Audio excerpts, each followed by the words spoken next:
Hello everyone. I hope we are all well.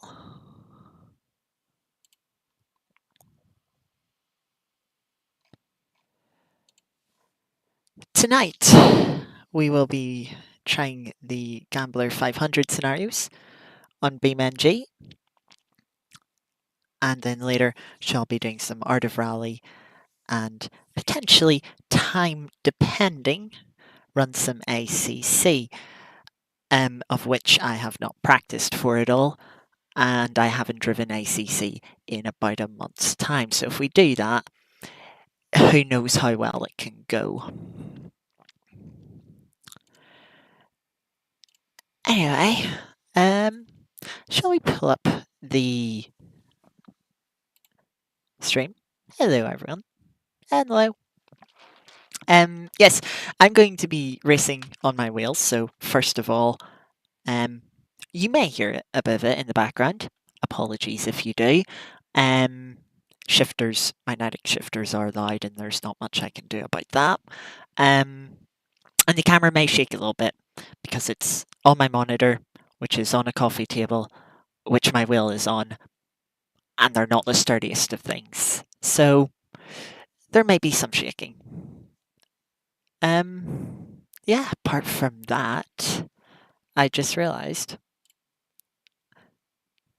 I've won a sim there for when I was... Don't mind that. I definitely didn't do an oopsie. But yes, let's get started. I'm just going to work bottom to top, as that's kind of the creation date. So, starting off, the Warbler Trail. Conquer the technical trails through the forest. Now, I don't know anything about these. I've not seen anything. All I've seen is the thumbnails. And I think they're all time trials. I do know that from what I've seen in the game files. But that is it. So, yes. Let's begin. Do tell me how the audio is as well. Of course, first stream, I did do a test stream a little earlier to try and see where audio was at, and I think it should be all right. But that's for me. Do give me feedback on it, and I can adjust things where necessary.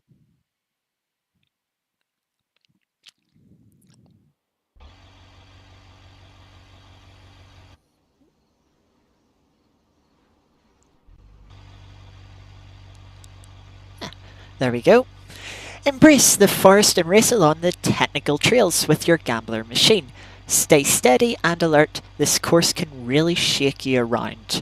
Our goals for one lap is either first goals finish in 2:45, then we have finish in 2:25 and finish in 2:15. I want to try and go for 3 stars on all of these. But if one's proven a little bit too difficult, we'll move on. Audio sounds fine. Great to hear. Yes, great to hear. I'm still not used to camera.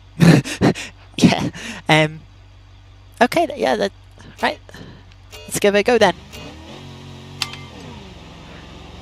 Nearly forgot to put the car into drive. So it'll probably take a few attempts just to learn this route. I do have the navigation app to help with that. To be honest, yes, on board. You can see a bit easier over the car with the fuel and tires not helping. Stay out of those trees.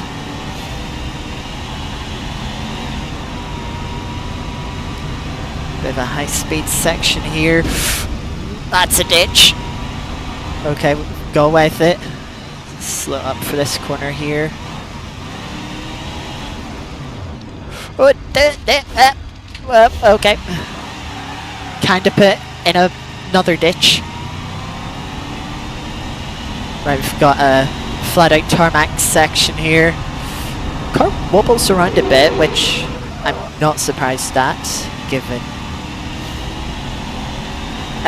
the height of it and the fact we've got cargo on the top.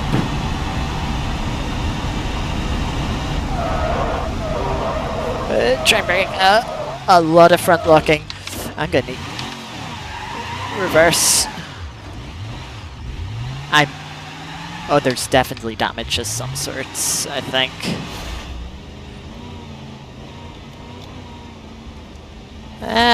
Can't tell.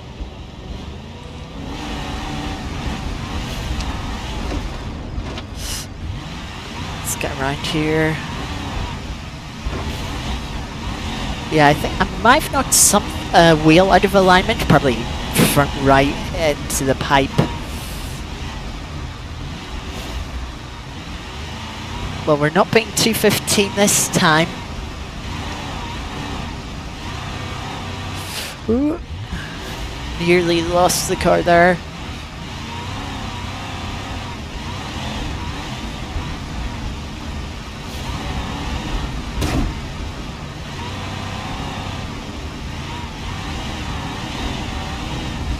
This is bumpy state, very bumpy. Oh, and there's the finish, so floor it. We have got the first star, but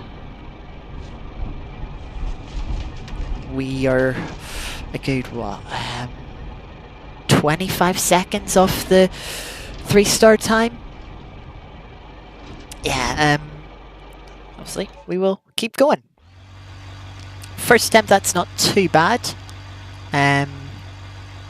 But yeah, let's see if we can get that first top attempt. Not hitting the ditches will certainly help.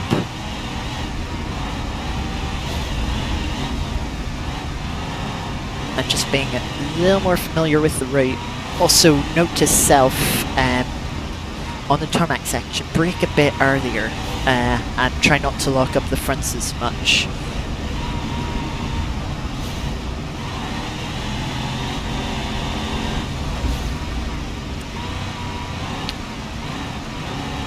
Didn't nearly slide into a tree for that left-hander, so good progress already.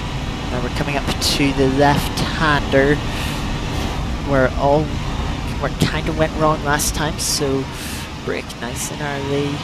Let's not get too excited on the throttle. Still ended up there. I went for a clutch there, but being in automatic, not much doing there.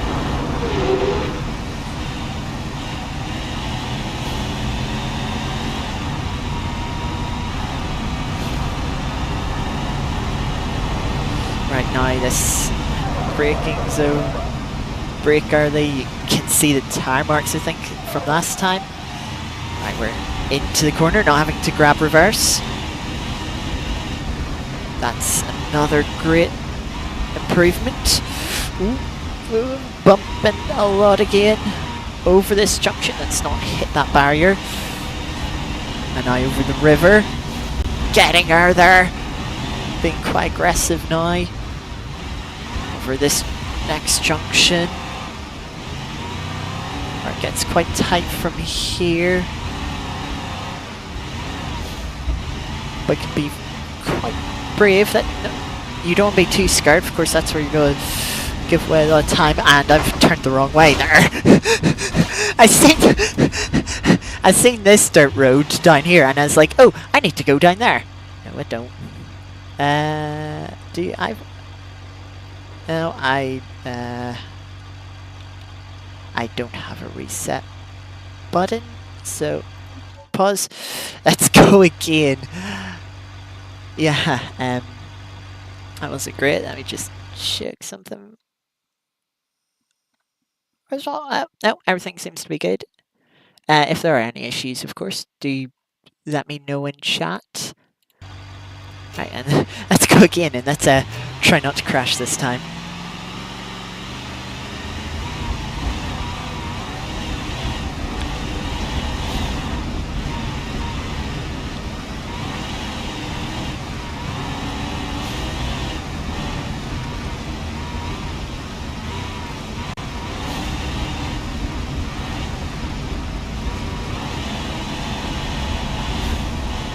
bit more aggressive down here.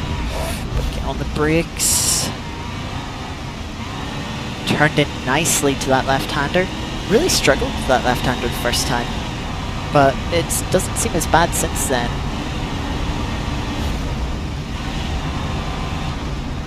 Be a little bit more aggressive than we were last time.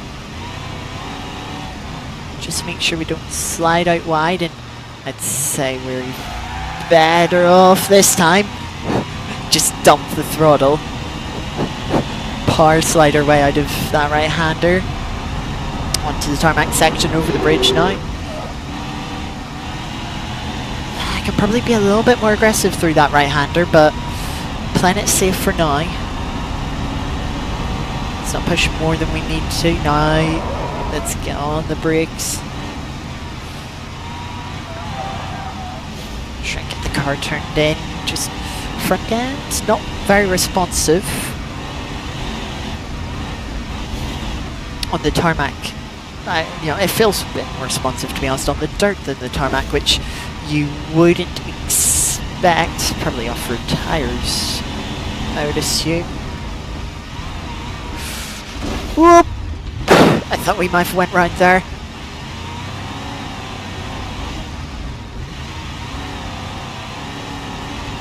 Right, let's not turn right this time, because the path up here is quite shaded with bushes. Ooh, that's okay, we've got away with that.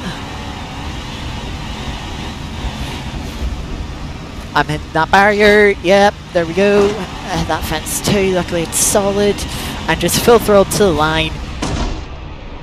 Second star. Time spare. Now 4.7 seconds off. I feel like I can do it. I'm not too far away. Certainly a little bit there to tidy up at the end. But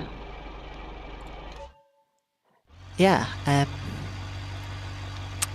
let's go again. I would say third time's the charm, but that was the third attempt. This is now attempt number 4.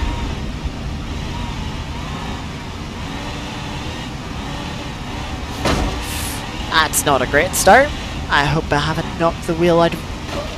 I probably have. Oh well, let's carry on.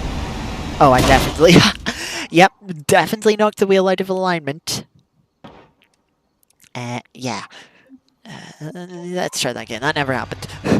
Never happened. I know what you're talking about. I can't use manual.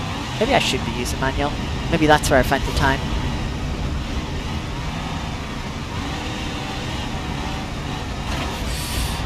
Oh, I'm going to have broken the alignment.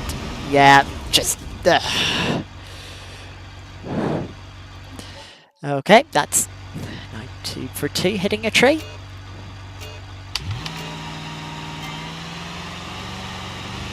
Strangely, car starts in second. Interesting. Right, not hit that tree, right? That's better this time. And oh, funny enough, the car turns this time when we haven't hit a tree.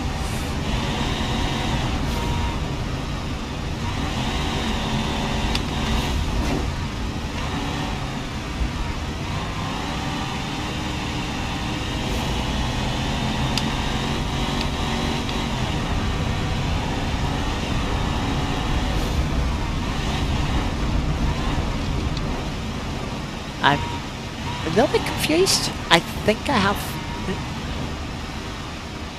Okay, I'm back in drive. I'm just gonna leave it in drive, to be honest. I thought I upshifted there, but it went down from second to first. I'm...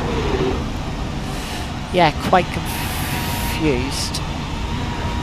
Hang on a sec, I just remembered something. Maybe I need to be using the handbrake.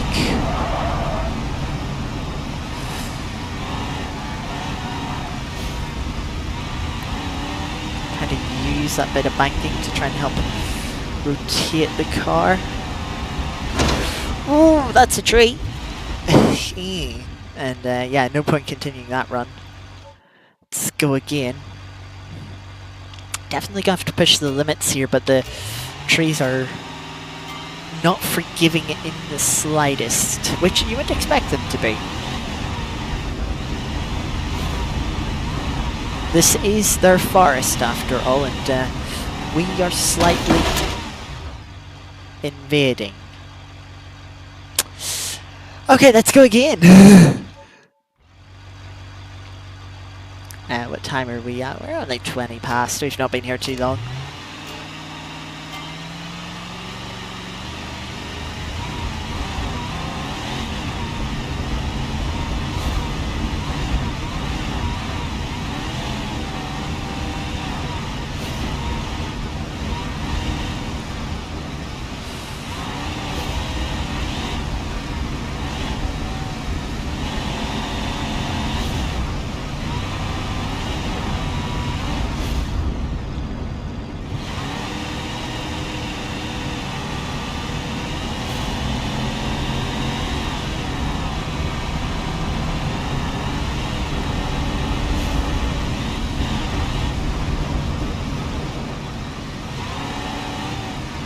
This one feels good so far.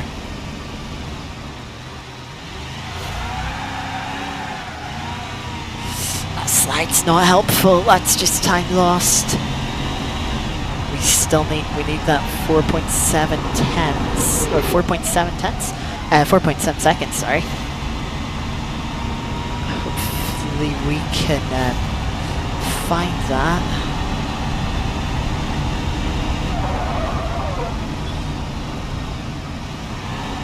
Just not very confident under braking. It just feels very easy to lock up. You can hear the tires screeching when I do.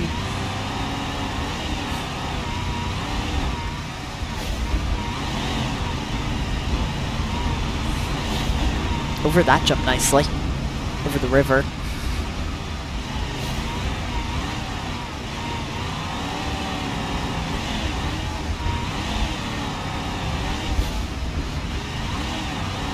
To say this bit here is probably my struggle at the moment.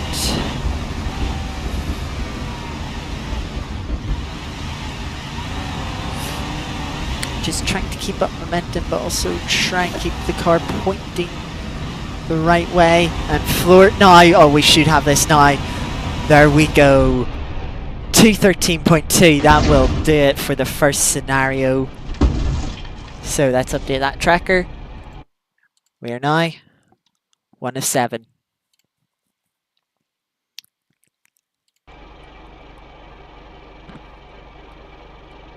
First one complete.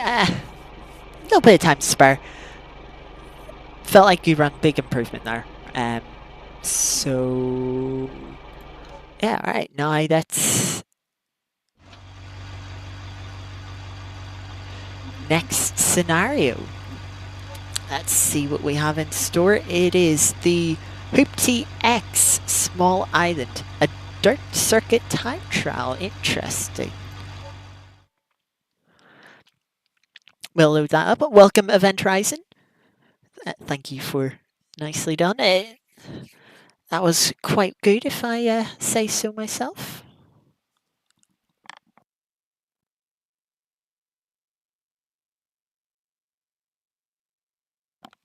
As I just stay hydrated with a little drink of tea.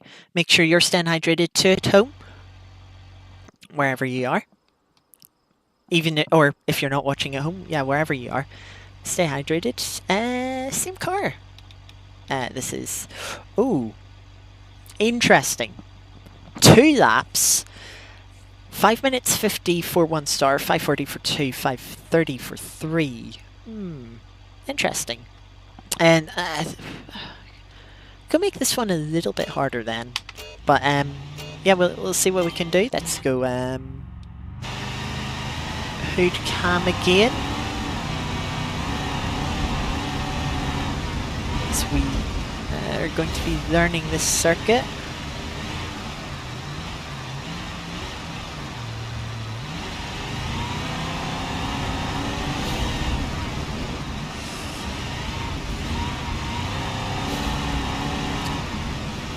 This looks like a fun circuit so far.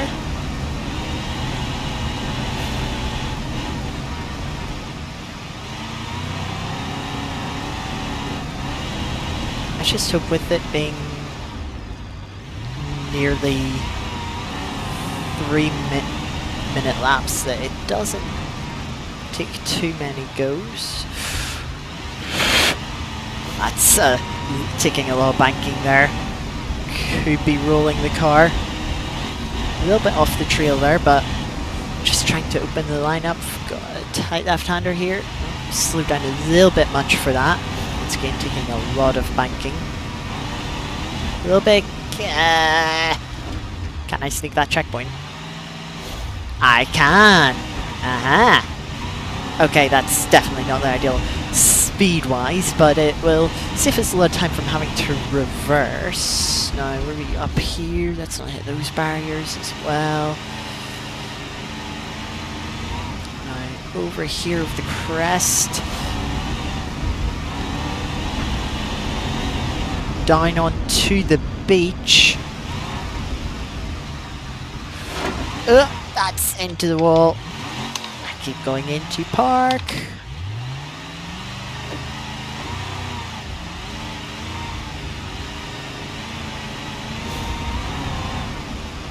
Here, tight left-hander. Once again, a bit too much banking.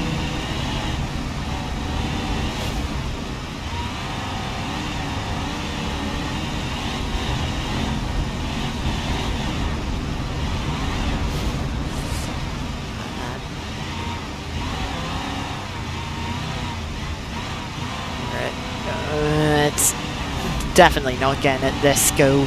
We're it's 2:45 is what we need on average for both laps. That corner's quite tight. At least we didn't go off the edge. Is this the lap point? Oh, there it is.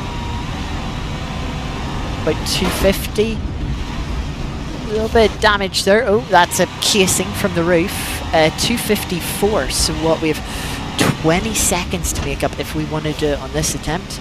I've missed that corner, but we can still get around these hay bales.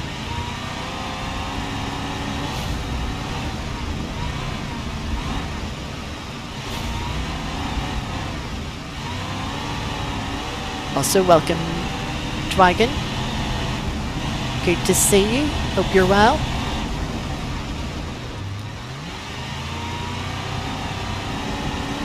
This does seem like a fun scenario. Probably will have to give it another go from having to get reverse.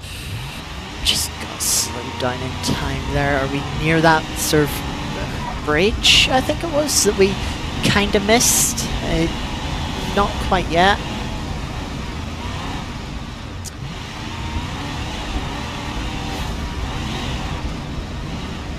See, road looks a little bit cambered there, and it is on entry, but it's not, you know, I definitely overestimated it first lap. We've got pretty good there.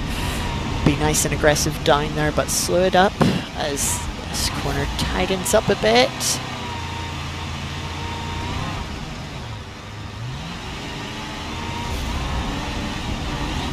Got a drink and dinner event.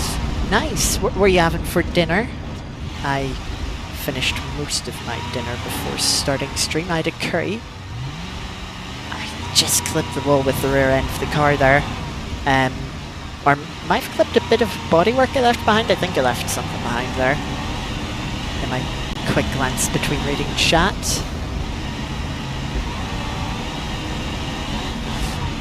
I've got a bit of a flat out section here, but now slow it down to the right hander here. Watch the rear end.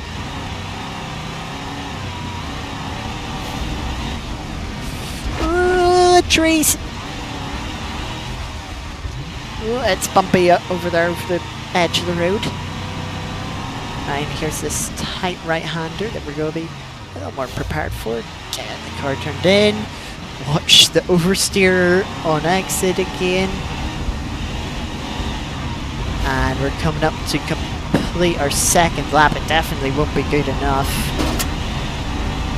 But floored to the line. Bonk. Only 7.7 seconds off. I'm a bit surprised at that. 2 stars first attempt. Yeah, having to get reversed, nearly throwing it off the edge of the road a couple of times. Just about scraping a checkpoint on the wrong side of the barriers. Can easily do this. Keeping it simple with some pasta tonight. Interesting. I've got plaster. Yes, I've got plaster planned. No, I've got pasta planned myself for tomorrow night. Actually, gonna be making some cheesy pasta. And Dragon's waiting on her dinner to arrive. Well, hopefully arrive soon. If you're hungry, I need to just slightly readjust. There we go.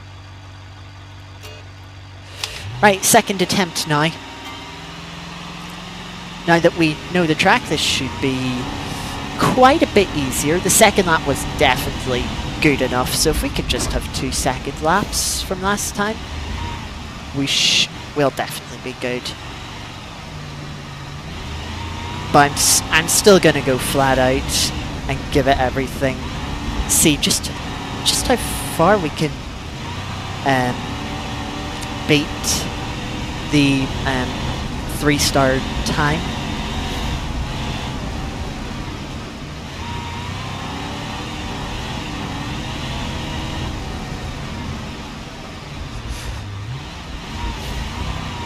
It's been a tidy start so far.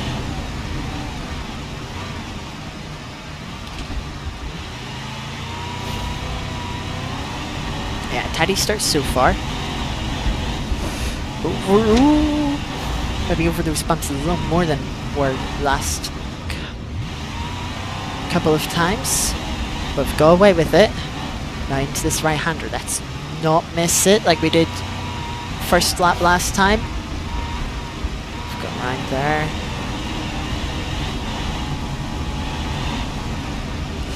Right, this left-hander. Nearly into that barrier. A little bit of time lost there, but I don't think it will be crucial come the end of this scenario. Right, brake early down here. Let's not hit the barrier, right? That's casing, I think, has said goodbye again from the roof. Just shaving a bit of weight, I suppose. Maybe even a bit of drag as well, depending on where it was placed. Oh, it's still stuck in the car there. That's not saving weight. But it'll definitely be saving that drag. Yeah, definitely, for sure. For sure. Because Beam definitely simulates drag that way. Although I suppose in that case it'd have broken the engine with how it's trying to combine itself with the engine. Nearly missing that right-hander again. Much better exit though than the last time. Oh, that's a bump. Right, floor it to the line for first lap. What's it gonna be? Oh, that's easy. We need an average of 2:45. That's a 2:39. So we have, compared to that lap, we have let's say 11 seconds to spare. But just because we have that time to spare does not mean I'm gonna slow down. When in doubt, flat out, as McRae would have said. Okay, we're gonna actually brake for the corners, but we're still gonna push. We're not gonna back off and take it safe, because safe ain't fun.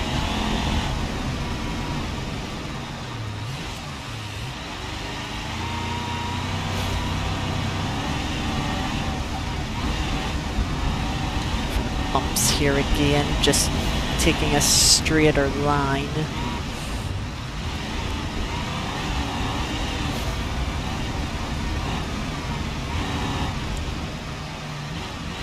It's a little bit deep there, but as we know, that's okay. That's okay. As long as we don't do anything bad like rolling. Hopefully 3 years away from the Fillers channel has got any instincts of rolling out of me.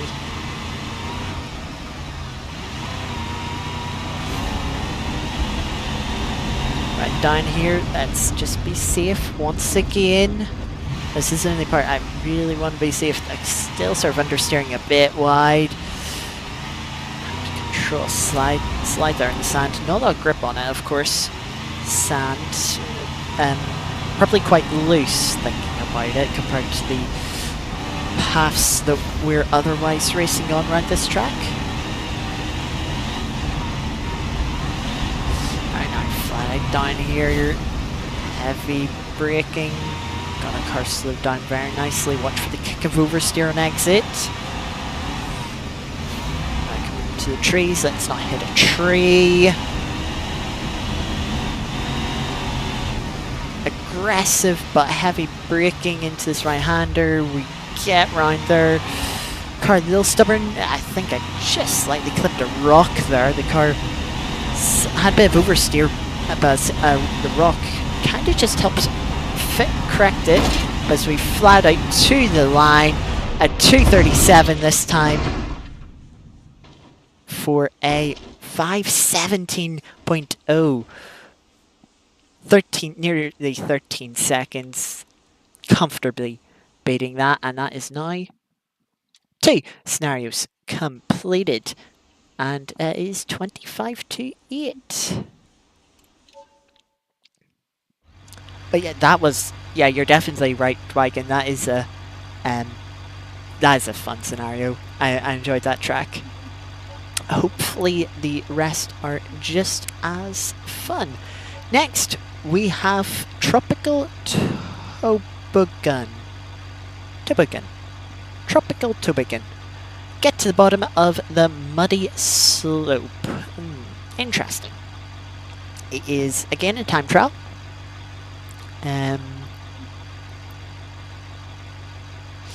I think it's the vehicle that's interesting here, judging by the thumbnail. Once again, the camera needs a little bit of adjusting. I maybe should have sellotaped it down, to be honest. Probably should have. Yeah. I was thinking about it.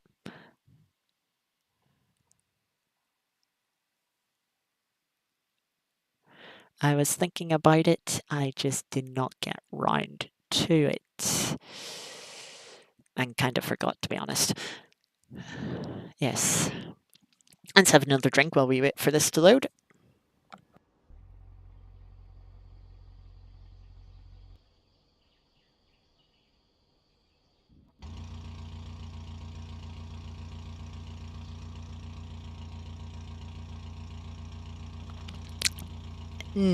Yes.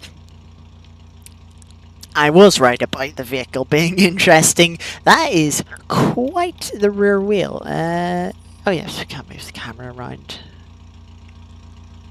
Yeah, so it's a covered normal at the front. The back half has been ripped off and we've applied the tractor wheel to it. I am interested to see how this drives. This stage is not for the faint of heart. Wrestle the Covet to the bottom of the hill on very slippery roads.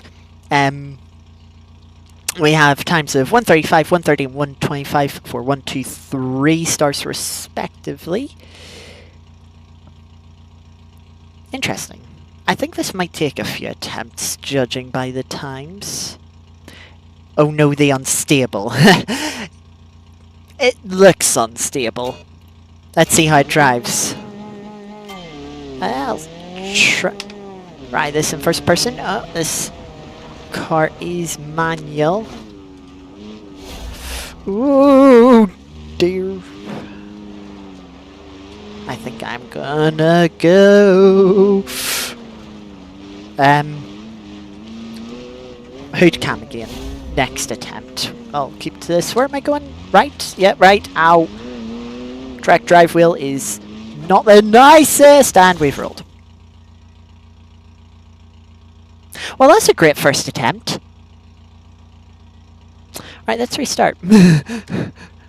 Let's Let's give that another go, and let's switch to hood cam this time.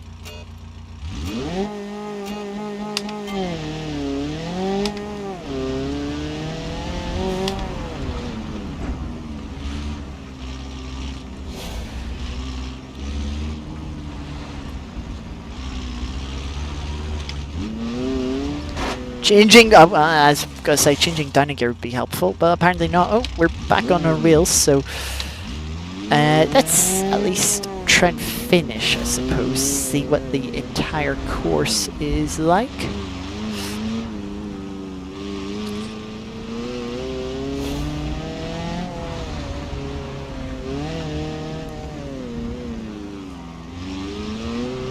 I think I'm just go. Keep the car in second gear. That bump looked like it could have thrown the car over.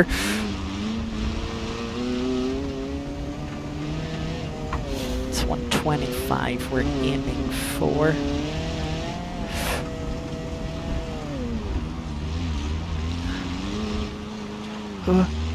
Oh, it's very muddy down here. That tractor wheel, surprisingly coming in useful.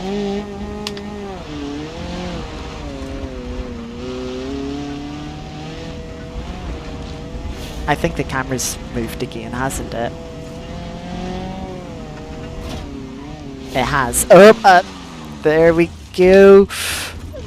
Landed it. Well, we're not getting any stars this run, and we I was going to say one last time for good measure. Well, that's the finish. Yeah, that's the finish right there.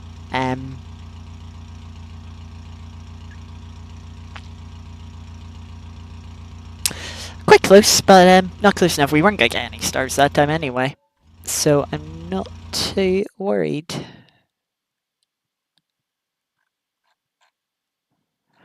Don't mind me just looking at something.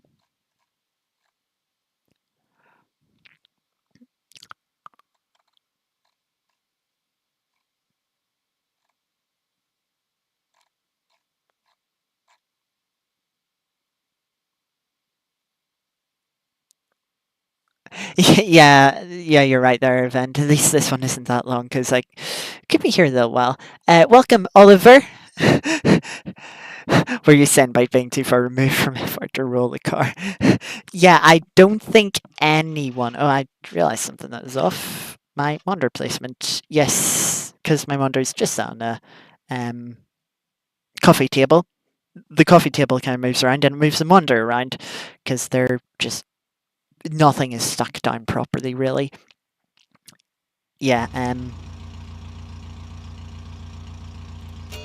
who knows, I would say maybe the FR experience could help, but it's not that often we actually raced cars that could roll.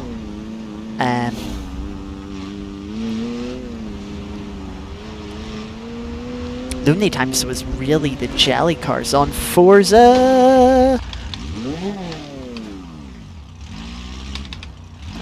Let's carry on, because we might as well for the practice. No point just getting used to the first half of the scenario and then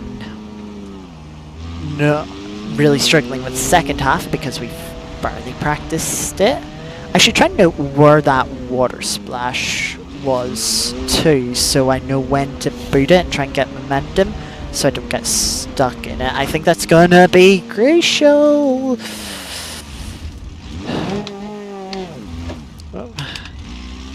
Oh, I think, are we in a ditch? No, we're right. Yeah, but I think, again, getting some speed through that water splash, I think, is going to be vital to completing this stage, and there it is. Got 3 all right, I want to say. I want to down the gear, please. Obviously, getting engine protection. That's too much speed.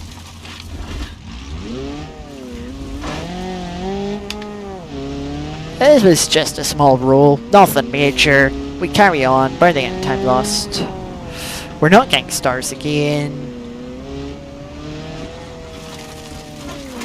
And we missed the finish line. All the way to the end to pass the finish line, just a meter or so too far off. We weren't going to make the time once again. So, yeah, this one's tough. I mean, off-roading is not my expertise. And this is definitely very unique.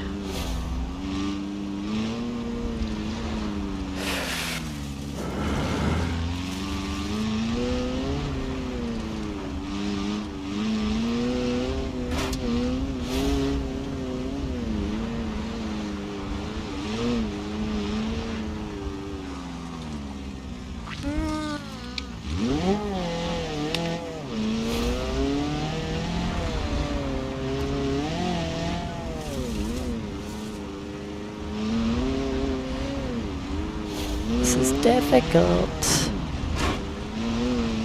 Right, this is the war splash, isn't it? That's just after this left-hander, isn't it? So... Speed!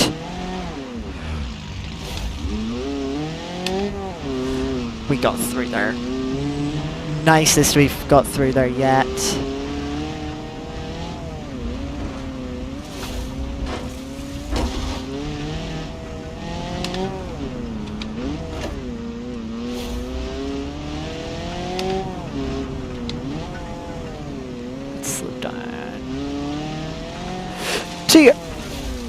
We finished! Finally! 2 stars as well. We're not far off that time now.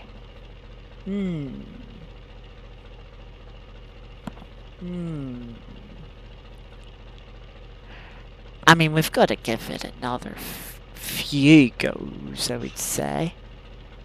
Another few. At least, if we need it. But yeah, that run wasn't too bad. Of course, best run we've had so far, easily. But...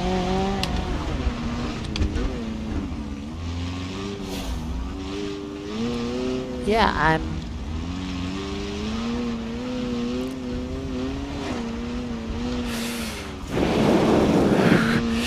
nearly lost it.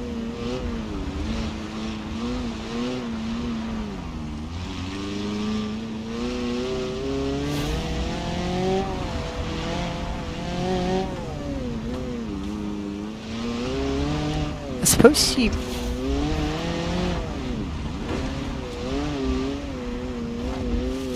not in that ditch, please. Car's really bouncing around this time. Let's try and get him some speed. Here's the water splash par. I wouldn't say as bad, as good as last time through there, but I think on the whole this has been a better run. Don't speak too soon. Right, coming down towards the final corner now.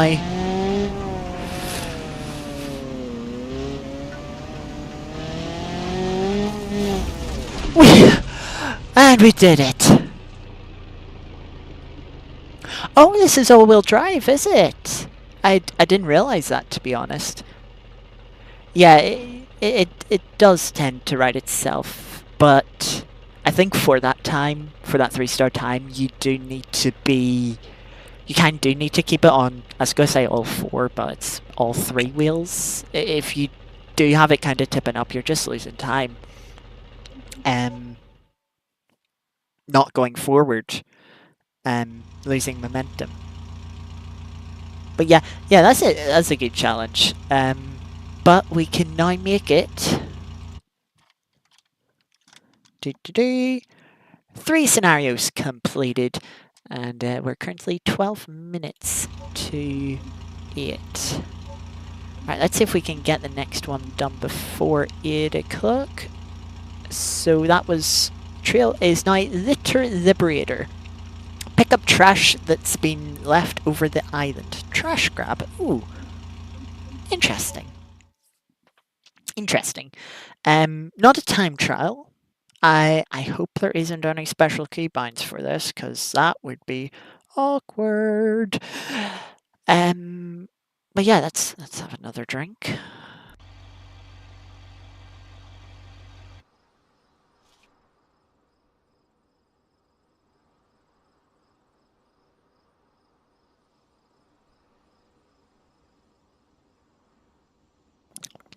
Oh no, the island is full of trash. Thankfully, volunteers have already gathered most of it and have put it in on big piles so it's easier to transport. Drive around and fill your car up with trash as quickly as possible. Stop your car near some trash and it will automatically be picked up.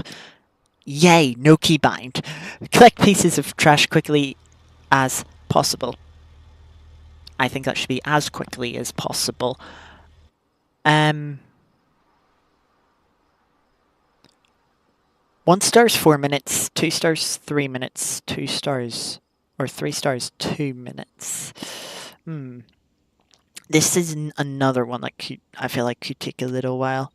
I feel like this is going to need some optimizing, knowing where the trash is. Oh, you need to fucking stop. Let's just restart. Yeah, that attempt never happened.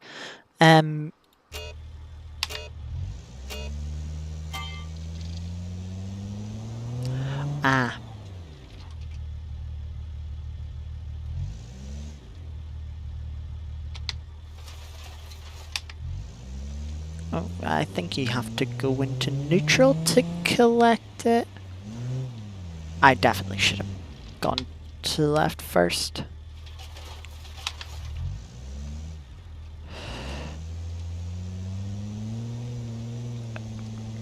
Or to the left? I did go to the left first. I mean, to the right.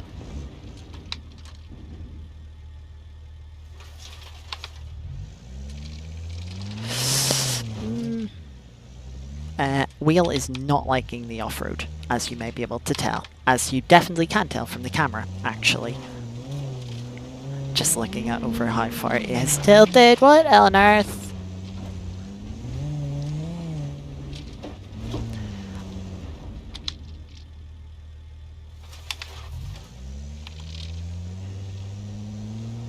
I think that trash is to be picked up later. That's a tree. That's solid. Okay, let's go again. That hasn't gone very well. Yeah, maybe there's some shortcuts we can take in terms of picking everything up. I don't know if you do need to go into neutral or whatnot. No, you're definitely meant to go left first.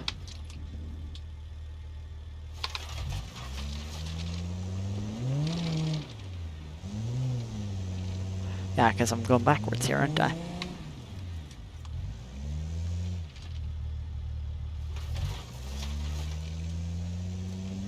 Right, we're back at 69.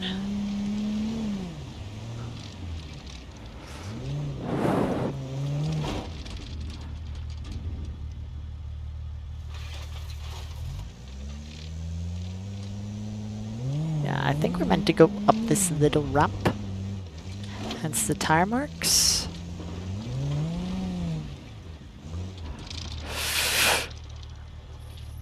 Okay, that's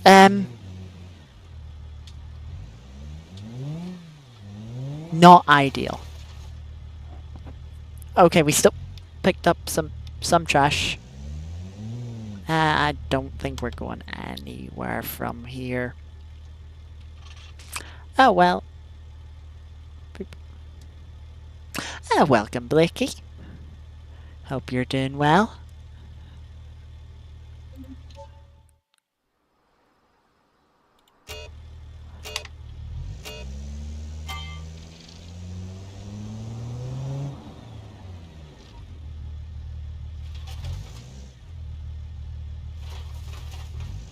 Some of it didn't want to collect there, annoyingly.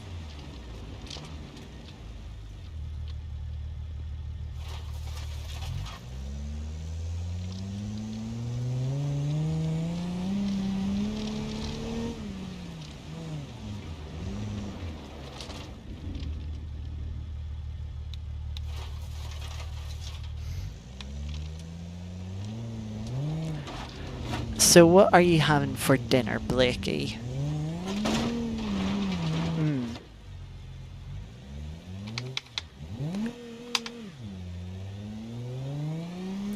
Appear to be beached. That's, once again, quite awkward. Let's try that again.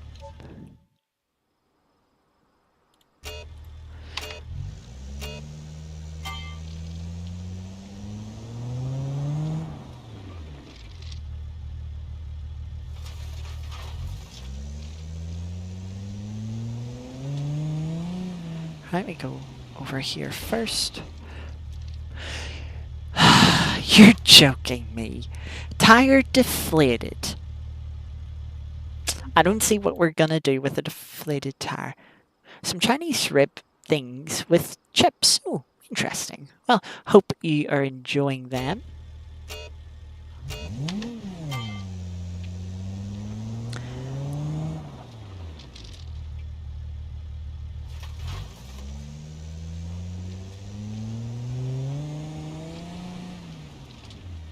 Let's not hit a rock that deflates our tires this time.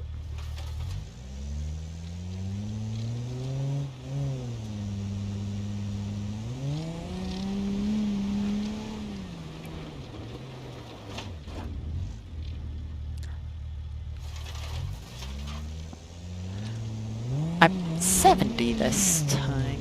Alright, we're gonna go slightly safer way.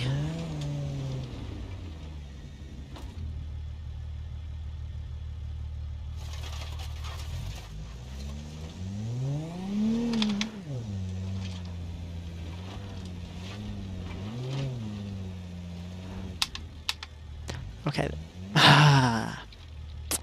This is, once again, awkward.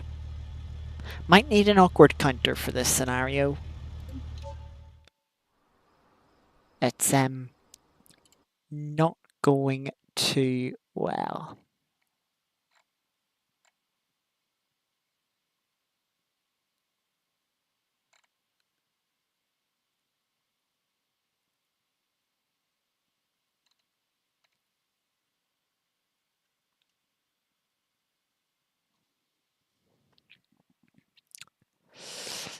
There's quite a lot.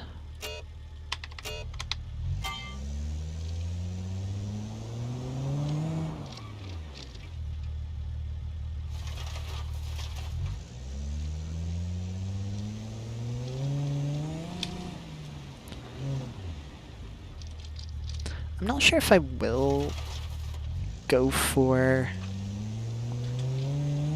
3 stars on this one. I'll probably just try and complete it, to be honest.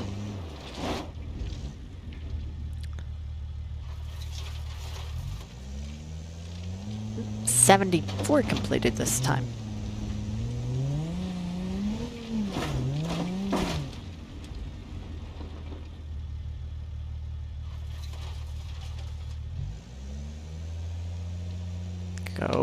Go on, par.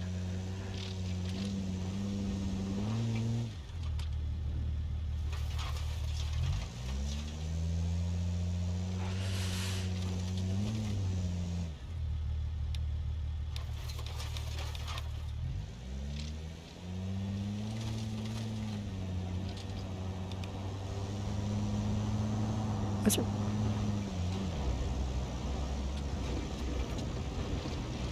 Okay.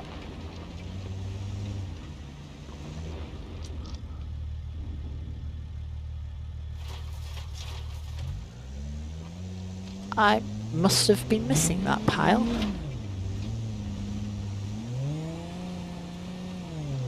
Okay, well, we're definitely not doing this in 2 minutes. I can tell you that much for free.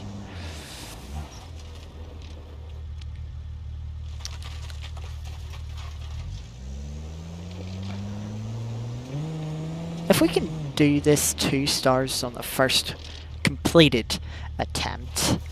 Okay, it's far from the first actual attempt. Okay, there's still quite a bit to go.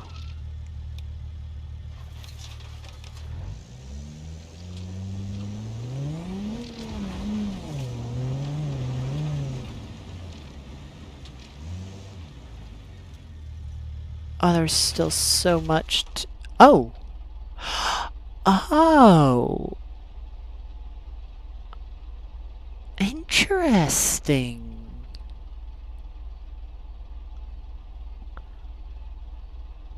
Oh, okay. So, you don't have to collect all the trash. Big revelation, that. Big revelation. And Blakey, you're a cat. So unless you're hiding in the trash, I don't know how I'm picking you up. SMH. Right, I'll give this another go and go for a different route this time. Route. However you want to pronounce it. The American from Forza Horizon is probably getting into me. We'll get this because it's right here. It makes sense. Yeah, the optimization is the challenge.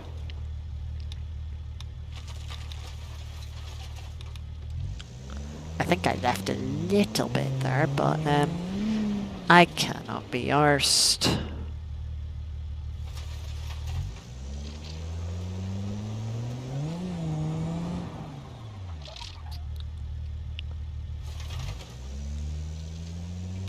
Is that all from that? No pal? Like 6 pieces of trash when I need 250?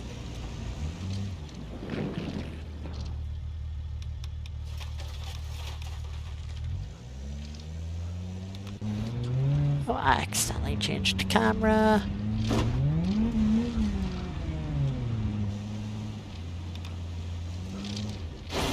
Oh, that's a rock.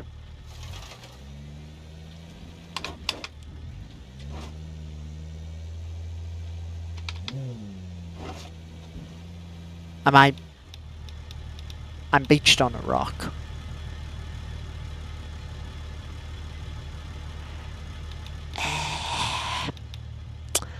Awkward. Let's try that again.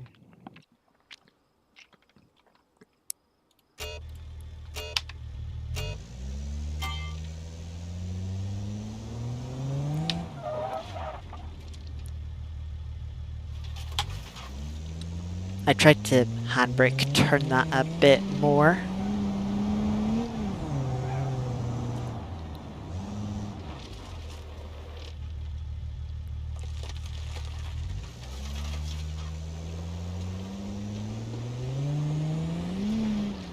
Is it just me or do I not have as much trash this time? I don't know if that marker I turned around to see was from the pile I meant to pick up, or if it was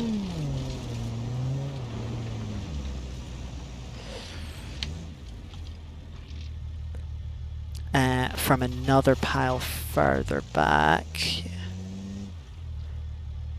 I really didn't get that one piece. Thanks, game.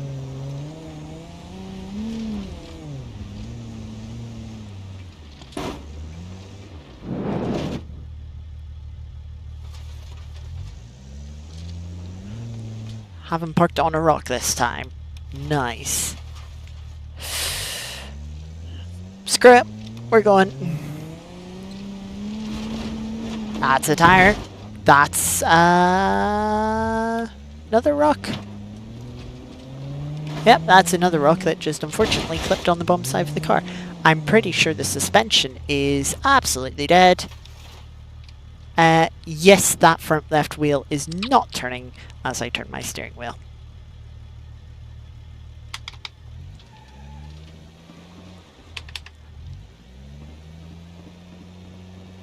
Yes, I'm, of course, with this being a unique scenario, you can't see my steering input. And, well, I can kind of show you it here. That's full lock left. No, it's left. And, that steering wheel's pointing right. That's an issue. I'll give this one more go. And then we'll move on with time. I wanted to see what time it was before I started, but I was not able to pull up the time in time.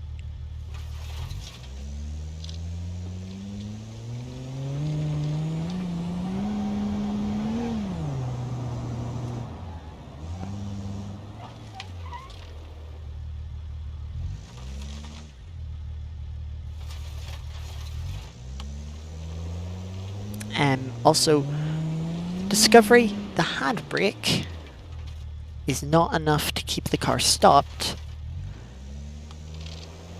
when you go full throttle.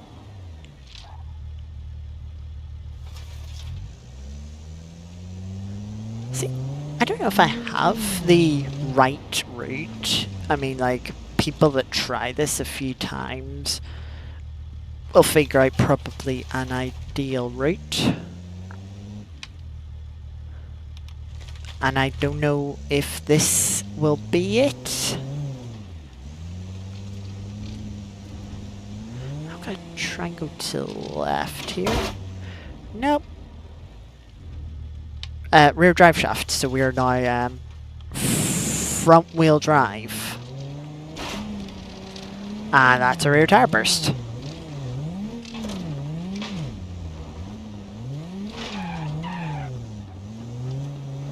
Oh, there's a lot of trash down here.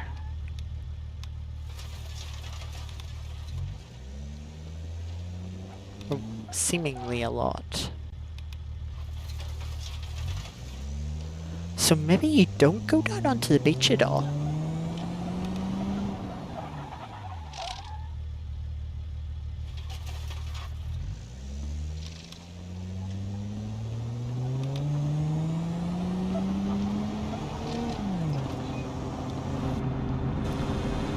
Yeah, this car is not healthy.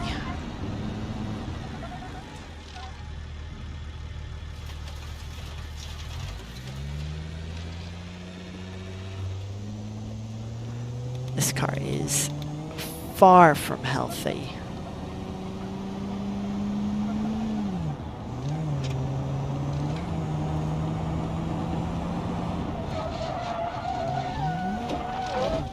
Nope.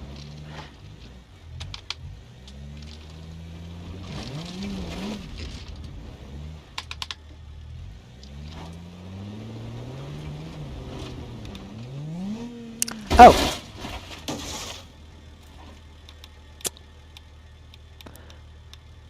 Well, you can now clearly see the lack of a drive shaft down the middle of the car there, and showing us that we were front wheel drive only. Yeah, I'm gonna leave this scenario for now. 3.6.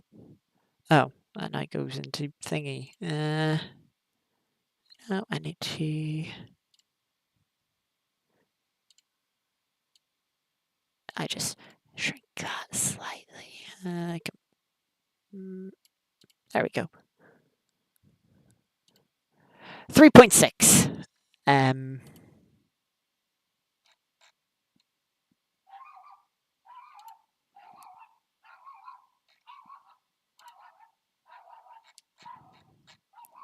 Yes, no, let me just check a couple of things that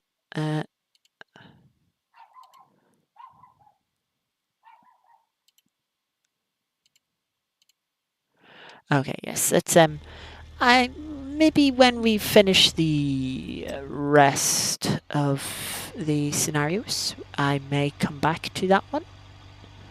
Depending on time, it's now 8 minutes past. Yeah, so we spent about 20 minutes on that one. And I wouldn't say I was enjoying that one as much as the others. But it was interesting nonetheless. Another cleanup. Okay, so we've got trash grab, delivery, AI race. Let's start off with the AI race. Jungle Rumble. An end-to-end race through tough jungle terrain. Good AI. Hopefully my PC doesn't mind the AI while I am streaming.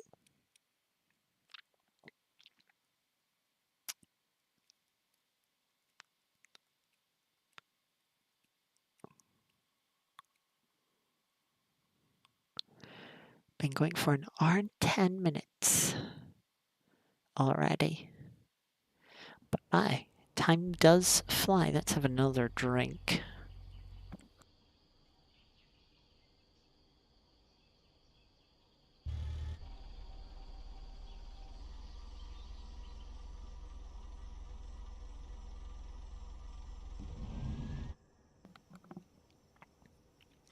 Battle your way through the jungle and down the beach.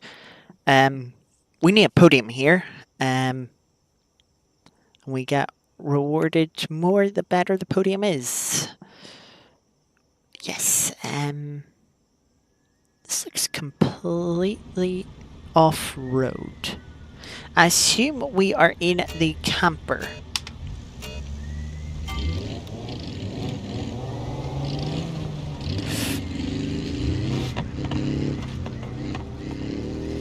And that is a wonderful, wonderful start. Right, let's try that again. I clicked abandon accidentally. I'm wasting time now. Alright, let's get back in there. Scenarios, Jungle Rumble, play. Ugh.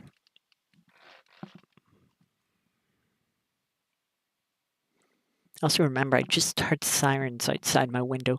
I should probably close my window, shouldn't I? Maybe when we're switching games a little later.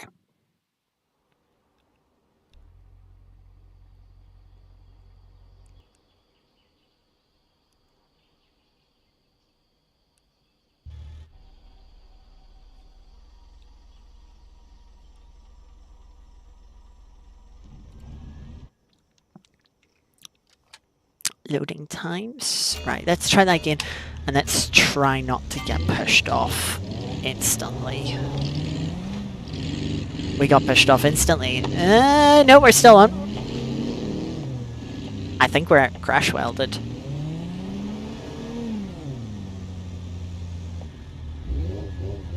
We're crash welded.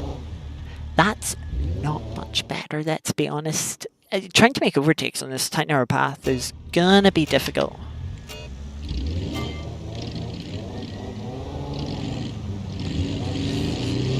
Right, let's get past the beetle thingy as soon as we can.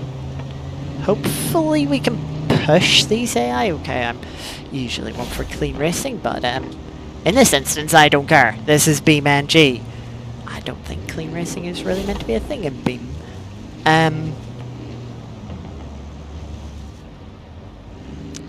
Through here. Frames are struggling a little. That's a rock. Around these rocks. Down the inside. Full lock. We've made the corner. We're in the lead. Let's hopefully run away now. Checkpoint 5 of 7. That is now 6 of 7. And it's going to be an easy victory.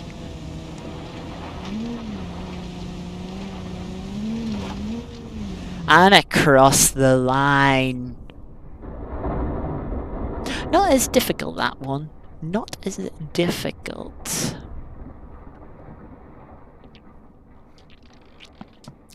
Um, 1 minute 3.9 doesn't give any ideal times, probably because the AI can be the most consistent, but we can now put ourselves at 4.6 out of 7 completed. That leaves 2 more we have yet to try. That's as clean as it's going to get in Beam. Yeah, probably, especially for a tight, narrow off-road course like that. You know, it's not a lot of space, and I wouldn't say we were too rude. Yes, we shall move on to another scenario. Let's Let's try the delivery. Desert Hider. Careful, haul the junk across the unforgiving back trails of Johnson Valley.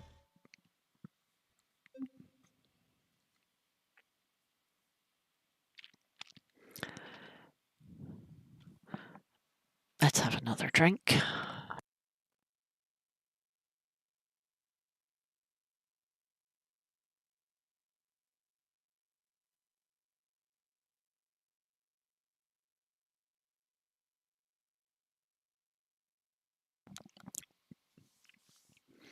I also meant to say I hope people are liking what I've done with this bottom section of the stream. That end, that side, yeah, that side, or this little section down here.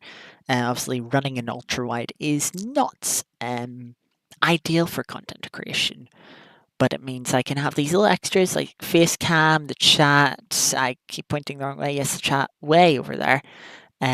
Without actually taking up anything on the screen, without being worried of, oh, that HUD element in the game is being obstructed. It's quite handy. In the later stuff, I have different graphics to go over there.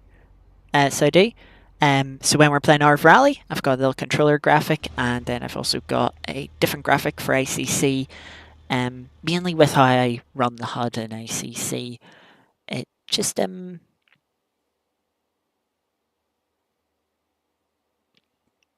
sorry, with yeah, how I have the HUD on ACC. There's a little bit of information I don't usually have on, but I'll have a little bonus HUD there. Eddie, welcome. Thank you for joining. Looks pretty clean. Thank you for the compliments. Yeah, there is other stuff I will say I had planned there. It's gonna be a little surprise, but I may have backed out of that one. Maybe you'll see what I mean at another date. Maybe not. Right, so we have a delivery here. I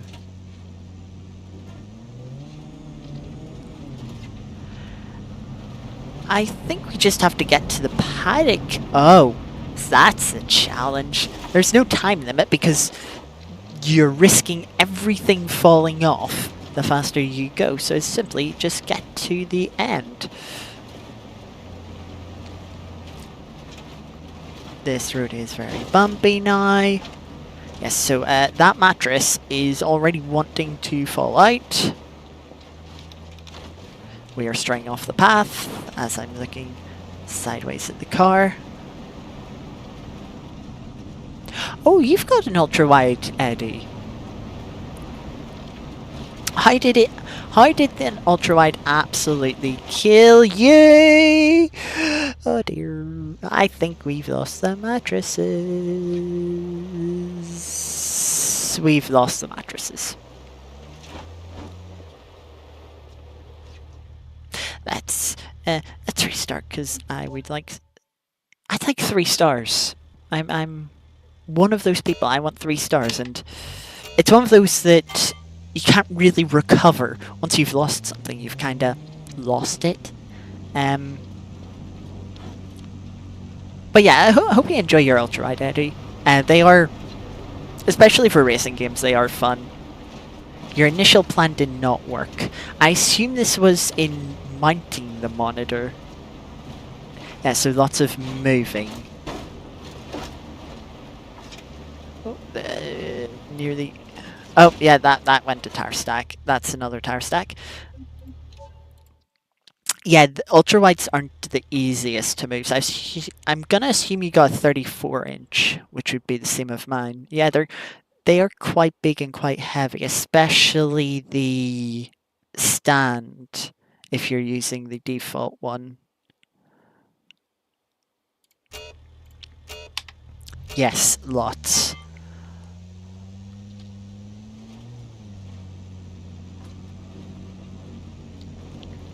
Yeah, they are certainly can be a bit heavy and awkward. Yeah, 34.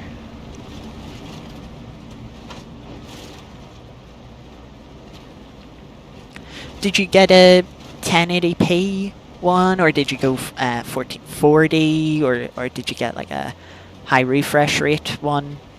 Like the one I have is 1080p 75 hertz. I know you can get...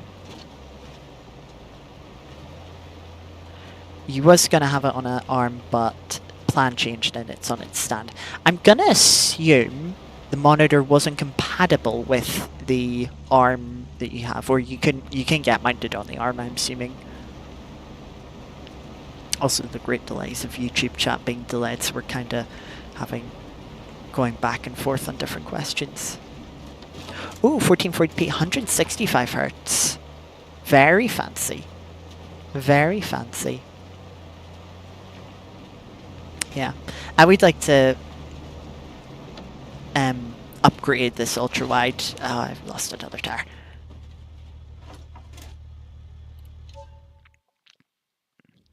It was compatible. Okay.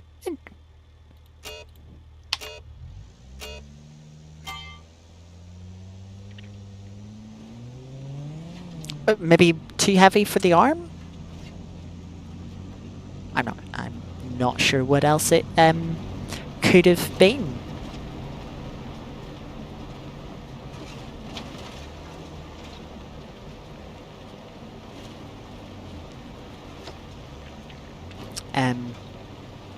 Tire. This is going to be a really annoying mission, isn't it? Or scenario.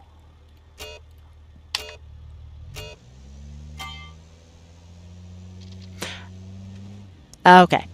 Rightio. I look forward to seeing it.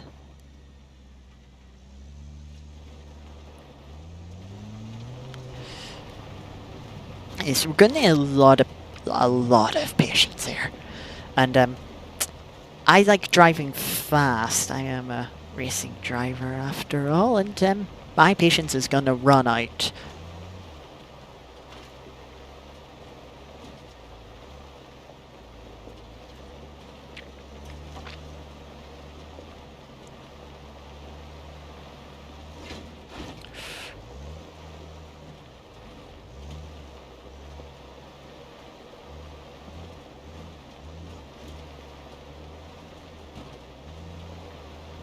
Okay, this is going much better now. Everything is sort of still in its original position. Much safer. This is... Okay, alright, this bit's a little bit faster. Or flatter, I meant to say, so we can go a bit faster. Slow down again as it gets bumpy again.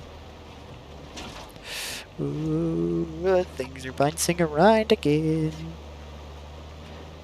That tire stack is slightly phasing through the back of the trailer. Yes, I am on wheel. I'm using my normal Fanatec CSL direct drive. Ooh, bumps. Alright, everything's still in.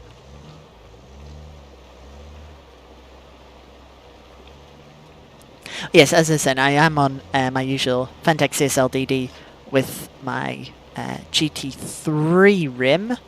I assume I'm going straight on here. If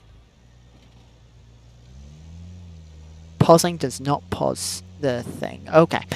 And there was no thing for UI apps in the pause menu anyway, so I couldn't bring up the navigation thing. Yeah, I've been doing most of the scenarios so far in hood cam, especially since the vehicles are in these scenarios are a bit tall, a bit difficult to see over. But for this one, I suppose I have done the last few themselves in third person. Yeah, the time trial stuff I did in first person. This, you kind of want to see what's going on. Oh. Aha! Sign! That is useful. And everything's still in. There is a lot of patience being required. Yeah, in this case, I want I want to see when stuff is bouncing around, when something has fallen. I don't want to make it to the end and realize, oh crap, none of the cargo was still in the trailer. Yes, I do have a quick button to swap. Arrows do point the way.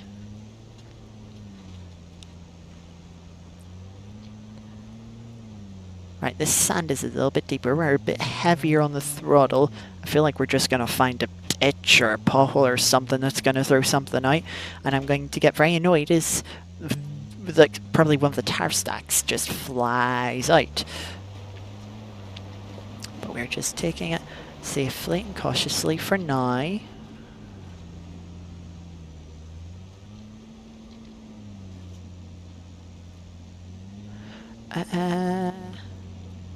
It looks like we are allowed to choose which way we want to go here. So I'm going to go this way.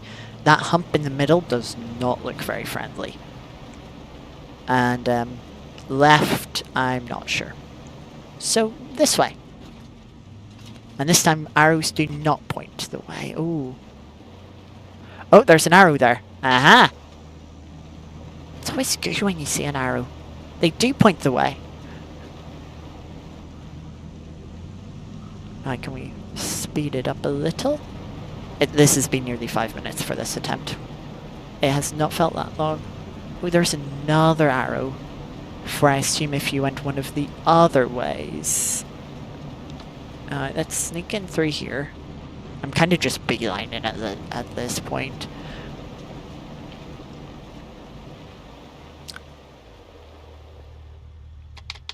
Okay, that arrow says not that way.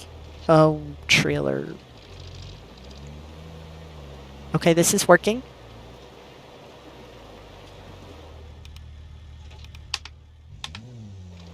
Okay, right, let's go this way.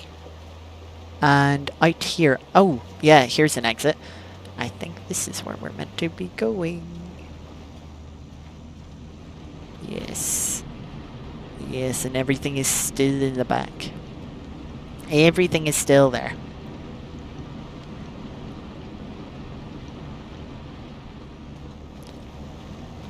And this is the one trail. So that's just let the car coast down to a more appropriate speed before something bounces out, and avoid avoid braking there, because of course braking shifts all the weight forward, and that can itself throw something out of the trailer.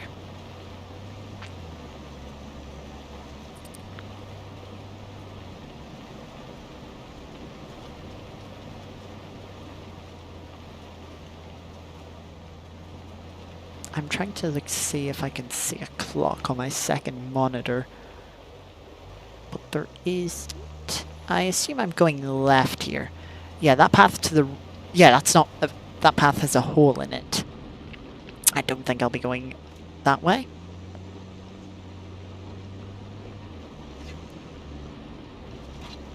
Just taking it nice and easy. I haven't come all this way over... 7 minutes now, practically, to feel now. Yes, the tires are kind of trying to phase. I think we want to go left here. Well, the thing is over to the left, so I'm assuming so. Now, this part is not necessarily bumpy, but these humps are not ideal. They are waiting here for us to just be a little bit too optimistic and then throw something out of the trailer.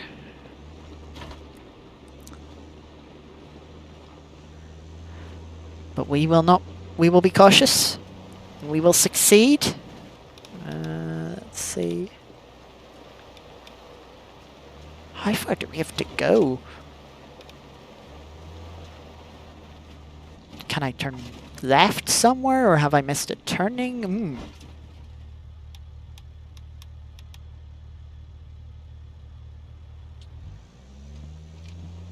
I'm taking a big risk.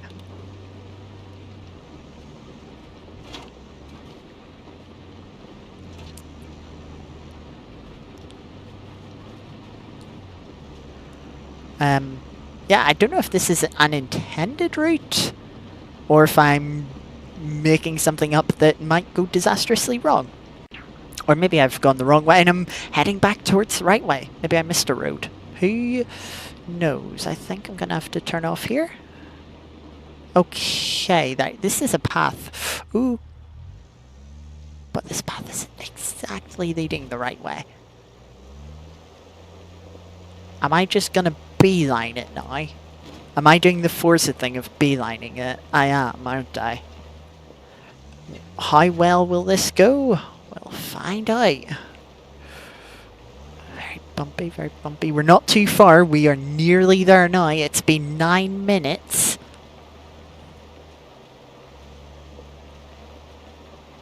The whole desert is a route. I suppose it is. I suppose it is. Whether it is a good route, a safe route or not, is another question. Maybe it's quite dangerous, but it doesn't seem to be too bad so far. Track extending. Oh, there was a bump there that made my wheel fly out of my hands. Oh, there's a road again. Where's the entrance to this place is my next question. Let's hook it round here. Aha! There we go. We've arrived at our seemingly new house. Done. All 7 pieces delivered. Let's go. Yes, let's go. In under 10 minutes too. I don't know if that's a good time, but that's not what's important here. We've done it, so we are now 5.6 completed. It is 8:30.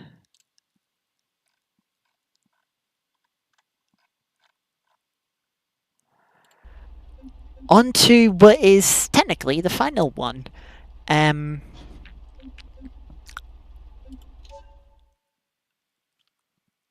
Yeah, well, it's technically the final one. Okay, we didn't 3-star the first trash collection scenario. But we still got 2 stars. So we've still kind of completed it. Now we have forest cleanup the hilly forest at the back of East Coast, USA. This one's medium difficulty. Was this one medium as well? It was medium. Okay, that's not insulting at all, game. The fact I can get 3 stars on the high difficulty ones and only 2 stars on the medium ones.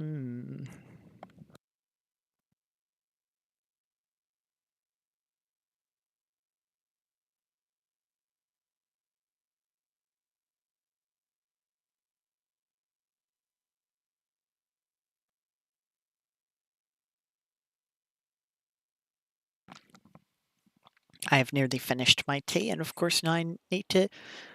I'll be needing to go to the toilet very shortly. Trash collection... Okay, this one's shorter. So much trash has been left in the forest. Drive around and pick up trash until your car is full. There are lots of different routes and places you can go. Good luck. Stop your car near some trash and it'll automatically pick up. Yes, we know that from the other one.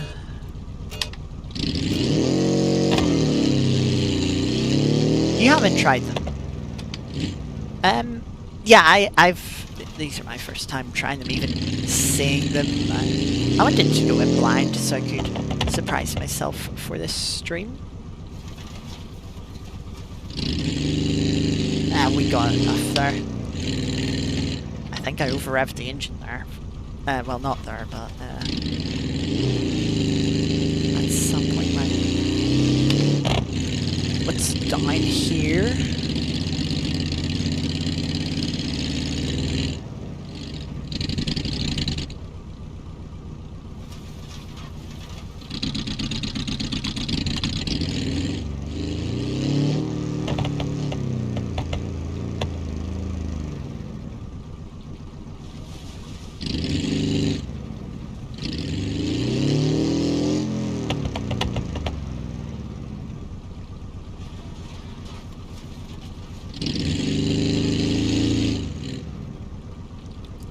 close enough.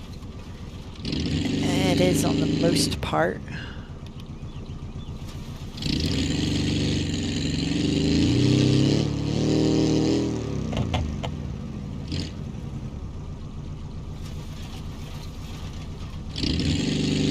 Oh, you're joking me. Alright, there's some down there apparently. Camera.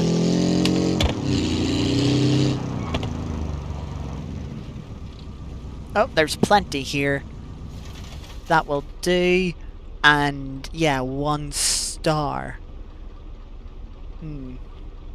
We'll go again. We'll give it a couple of goes. But first of all, I'm going to go to the toilet because I do need to go back in a couple of minutes. Oh, there we go.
I am back.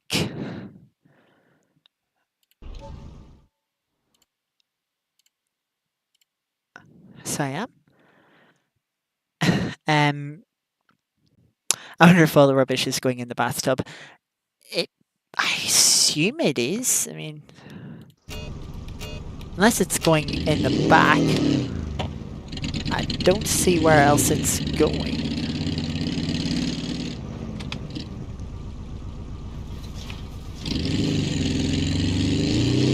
Hello again.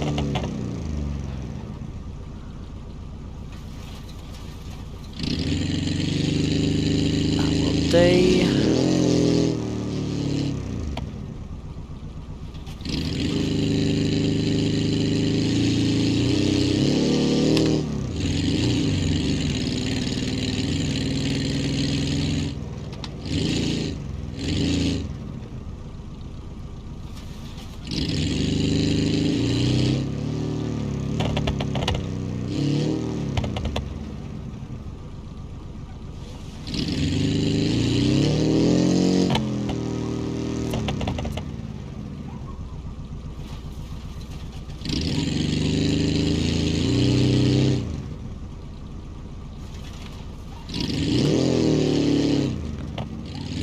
around this way, around the trees apparently.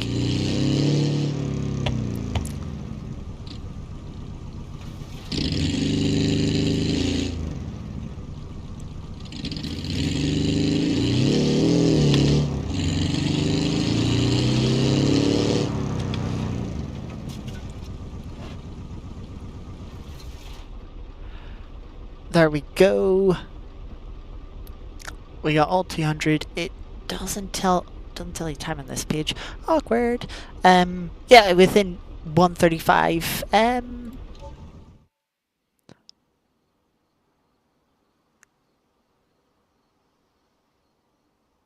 have one idea.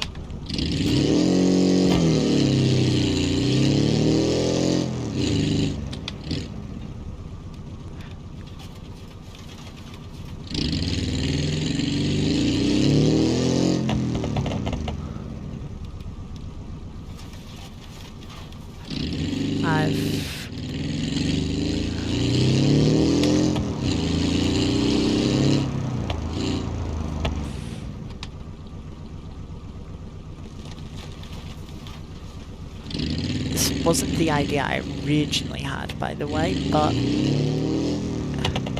it's the one I'm going for. Yeah, I was thinking that myself, skip the smaller bits.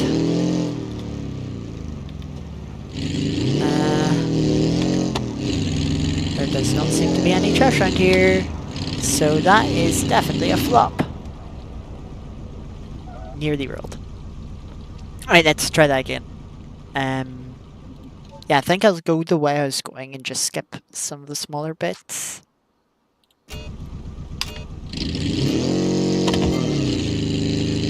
Revving the engine again.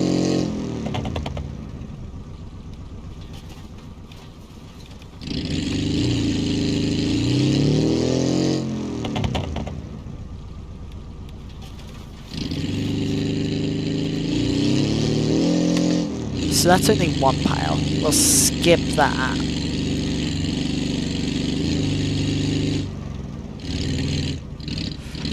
There's 2 piles here.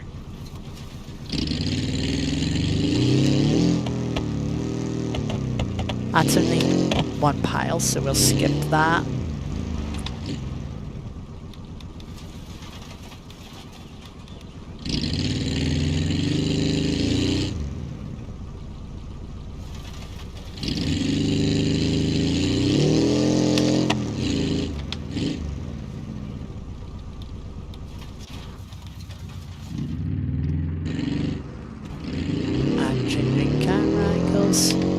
When I don't mean to be.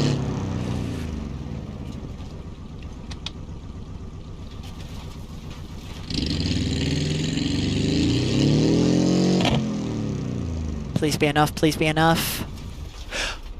And we did it!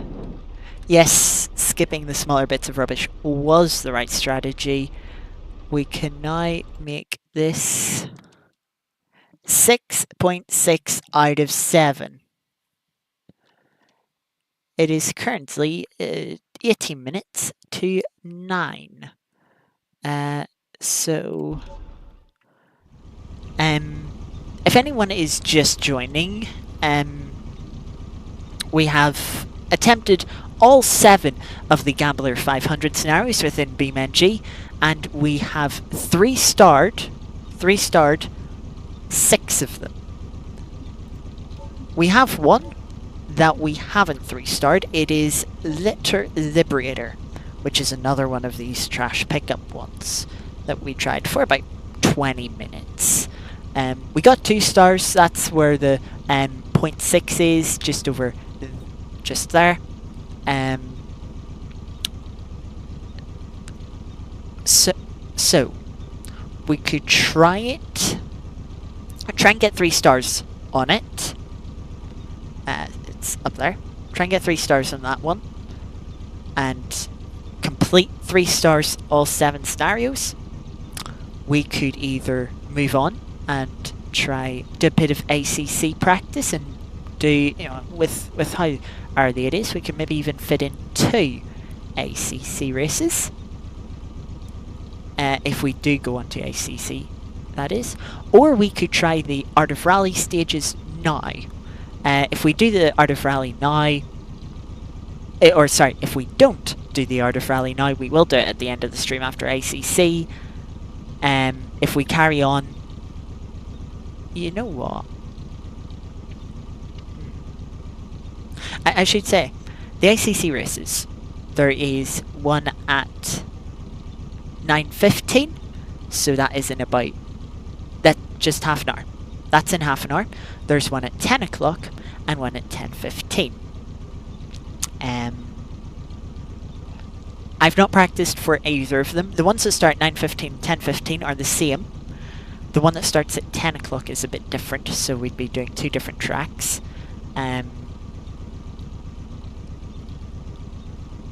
So we could do either practice for one of those ACC races, or we could do this scenario, or we could do Art of Rally, as I was saying.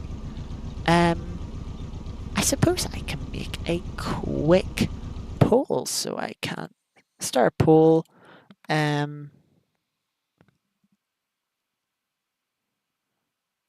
What now?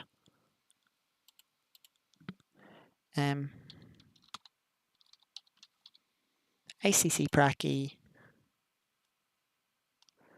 3-star beam scenario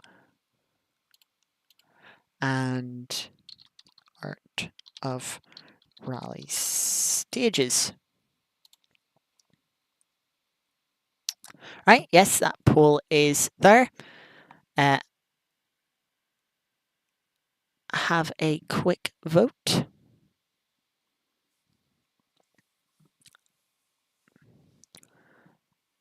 And then just give that a minute. Make sure you're voting in that poll. Whoever has most votes. If there's a tie, whatever I feel like doing, which I'm not sure. We'll see in a minute. I will also say, I am starting to get a little headache. I'm going to push on. I usually do when I get headaches.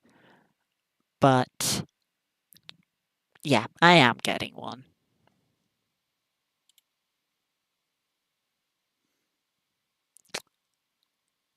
So we've had 5 votes, 3 votes on ACC, 2 votes on Beam. So as it stands, we will be going to ACC. I will just give that one final minute to run while I quickly look through Discord on my second monitor. That is why I'm looking over here.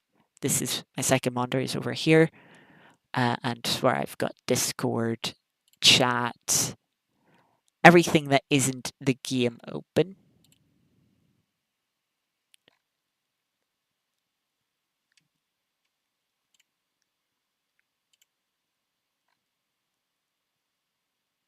Huh. Discord's done a weird thing in a server.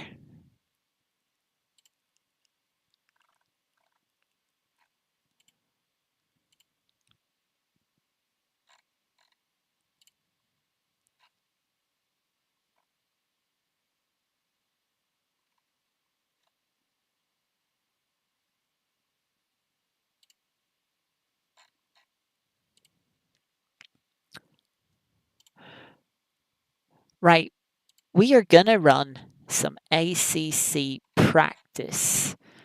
Now, the races I'm gonna do are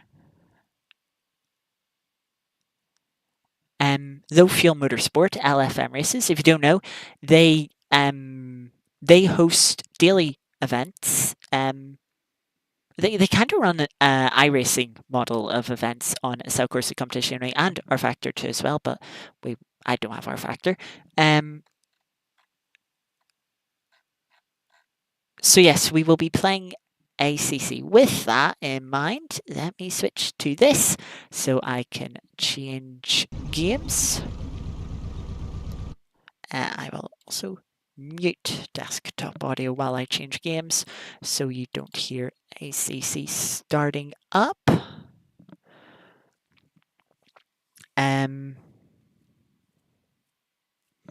I will also have to go to just check the Low Fuel Motorsport website.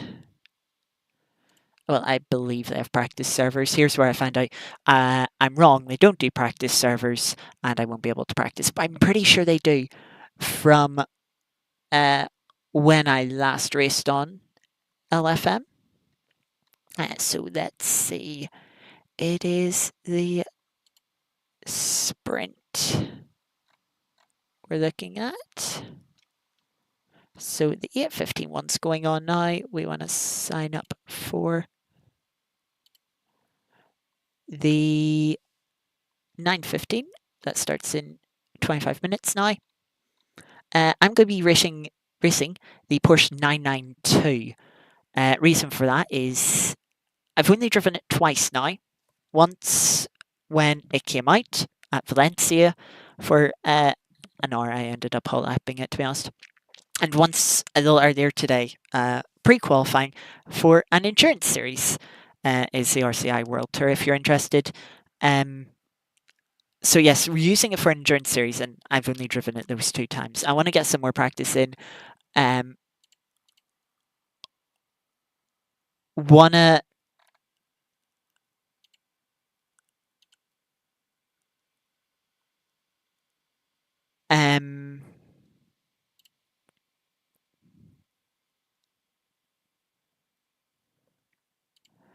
yeah, want to get some practice with it, get some experience.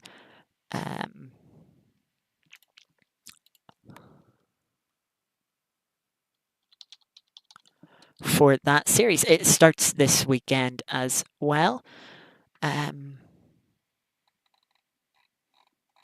I'm just trying to find the right server.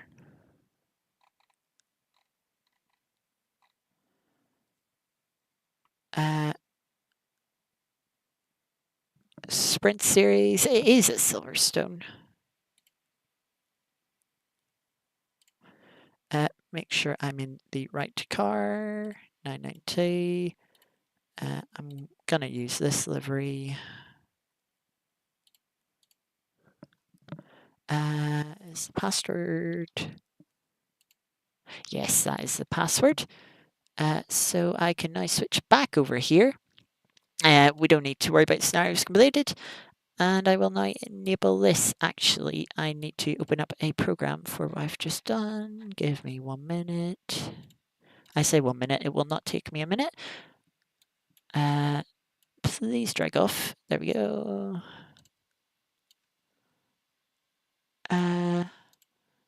Overlays. This panel.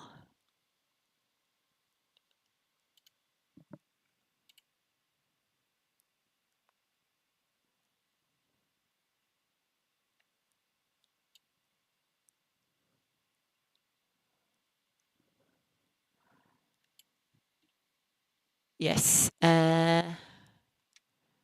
I just check.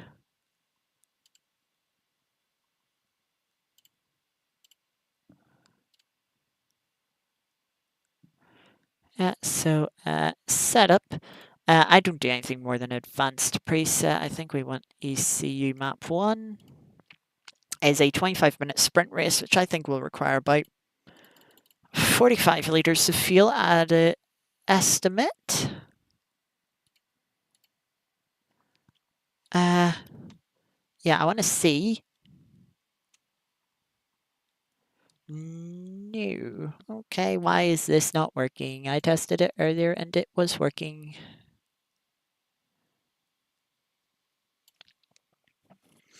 Yeah, I too have difficulty with my passwords. Or maybe, yeah, I generally do have difficulty. There it is. That's what I wanted. Yeah, I generally have difficulty myself with passwords. I need a password manager for all my passwords. There's a couple I know off by hand. but they're like PayPal, because I don't want to save PayPal, just like safety. You know, just feel safer not having it in a password manager, and just knowing it myself. But yeah, otherwise, if I don't have them in a password manager, I'm constantly resetting them.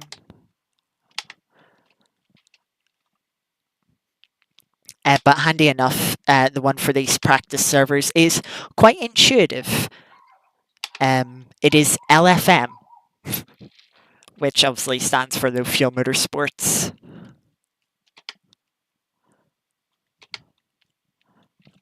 And before this server gets DDoSed, then I'm the one to blame for it. But yes, this Porsche, I have not driven the Porsche that much. It's very on the nose at the start of a stint. At least with the aggressive preset setup.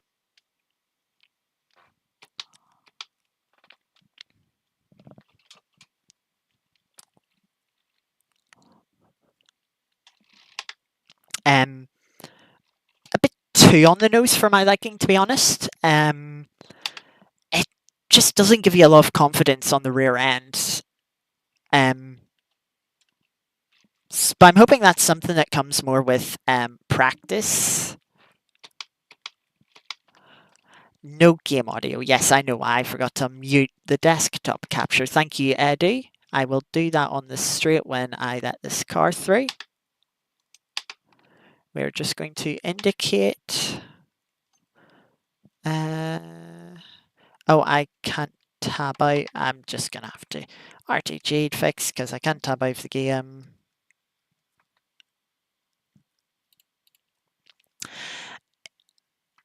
Yeah.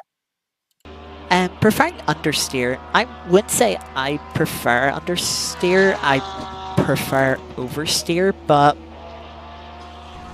this car's definitely way pointier than my liking.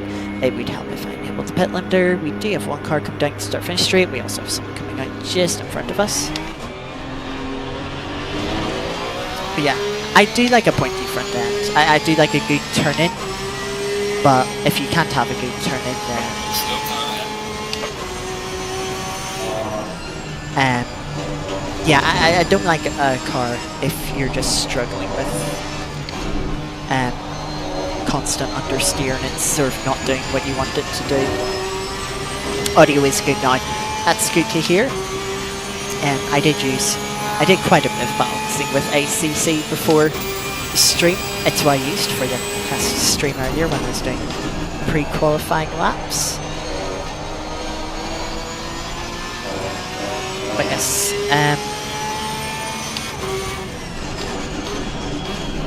I'll have to keep an eye on the time. Our race server will go live at 9:15. So that's in like 20 minutes from now.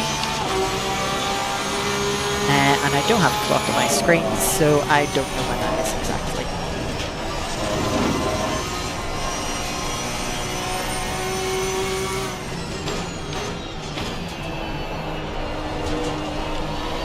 Yeah, I would say responsiveness isn't necessarily better if you can't control it.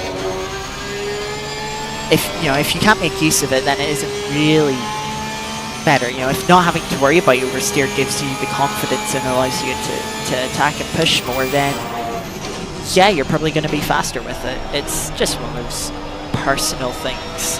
I know at like esports level, they have very twitchy setups. I tried an esports setup once on F1 2019, I want to say, and yeah, I could not drive it for the life of me. I was constantly spinning out.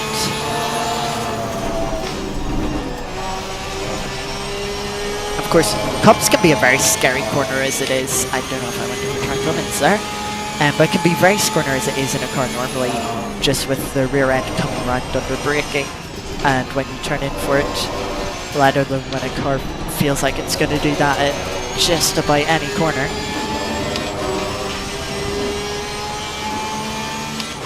but we'll see what time we can do.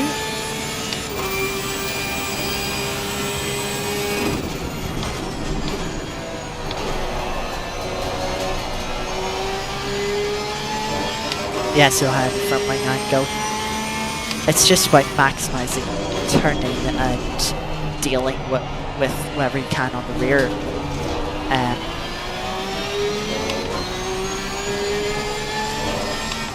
Yeah, it's a bit silly. You know, of course they can control it, which is fine, but I don't think I ever will be able to. I don't take racing that seriously. I just do it for the fun of it.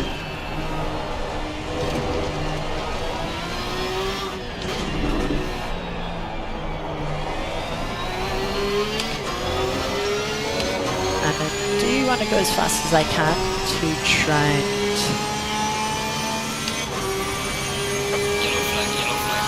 gap this McLaren as a not hold him up after he lets through coming out of the pits. It's a little bit wide.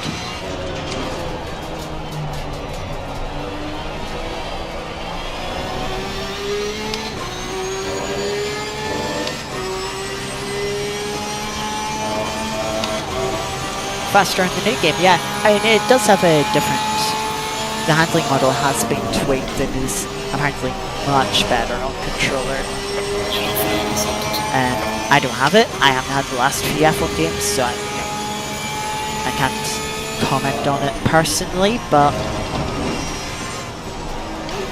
I suppose you're just getting to grips with the new model much more than your friends maybe are. Maybe there's some Forza experience in that.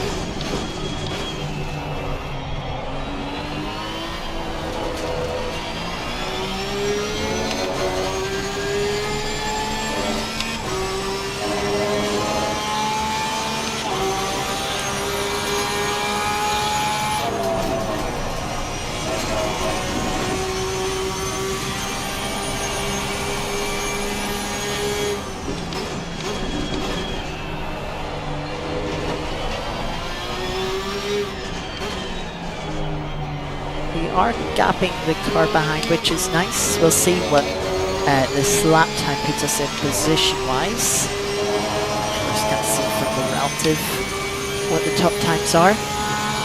But we are gapping the car behind, which is confidence boosting as we head into Brooklands and Luffield.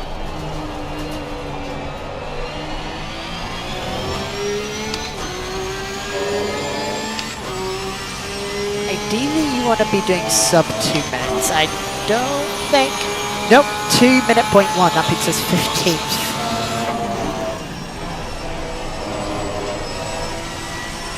Let's see if we can break the 2-minute barrier. You can attack very hard under the F1 game. Interesting. I mean, F1 cars are those cars that you should be able to just push a lot. They have so much grip. You know, they give you a lot of confidence. I mean, if you look at the IRL, like throttle traces, drivers, there's barely any throttle management. As I slightly missed a shift there. You know, but the F1 games, it always felt like you had to be a little more conservative than they were in real life. And I'd say, like, out of the games I tried, 2019, 2020, or 2018 as well, I would say 2020 was my favourite. It felt the most realistic. Like turn 1 at Austria, it felt like, oh yeah, I could attack it as much as could. Yeah, if you can. That's a lot of corrections. No one's behind, so we can safe rejoin. Yellow flag, be careful there. Yeah, I do like Silverstone, especially in an F1 car with how much you can attack, the speed you can carry through. Cops, Maggots, Beckett's, Stowe is such a good track for F1 cars. And it's still an enjoyable track in GT3s. I know there's some people that don't quite like it. And okay, yeah, it doesn't have the crazy elevation of some of the best tracks like Spa, Watkins Glen, wherever you want to say. But, you know, I don't think a track needs elevation. Yes, it does certainly add to a circuit, but I don't think it needs it, per se. I think Silverstone does just fine without it. The new traction system feels much better on throw. Yeah, that's good to hear. I mean, I would try the new game, but I don't really feel like spending 50 quid on trying it out. And of course, I love this feedback from controller. I have no interest in racing it on controller. I would only be fussed on racing it on a wheel. And I haven't heard much about wheel feedback, to be honest.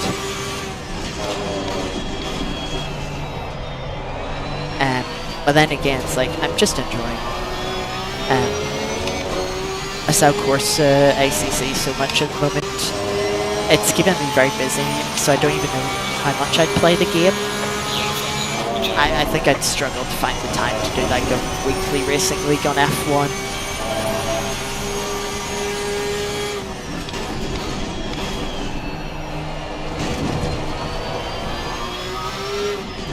You use wheel dragon. I have curiosity, what wheel do you have?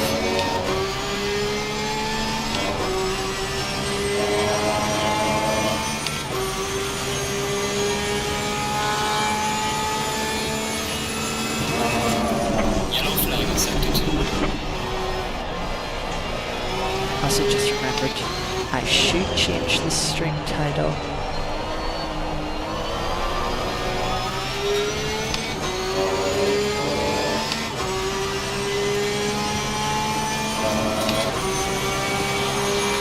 Spend a lot of time with wheel and play testing.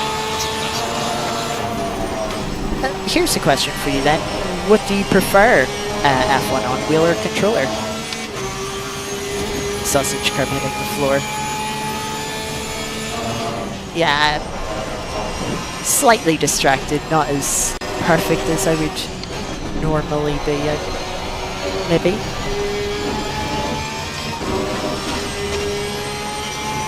Modded G920.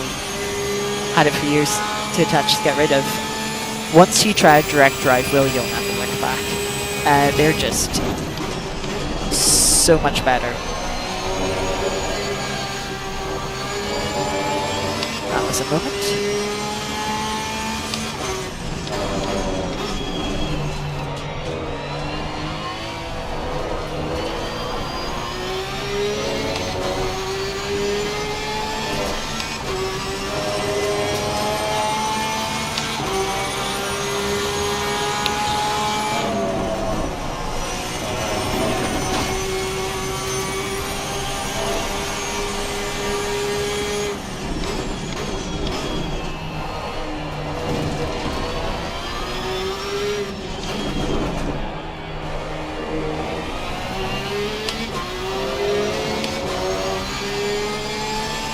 And while we were talking, I did get a sub 2 minute. Got a 59.8.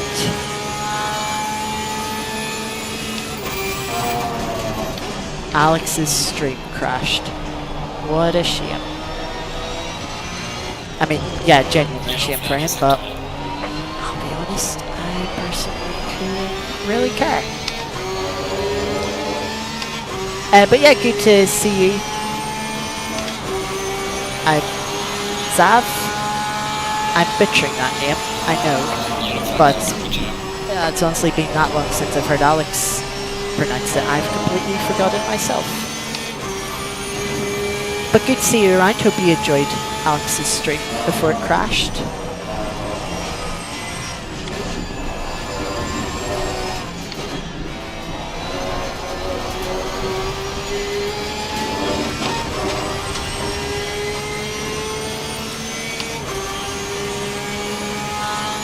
What a professional guy that is. I suppose it just sucks to suck. Crashing is just a skill issue.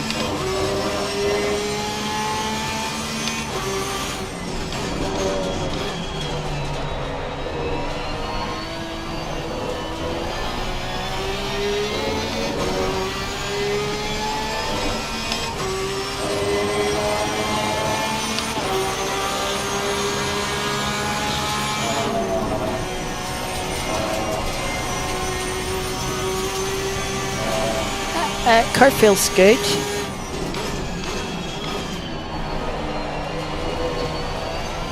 This car behind me would like past, wouldn't they? I think I'm just gonna pit the end of this lap. I'm not too sure what the time is. I think I need to add some pressure to our headside tires. They're a bit under 26. The optimum pressures is somewhere between 26 and 27 psi. For those that don't know, aren't experienced with ACC. Yeah, that McLaren just backed off to give itself a gap, but we're going to pit anyway. One of my key rules is always, always, always practice. I just remembered something. There's no mandatory pit stop in this race, so it doesn't matter. I don't need practice pit entry, but I did so anyway. Let me see, what time is it? It is 9:10. The race will be starting in 5 minutes, so we won't worry about going out again. Instead, what I will do is current setup. Left-hand side pressures were pretty good, but these could have had, I'm going to say 3 clicks in each of them. Let me just check. 2.72. I should do fuel calculations. It's a 25-minute race. Yeah, there's the calculator. I'll show you how to do my fuel calculations. So a 25-minute race, so we find out what that is in seconds. 60 times 25, 1500 seconds. Divide that by a lap. We were doing 159s. Let's just say 159. So that is 119 seconds. That will be 12.6. So we will, the last lap will be lap 13. So we have 13 laps times that by the fuel we were using. That is 2.75. Just rounded up slightly for safety. So that is 36 litres of fuel. We'll take 37 to be safe, maybe 38, depending on the formation lap. But yeah, let's put that in. And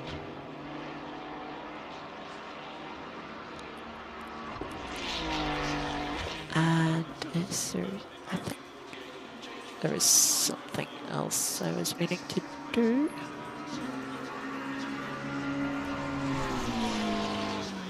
Ah, yes, I have to hit that button. I also love the way how, when I went to the toilet, YouTube was like, hey, the audio stream current bitrate is 0. It's lower than the recommended bitrate. Just because I didn't have any sound on. I should put on a bit of music, I suppose. Though it is too late for that now.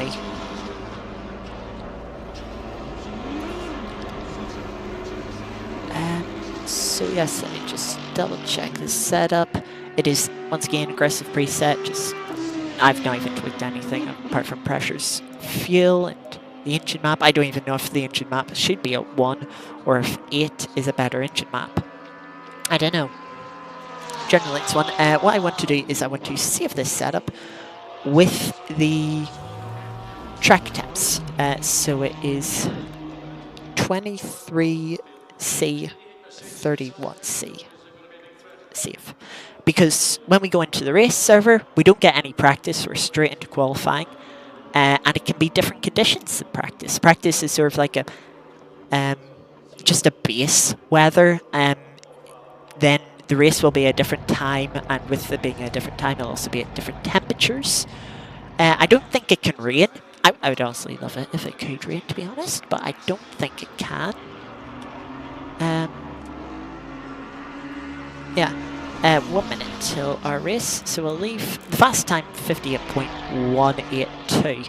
We're gonna be nowhere near that, but Oh well. We'll back out and we will join the race server.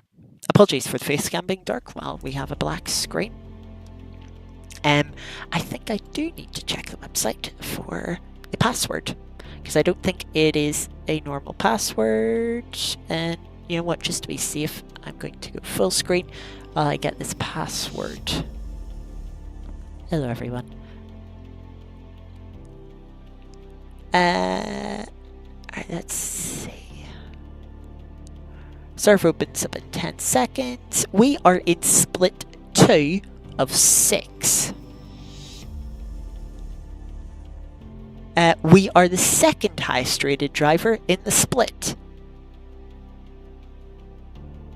That is not concerning at all.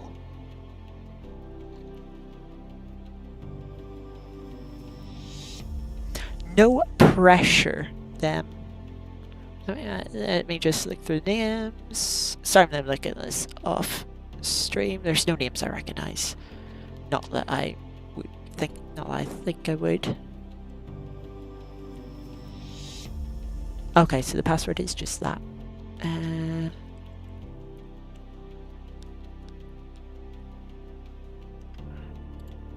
So let's refresh.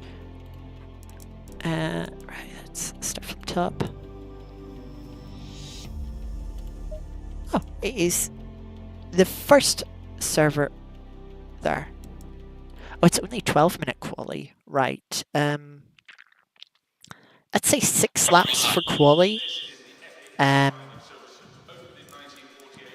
now, for the server, we can switch back.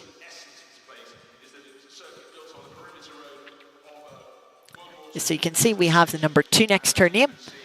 Number 2, that means we are second greatest.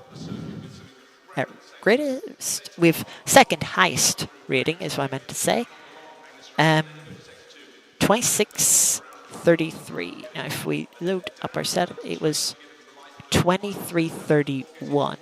I'm going to keep the same pressures, in all honesty. 6 laps of fuel, so we were, let's say, 2.8. Well, let's say 3 times 6 is 18. We can go down to 17. That is going to be our quali fuel. We're just going to run 6 laps. 12 laps isn't quite long enough, especially for the short track here, to get 2 good stints in. Oh, and the other thing I wanted to do was... Well, that's another story that'll be sorted out once the race is over. But you've got, unbelievable advantage over most of the field. The 88 Mercedes beside you, though, is going to be a big threat. Yeah, we can see we've been in a race with the tire management and everything, so looking forward to it. For the moment, everything looks great, so we'll see who is the rivals and how far or close they are. Well, with that, Green light, go, go, go.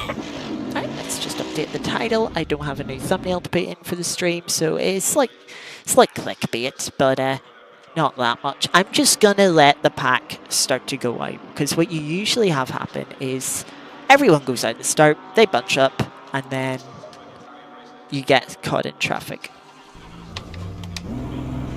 No one's going out now. Of course, that fry goes as soon as we go to go, but yeah, there seems to be a gap now.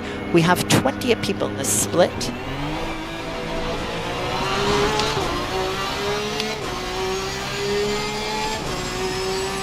So yeah, let's see what we can do for qualifying.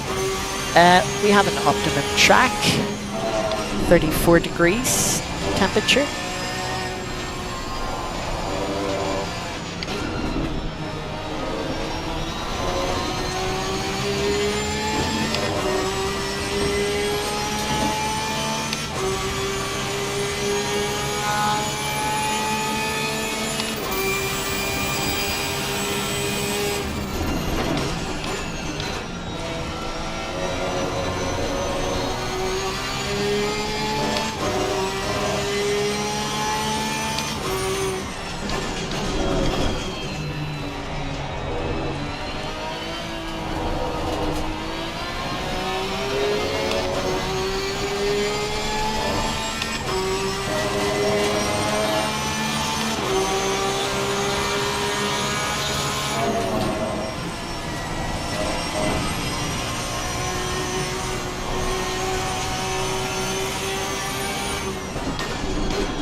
backing up ahead.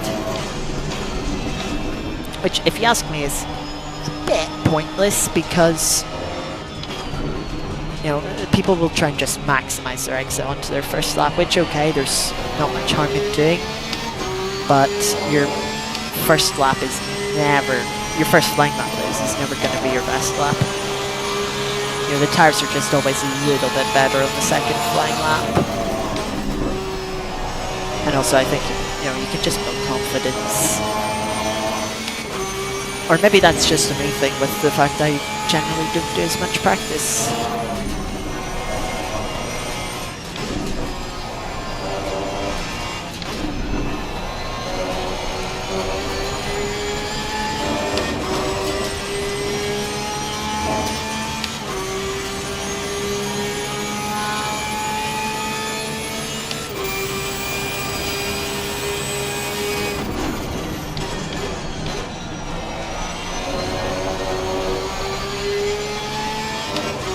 This lap's alright so far, nothing special.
So here we go for the first lap.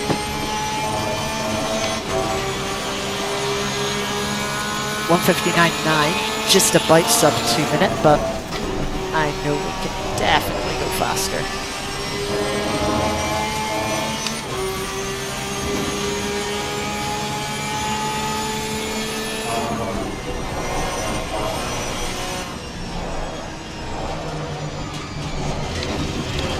Not gonna go faster like that.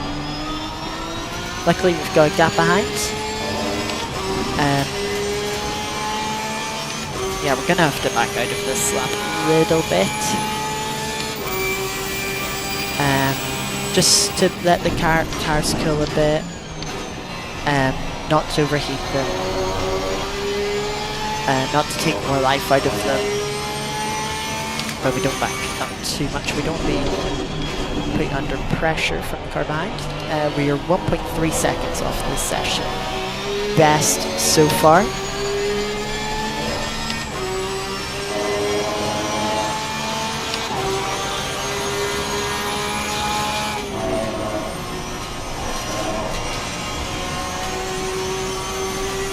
Car behind us is also on an invalid lap. So that's good. They'll be catching us anytime soon.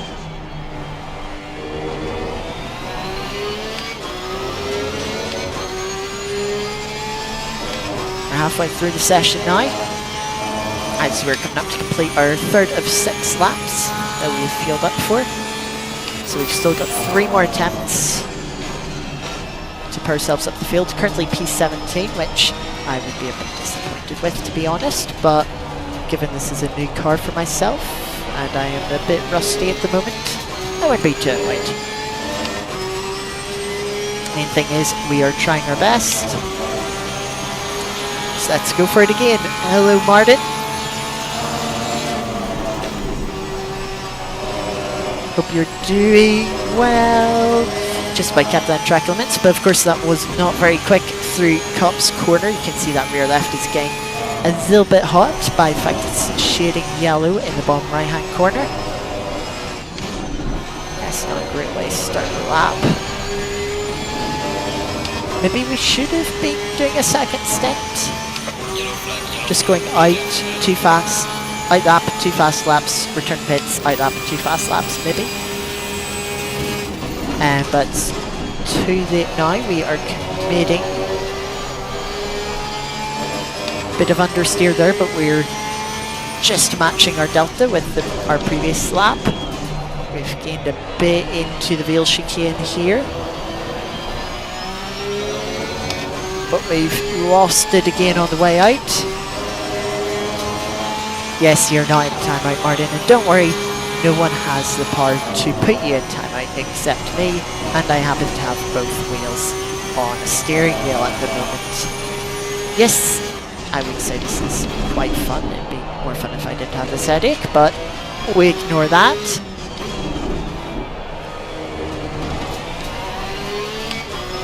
We've gained nearly 2/10 there, which isn't much.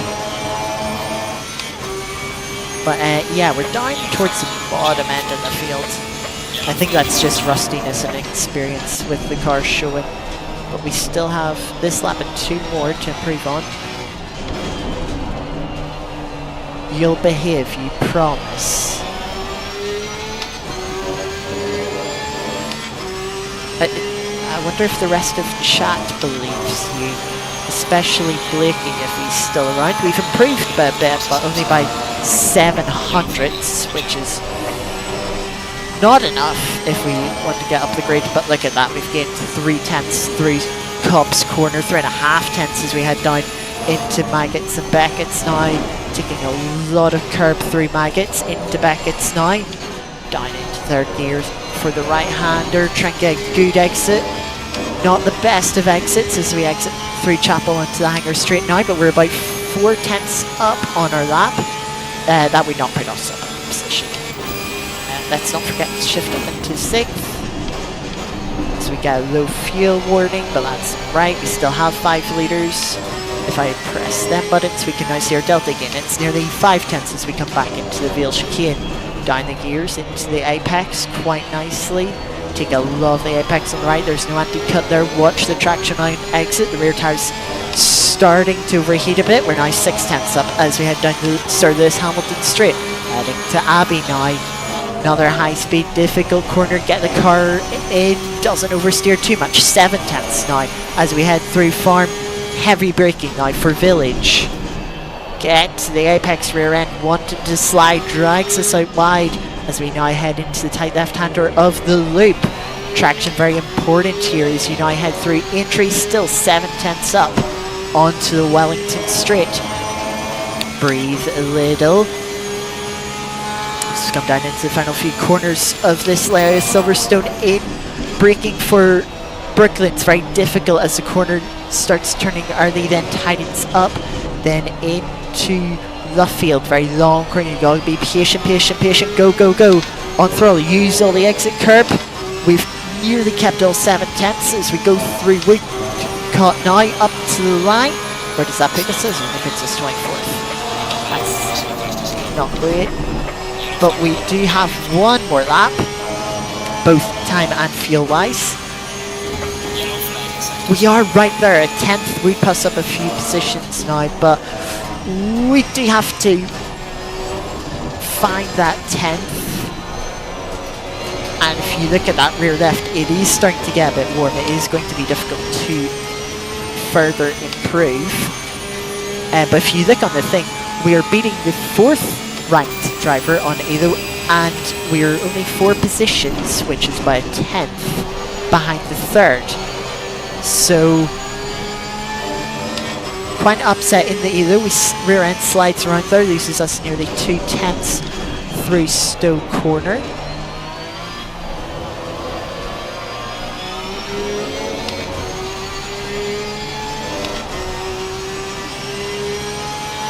Back onto the Hamilton straight by the wing on the right. Into Abbey again.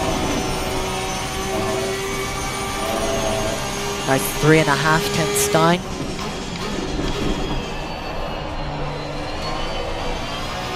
Not much better through Village this time. Watch the sausage curb on the inside of the loop. Now 4 tenths down. This lap's not really coming to anything, but we'll see it out anyway. There's no harm in doing so. You can see that bottom left tire pressure's got all the way up to 27. Now that's right at the top of the optimum window. So now head through Luffield one final time. You can see struggling for traction. As we head now through Woodcut, it's not going to be improvement. It's a 159.697. I'll bring the car to a stop, as that is qualifying over P24 out of 28. But we're right there, 5 thousandths of a second would get us one position. A tenth would get us two. Yeah, very competitive field. Couple of Porsches, highest placed Porsche being in 10th, that we were by half a second off. Of course, still some people completing laps, so that's subject to change, but you can see some Ferraris, some McLarens, got a Merc, a couple of Mercs. Not a huge amount of variety. We've got a couple of BMWs and Aston Martin down at the back, really struggling. This is sick. I'm glad you're enjoying it, Martin.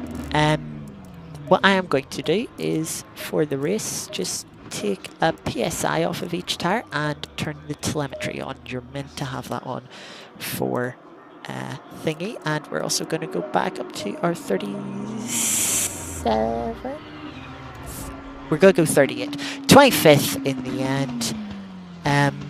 Yes, Leroy, they're improving to 23rd at the end, demoting us a place. 10.5 minutes till the short formation. We are going to go 38 litres because I see there in the quali we were using 2.8 litres a lap instead of the 2.75 we used as our estimate from practice. So yeah, we've lowered the tyre pressures all by 0.1 of a PSI just to make sure they stay in optimum. We don't want to go any lower. That will risk us just overheating them. We have a 25-minute sprint race, no mandatory pit stops in this. A short formation lap, so we will simply drive up to the line and go, leaving practically no time for tyre warming. But thankfully, we do have tyre warmers. You can see just, if you look in the bottom middle,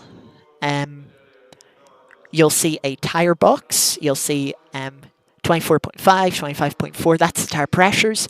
You'll then see a 70 in the top corner of those boxes. That's the tyre temperature. So the tyres are preheated to 70 degrees. The operating window, the ideal operating window is 80 to 90. So we're a little shy of the ideal window.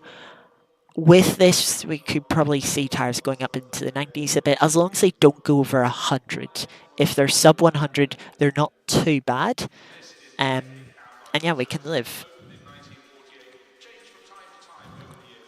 Cold Fuse, thank you for joining. You finally made it. You did indeed. We've already completed all the beam snares. Well, when I say completed, we 3-starred 6 of them.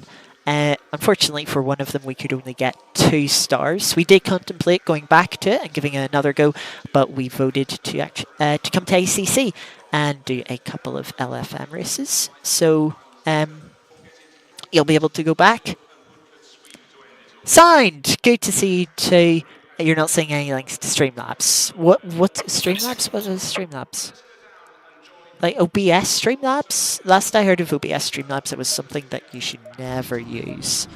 I don't know if I'm misremembering that was something else. But welcome along. Welcome along. We are nearly ready for the formation lap. I say formation lap. To start the race practically.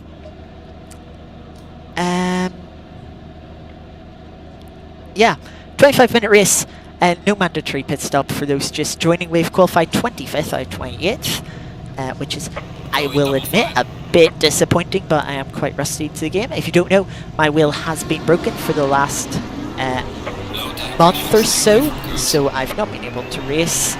And now that I'm jumping into a Porsche, which I've only driven once before today. So I don't have a lot of experience nor a lot of confidence in it, to be honest. But I'm using it in an upcoming endurance series, so I want to get some practice and experience with it. And here we go then, we've got a good start. then slick to the inside, but let's not go down there. That's just asking to cause a crash. Clear on the left. Couple of bumps in front of us, but ultimately nothing that we can take advantage of. There's a Ferrari off on the left hand side. We're going to back out of this because that's just not a risk worth taking. We're going to lose position to the Ferrari on the left, just being in the wrong position. We're going to look at this Porsche. We're not going to have room there. Going to try and keep ahead of this Aston Martin on our left. Tuck into the slipstream here. Let's go for the racing line. Gonna have a car looking down our inside, so let's just give them room because it doesn't hurt to do so. Better safe than sorry. Car on the right. Clear on the right. Trying to avoid this Porsche as everyone stacks up on the middle. Bit of contact there. 3 wide! All clear. Clear on the right. That's very risky. We're gonna be side by side. I hope this BMW doesn't cut across me. Clear on the right. Thankfully, the other car backed out of it. We nearly tapped the back of the BMW. Do we send it down the inside? Do we? We have a look, but ultimately, let's play it safe. They give us some room, which is very kind of them. Watch the Aston Martin behind us in our radar. In case they do anything stupid. Right, let's try and get the slipstream. We're 24th, which is an advancement of 1 place. But that is from really others' misfortune, let's be honest.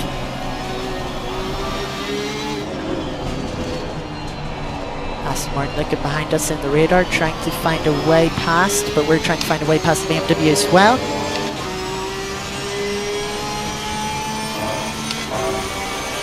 And that is lap 1 of approximately 13 completed. Let's head into Copse Corner. Bit too much apex curb. We're gonna run wide and can see that gives the Aston Martin a run behind us. They're gonna pull alongside. Do they go for the move? No, they sensibly back out of it, I must say. As there's a couple of side by side. There's a McLaren off on our left hand side. They're gonna rejoin. Going to be side by side as we come onto Langer Street. We're just going to pull ahead of them, and they're probably going to lose position to Aston Martin. That's P23 now. Has lost us a little bit of time though to the BMW. So let's see if we can claw it back.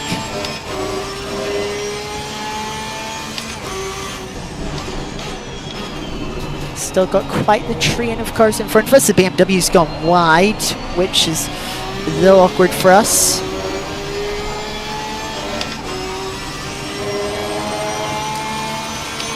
We didn't make any contact. Through to Abbey, probably the corner I'm the least confident in, to be honest, at the moment. Not close enough to even think about a move this time. There's been contact ahead. There's a Mercedes is spun. We've avoided that. There's a Ferrari as well. We missed the apex by a country mile, but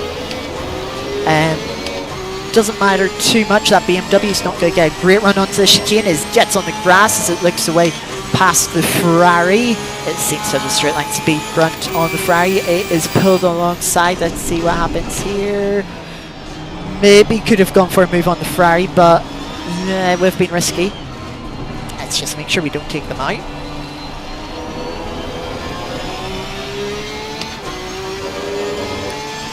But there's definitely opportunity here.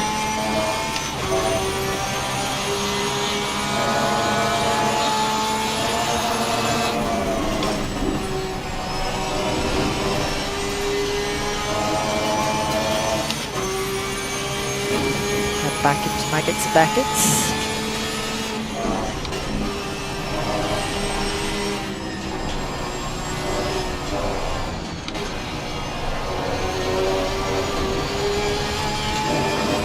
Just playing it cautiously through their rear end, dancing around a little bit.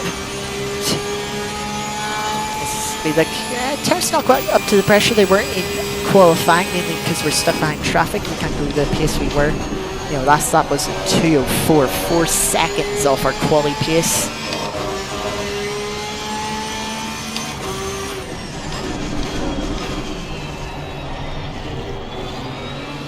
brake to not drive into the back of the Ferrari.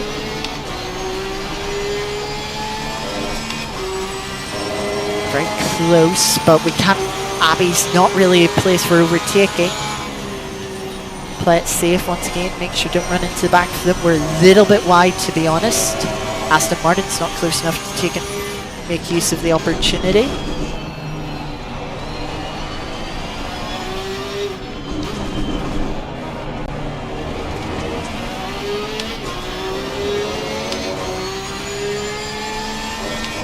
Ferrari seems to be just a little bit held up by the BMW. It's allowing us to stay very close to put on pressure. But will it equate to us getting past? We'll have to wait and see.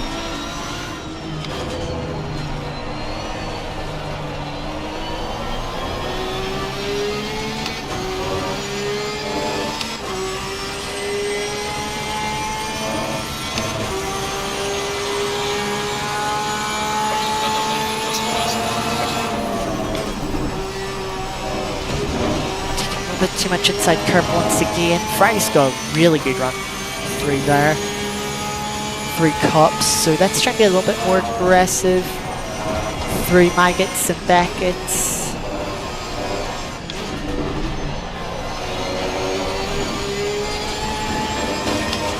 As you can see, gaining about a quarter of a second through there on the Delta.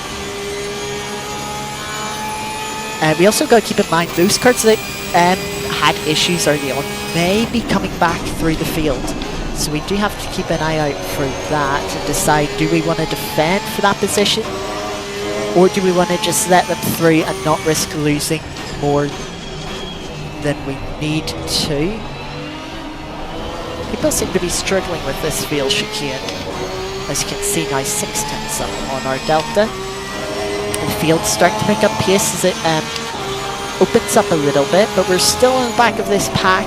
It's not opened up too much, which is nice to see. The leader seems to be making a little bit of a breakaway at the front on the mini-map. But that is none of our concern because we're far from them. Sliding a little bit wide through Village there.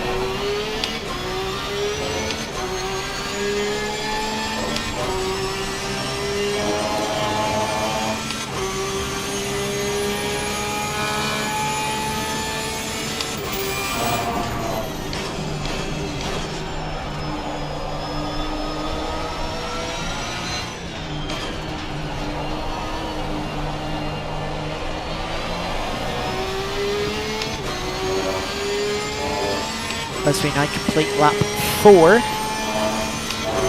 That leaves 9 laps to go. Down to 59.7. Everyone's saying very similar lap times at this stage of the race. You gotta say, the Evo system on LFM has made a close field.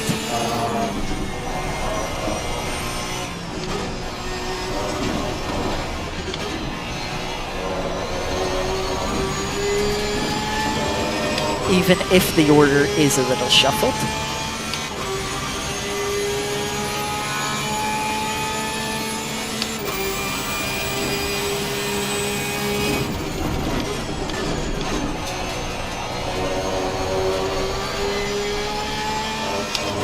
We're just losing touch of the Ferrari a little bit.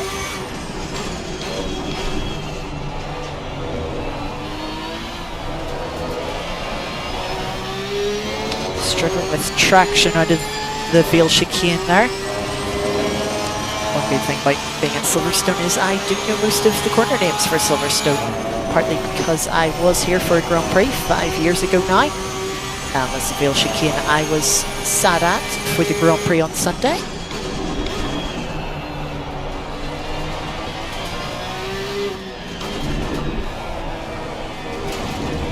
Again, just clipping that side curb, which isn't ideal.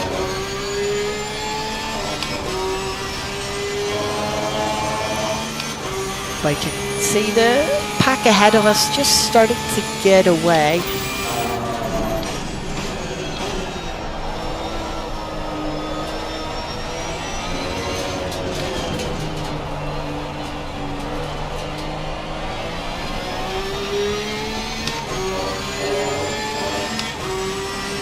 But we are up in our delta. We are creating a little gap behind us.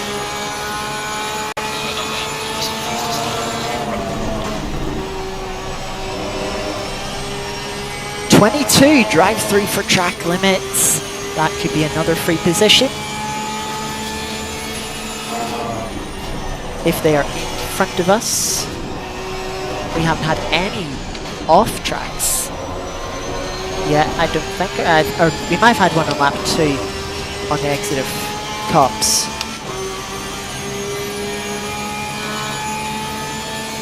Yeah, Martin, you're right. It is very difficult to make passes because the margins are so slim. I mean, that is why F1 has DRS, because it is difficult to make passes. I mean, there are opportunities, but they've been very risky opportunities very likely to end in a crash that just sees two drivers out of contention.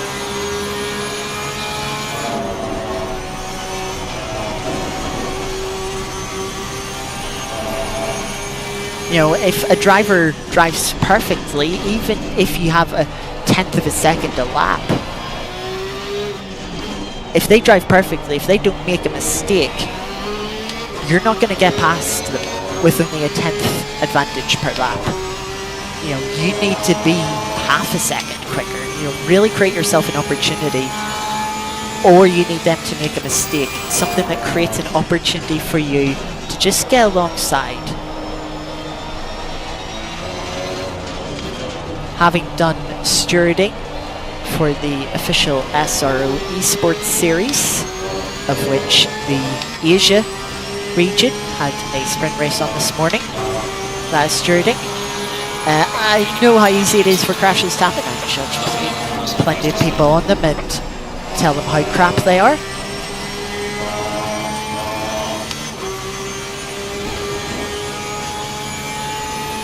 So it would look bad on me if I then went and did the same stupid stuff. Ooh, rear end of the car really stepping out there through Maggots and Beckett's. Luckily we have a gap behind, so we're not under threat.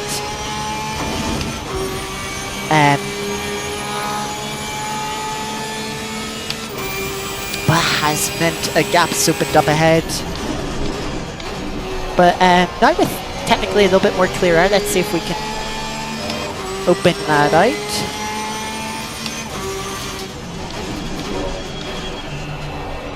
Dragon commenting on their dislike for DRS and ERS. Yeah, because you forget you have them. Well, then just drive something other than F1 cars. Not that hard. No DRS or ERS in ACC. Closest thing you have is technically engine maps, but you tend to leave it in map 1 and carry on. And we can see there's a fight up ahead that has brought the BMW and the Ferrari right into it. And that's another characteristic. If you battle someone, it's, you know, you're gonna slow yourself down.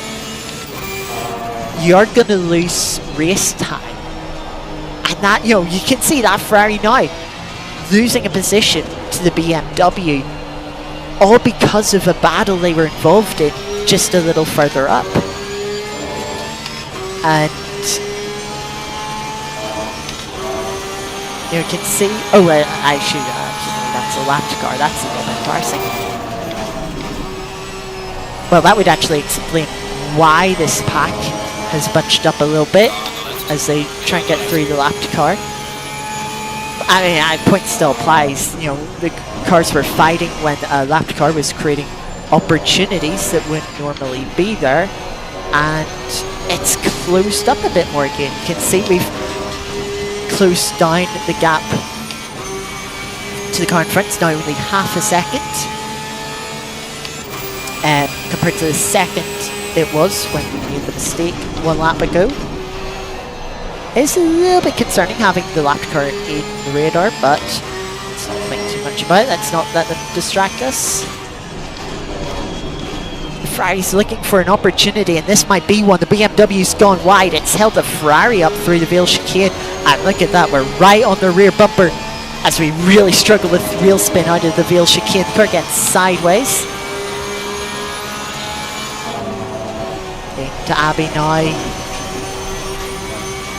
Using a little more of the track than the cars in front of us. The Ferrari's gonna go for a dive. Yellow flag. They've got it done. There's a yellow flag, so technically we should be passing, but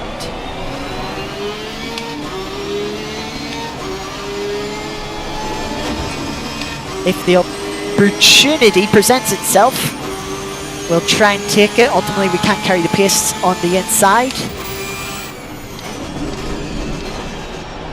At least we had to go. Let's not run deep into the BM, as you can see more fighting up ahead. The group of 4 cars are fighting side by side, 2 by 2 it looked like for a moment, as they headed through Brooklands and Luffield.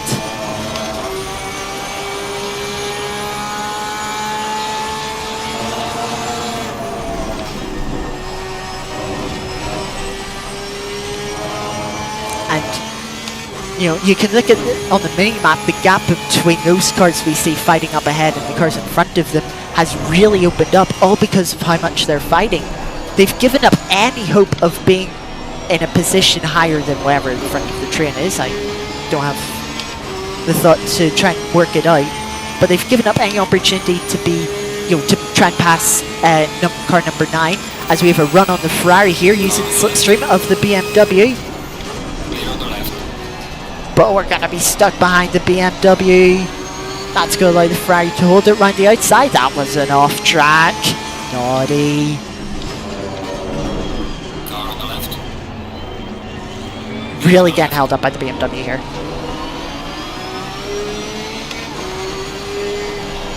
Make sure we don't run wide into the Ferrari. Ferrari gives us a lot of room by going off track. But if you've noticed, the number 7 Lamborghini is right behind us now. So we're at threat of losing, what is now 19th? Ferrari thinking about another move, decides against it. That Lamborghini got very close in the radar.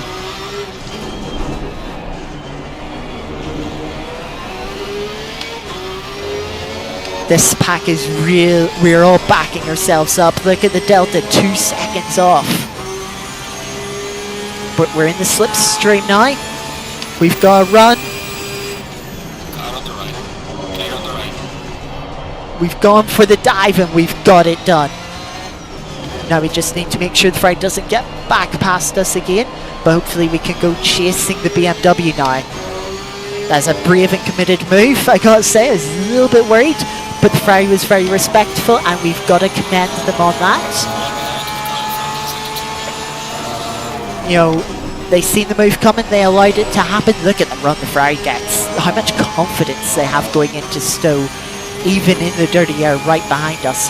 But hopefully through the rest of the lap we can create a bit of a gap.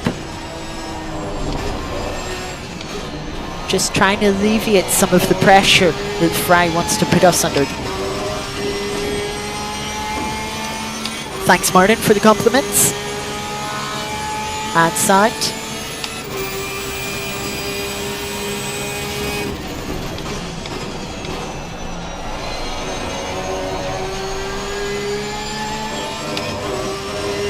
The Lamborghini and Ferrari is starting to fight behind us. You can see on the relative, they were both 0.7 behind at the moment. And if they're that close, they're likely side by side. They'll be slowing them down, which will allow us to get a gap. And look at that, over a second now.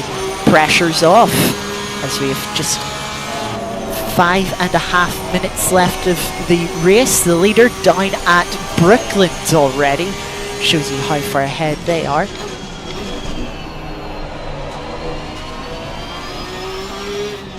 As we are on lap 10. In case you're wondering, the lap counter in the bottom left tells you how many laps we've completed. And the lap counter on the right, by the race logic and the lap time, is how the lap we are currently on. So we're currently on lap 10. We have 9 laps completed, of course.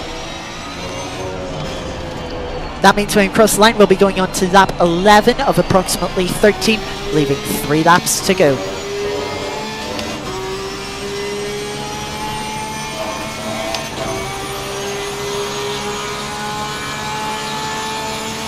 You can see we've just closed back up to the BMW about half a second quicker that lap after making the move on the Ferrari.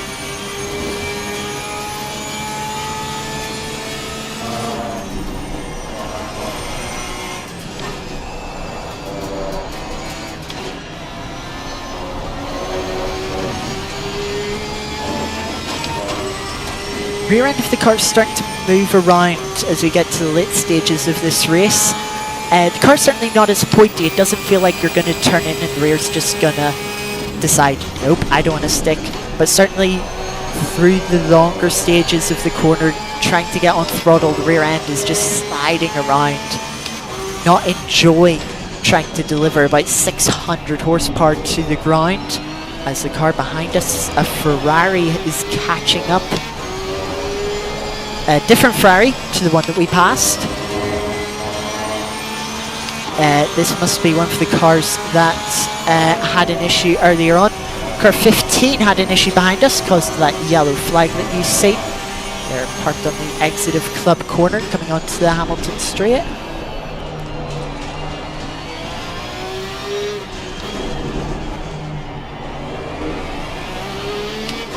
I think it's going to be quite difficult to stick in front of this Ferrari. They're looking quick. And I'm afraid the BMW is probably going to hold us up and just create an opportunity for that Ferrari, even if we don't make a mistake ourselves.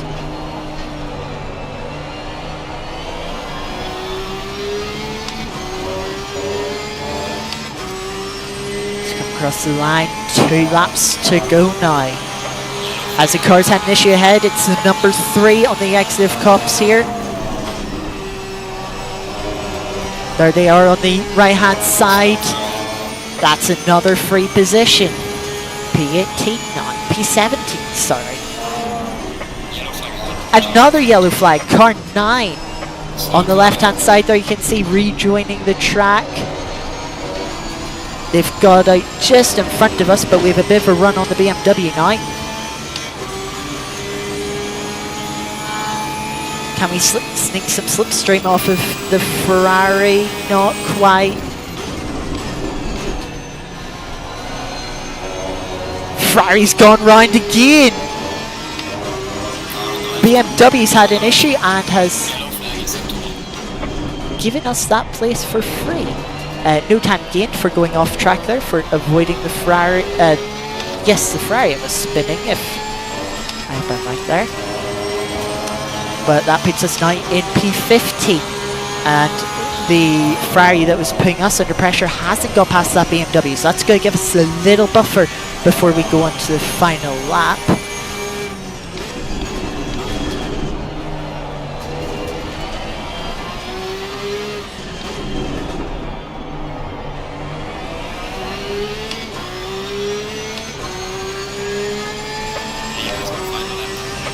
See how far the leader is. We were just 1 minute 31 seconds into this lap as the leader crossed the line. That means, yes, we are nearly 30 seconds behind the leader, so we run a little wide.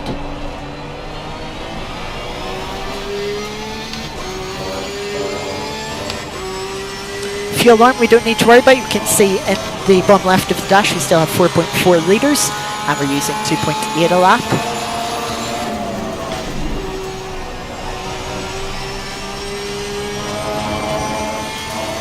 The Ferrari behind putting a lot of pressure on the BMW, which should hopefully keep us safe for this final lap. I was going to say I don't see us going forward, but we might. There is a drive-through penalty to be taken up ahead. But the car that spun is the number 18. They have recovered at the front of the train, which is lucky for them. That BMW still holding on to 16th. Behind. You can see the rear end just dancing around as I try and put the power down. Confirmation of the final lap as the time of the race has ran out. But we will all see this lap out.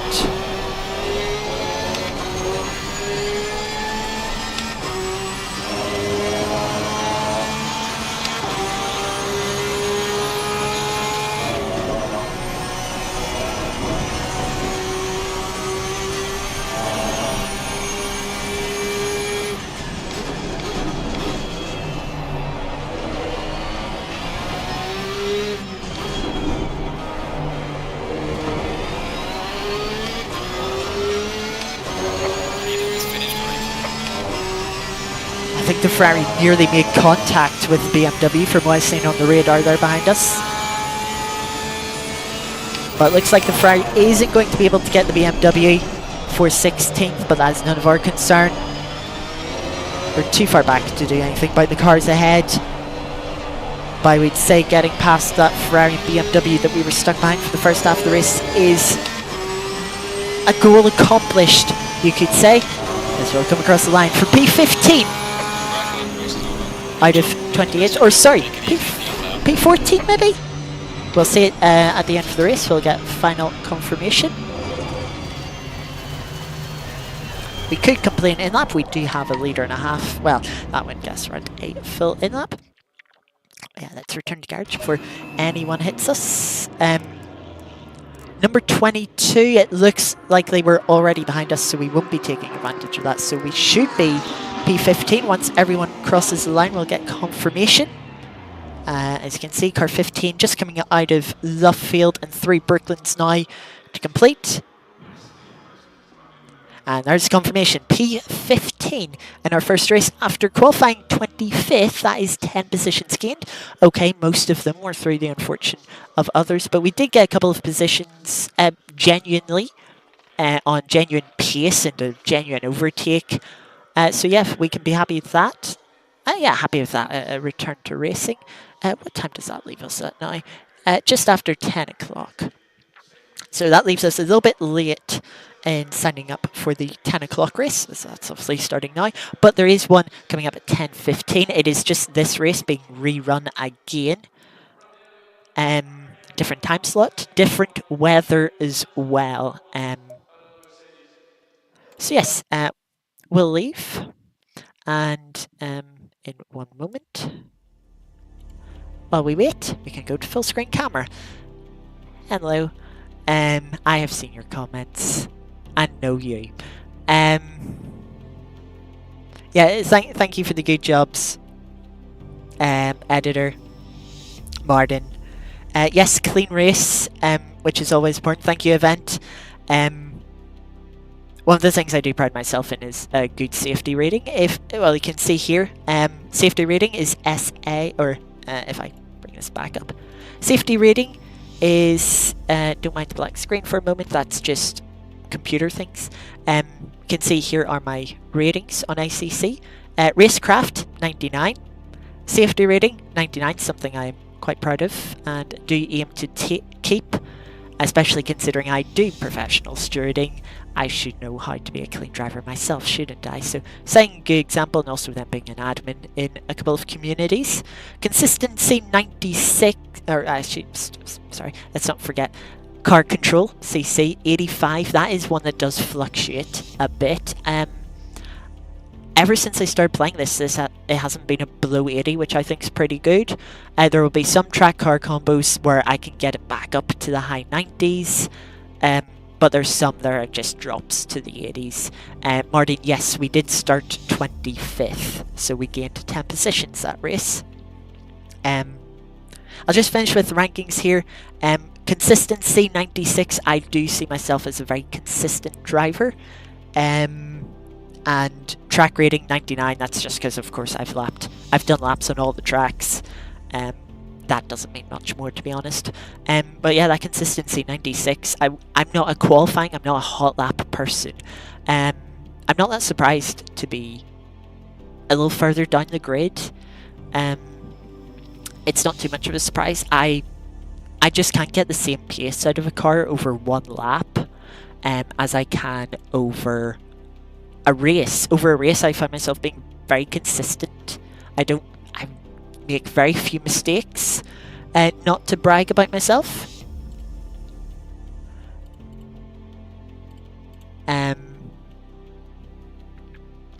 But yes, I make very few mistakes, which means that, yeah, tendency in races is I go forward as others make mistakes, get caught up in incidents.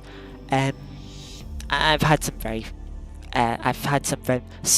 very, very consistent stints. There was a set of 10 laps I did at Watkins Glen where all 10 laps were within a tenth and a half of each other. If you took out the slowest lap, they were within 3/4 of a tenth. That is all within 0.075 of a second. 0.075. And there were two different pairs of laps that were identical lap times, down to the thousandth. Okay, I'm bragging by myself. That I'm just hugely proud of that one stint. Of course, not all of them are that good. That is just once in a career, but it's something I've done, something that I'm very proud of, and I think does demonstrate that, yeah, I can be a very consistent driver. Well, yeah, qualifying, I don't get the grid position that I would. I don't get a great grid position. In the race, I can definitely go forward. And in endurance race, the longer races, of course, that is a lot more valuable. Especially in team race when, you can have a different driver do qualifying. It's like, oh well, have a driver that prefers qualifying, put the car up front, and then even though that other driver might have been faster over one lap, I can keep up with them over a race distance. I also quite like wet weather. We won't be seeing any of that today, unfortunately, but there's not much we can... Oh, well, I say that.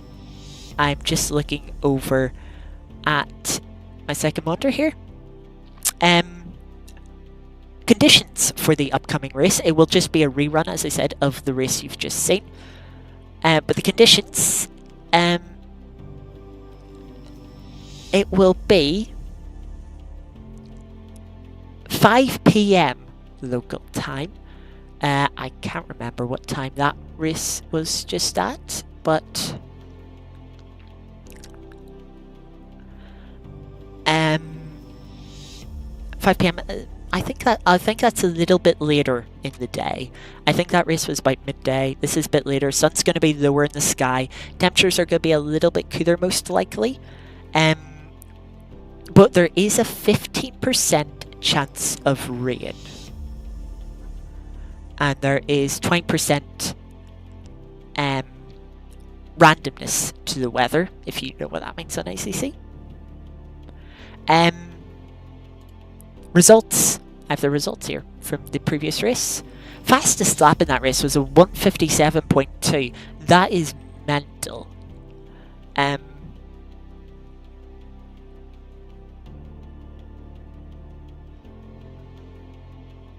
Oh no, sorry, that was split 1. Not split 2. Fastest lap in split 2 was a 1:57.9. That driver is the only... Everyone else, 58.8 for second, 58.7 for third. There's a 58.6. Yeah, it shows you how fast that... I topped out, yes, 59.5, you're correct, is to be exact, 5.62. Finished 33.4 seconds off the lead, but we did gain 10 positions. In terms of ELO, I did lose 6 ELO, so I went down from 1988 to 1982, which I'm not too concerned about. Safety rating, I gained 0.37. So I came into this race with 7.01. By the way, max safety rating you can have in LFM is 9.99. We gained 0.37, which is really good. We only had 2 incident points that race, which, considering the pack we were in, is very good. You get 4 instant points for every contact, and 1 instant point for every off track. So we had 2 off tracks. One was kind of avoiding another car, so we can't be too harsh on ourselves there. We did do an off track all by ourselves on lap 2 at Cops. Difficult corner, but we did do it. But 0.37 is generally a good safety rating to gain. So yeah, hopefully can get that close. Keep building up. I haven't done enough races. You know, every race it's been going up and up and up. So yeah, I can definitely see myself getting to 9.9 something at least at some point. Yeah, just once I've done enough races to really reach it. I mean, it's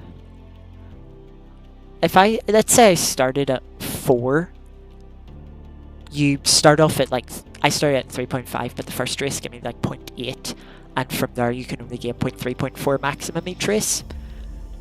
So if we say we start at 4, and we want to gain 6 rating, you gain 0.3 every race. Let's say, well, that's 20 races you have to do. I've not done 20 races. I've done like 12. So that's very good.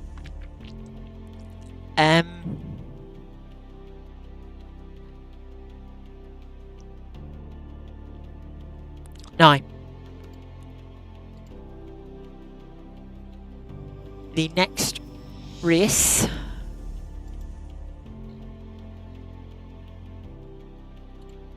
oh dear.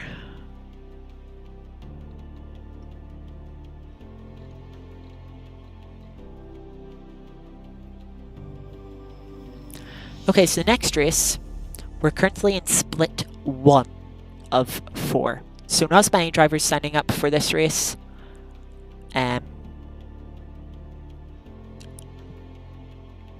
Which means we have bumped to top split.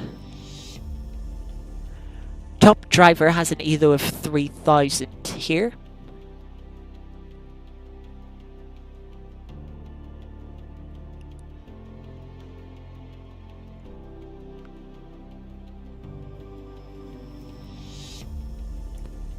SMH signed. SMH. So my ELO, 1982. Lowest ELO in this field is 1906 at the moment. 24 drivers. We're the 19th ranked in ELO. Oh boy. Oh, there is a name I recognize in this.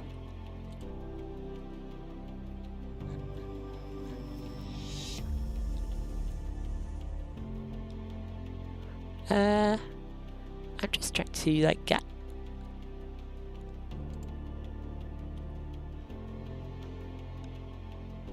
Yep, there is a driver I recognize in this.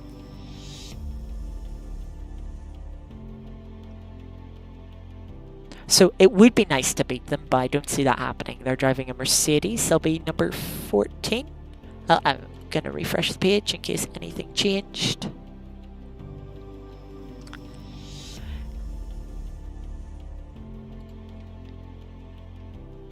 Yeah, a couple of extra drivers signed up. So we now have 25 drivers in the field. We're ranked 20th. Oh boy. This is going to be tough. In all honesty, it's going to be tough.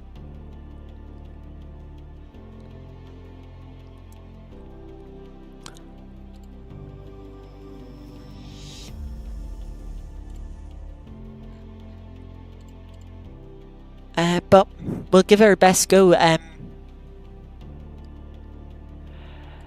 important thing is it's experience for the endurance series coming up. I'm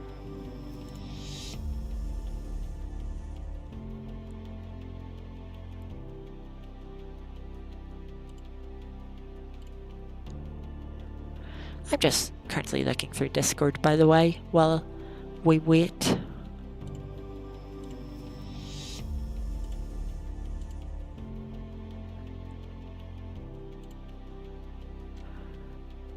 Servers should be up in about a minute, so we don't have long to wait. And remember, afterwards, we'll do this race. That will take us to approximately top of the hour again, 11 p.m. We're then going to do the daily and weekly stages on Art of Rally, and that will wrap up today's stream. It's been a good one. We've been going for a little while now. Thank you again for everyone that has turned up, for everyone that's liked the stream as well. I hope you've been enjoying it. Start position for next race, we'll see in qualifying. We'll see. I'm really not expecting it. If it's not last, genuinely, I'll be really happy. I'll be really happy if it's not last in this top split.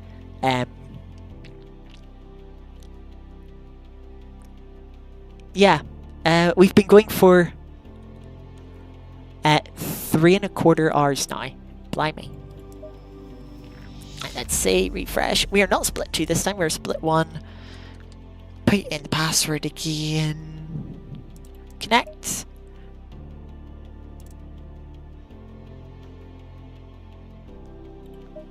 Hang on a second.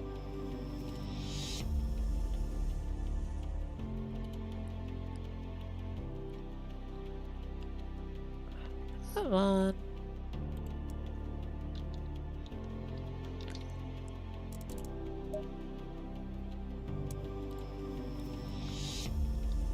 Oh, fuck. No. What? Good to hear you've enjoyed yourself, Martin. I'm struggling at the moment. I don't know why.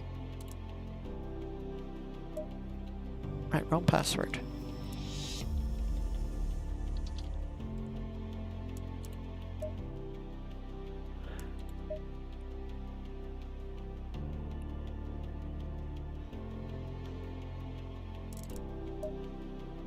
Server is full. Please. What?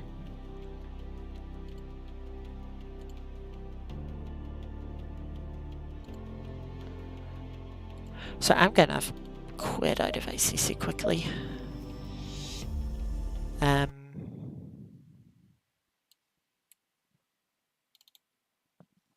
are issues.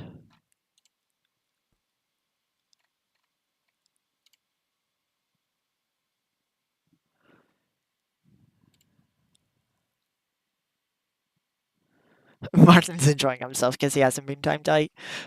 Probably true. There's still time to fix that, isn't there?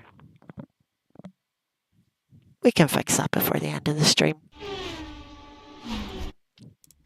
But for now...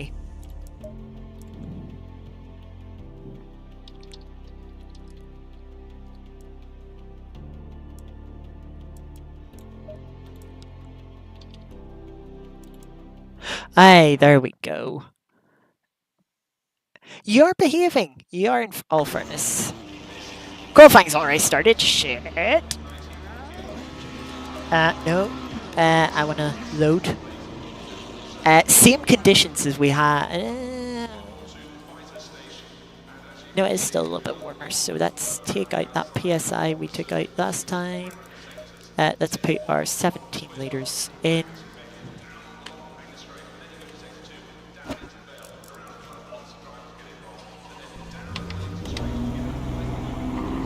And let's go.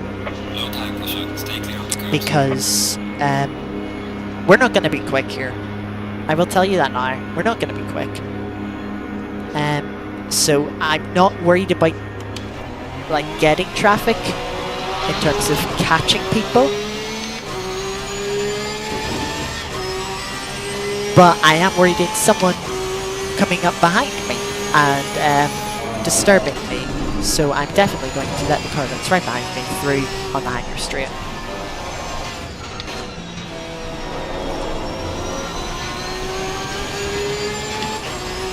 We'll indicate just to let them know that we're going to let them through.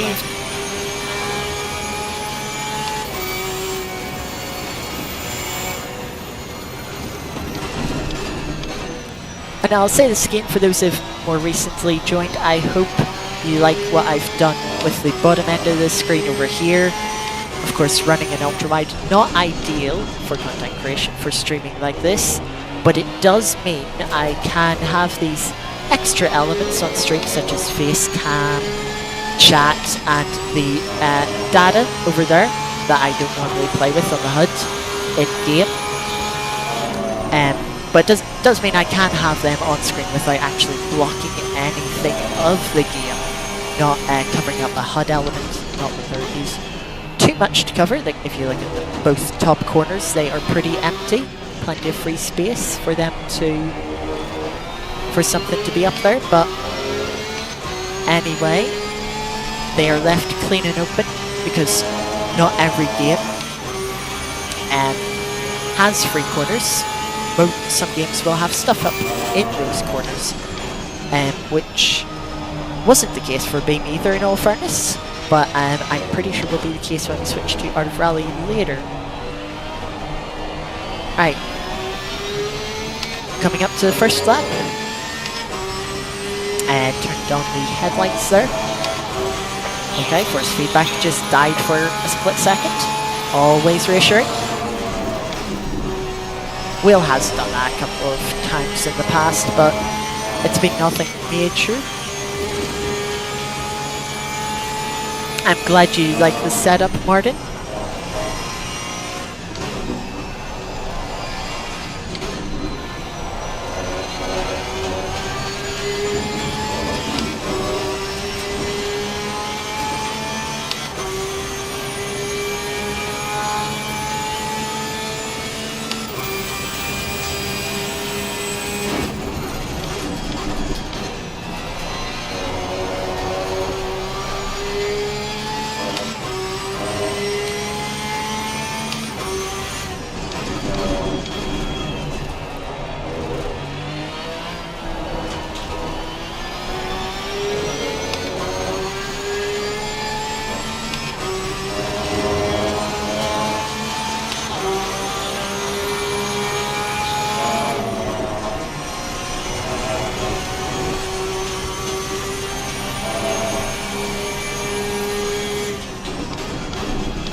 Sound, I think you should ban that person. I don't think they should be on Amy's Discord, you know. Like, who likes that guy anyway?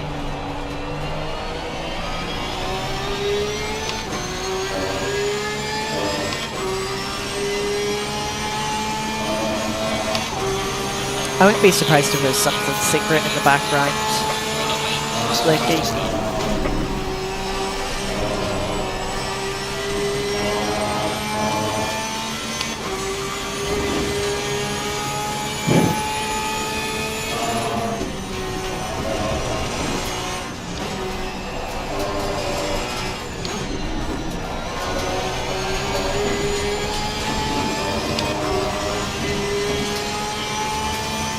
but I seriously wouldn't be surprised if it was Amy going to Alex like, hey, let's do something. Join my Discord for it. Here's a link.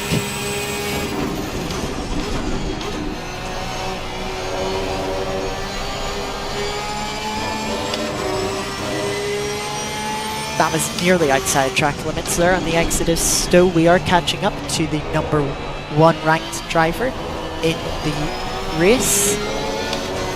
They are on an outlap, I think, but they should be quick enough to not be of any issue for us. We're half second up currently, going for a mid 59.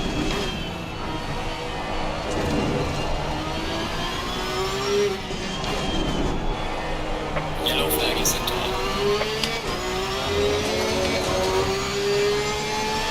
To be fair, Amy's birthday is coming up. Maybe someone's planning something as a surprise. And it involves Alex joining Discord.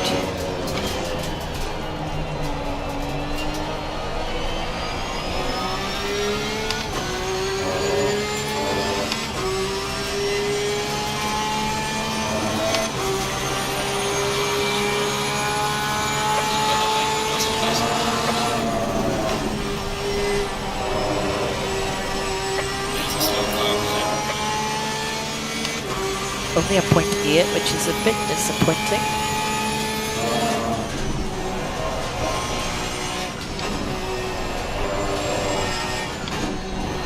We were on for a 0.6 at one stage. So let's see if we can find those few tenths.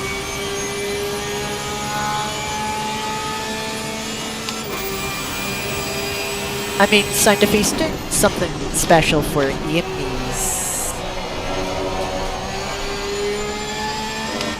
birthday stream. Amy probably wants to do it on her own Discord.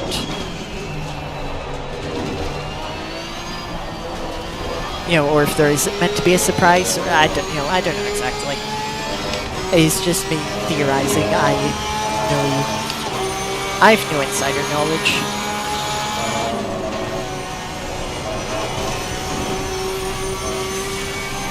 Alright, we're coming up to the part of the track. I lost the time on the last lap, so let's try not to lose it again.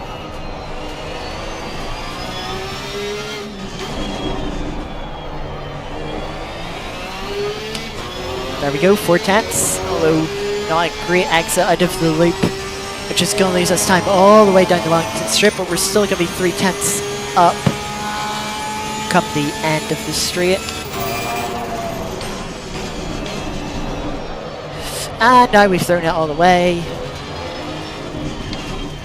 I'm going to let this one car go through, just so that the tyres try and cool down a bit. Yellow flag is set.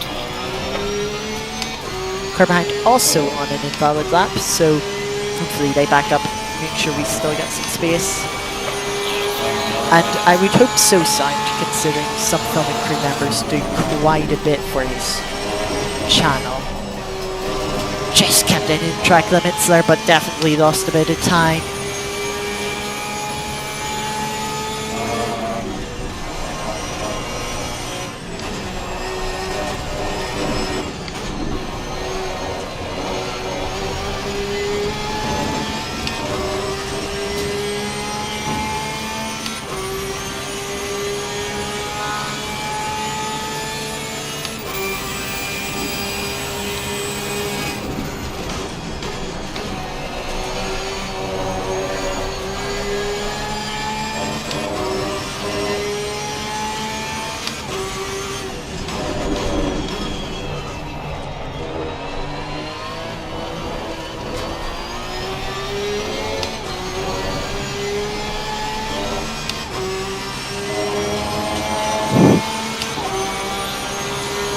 Could be, Eddie. Could be. I was going to say, how do you join a Discord server by accident? I suppose like a misclick. But then I remember, did Alex invite someone to the filming crew by accident, apparently? That wasn't ideal. Ooh. I've never seen that dash display again.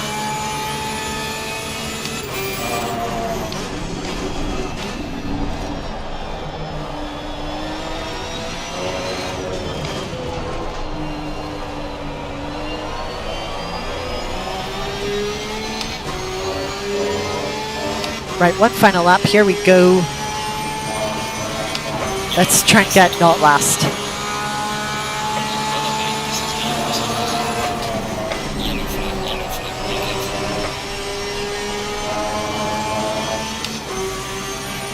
Oh, we need 4 tenths.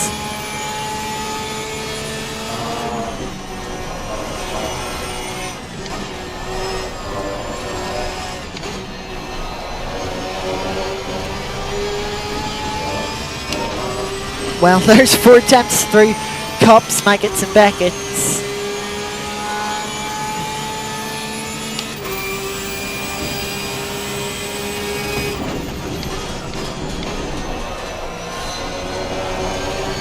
Just sliding around, but we're still 4 tenths up.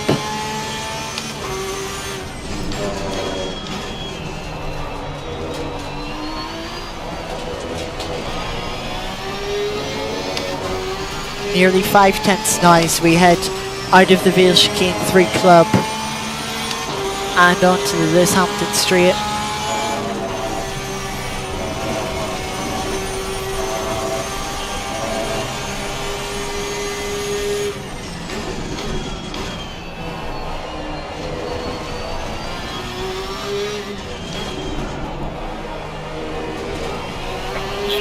72. 6/10 up now.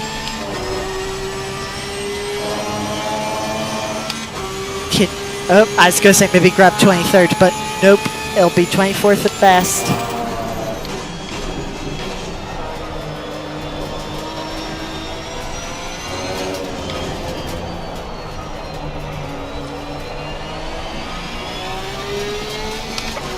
Now 6/10 up. Slow car. 59.1, that's not too bad. Cut detected. Couple of tenths off. 2 tenths would have given me 2 more positions. But I beat the one person I know in this lobby. Yes. If there's one person I wanted to beat, it was the one person I did beat.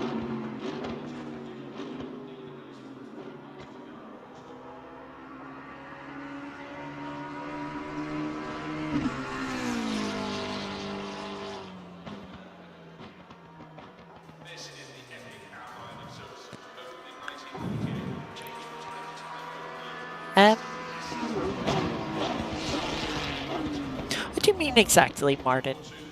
Like, racing the clock, qualifying, going for lap times, just getting the outright limit of the car versus racing, like qualifying versus the race. Like, in qualifying, you're going for one out and out lap. You know, you're going for 10 tenths, which I wouldn't say I'm the best at extracting all 10 tenths. I don't get the ultimate lap time out of the car, so I don't put myself great on the grid. But once again, telemetry.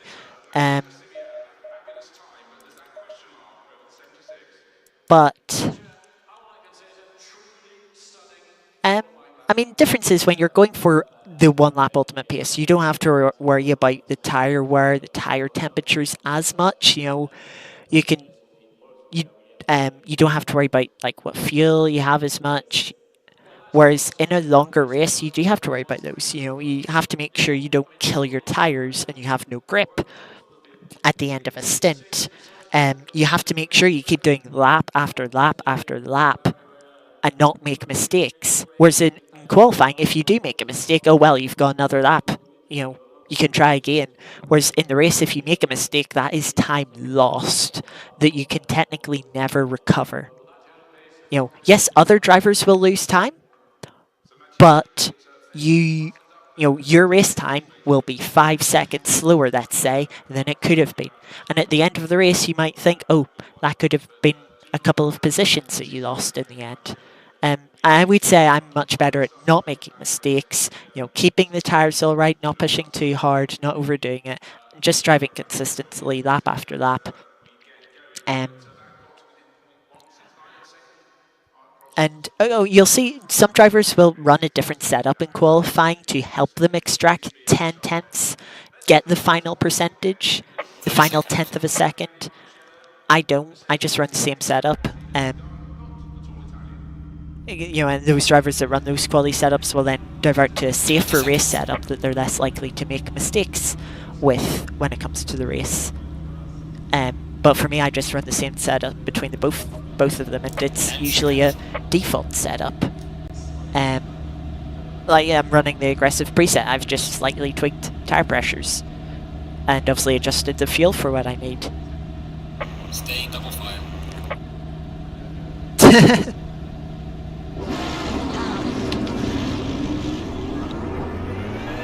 time vision. Stay clear of the curbs. Just trying to get some heat into the brakes. Help the tire temperatures. Starting on the outside this time. Yeah, far back on the start. This isn't a good start.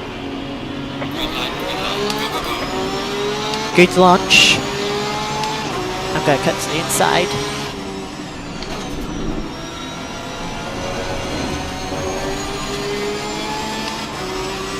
We got a better run than the 8, but not 16, and we're going to get kind of boxed in here. Let's lift our lead to make sure we don't crash into someone.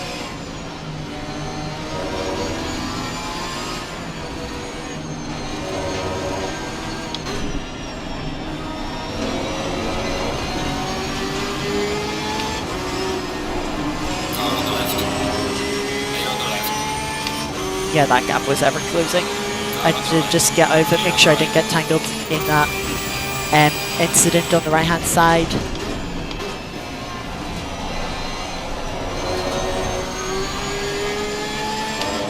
Maybe we can get the BMW on the inside here.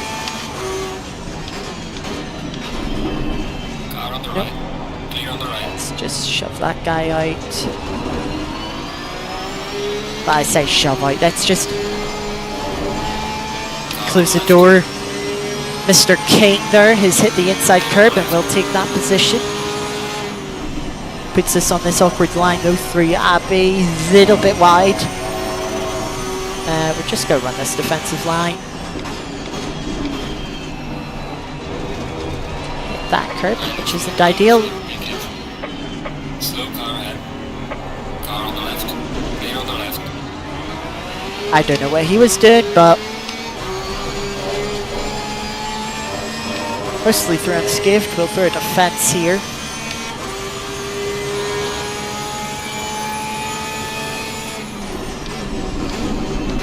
Car on the right. Clear on the right. Try and run the outside, but ultimately can't make it. Don't know where he's going. Car on the left. That's not another free position yet. We're side by side. Clear on the left.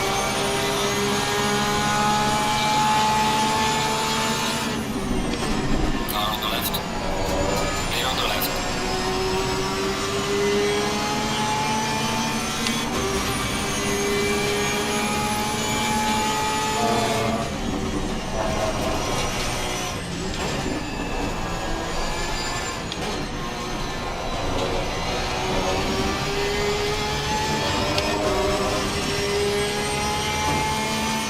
Yeah, glad I could answer your question, Martin.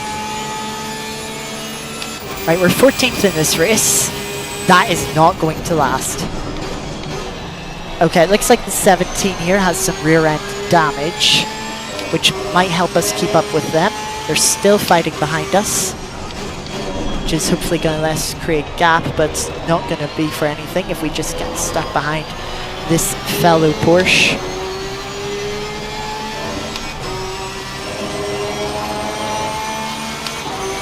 But about 1.5 seconds to the car behind, that's a nice gap. We'll see how long it lasts for though.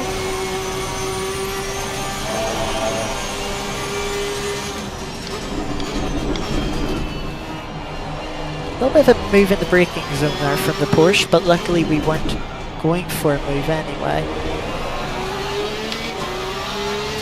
We're quite wide there.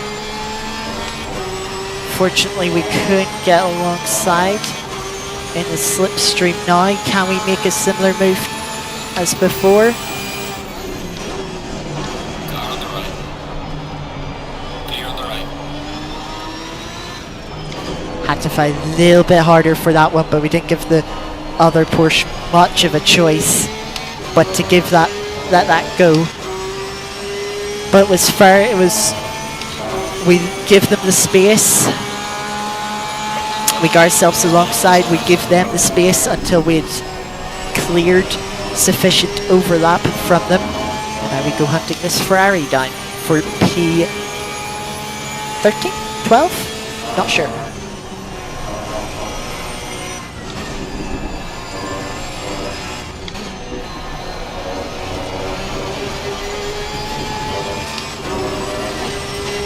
Thank you, signed. We've got a good run here on the Ferrari in the slipstream. No defense. We'll go to the inside. Clear on the left. They are very brave. And it's worked out for them. Gotta commend them. Credit where credit's due.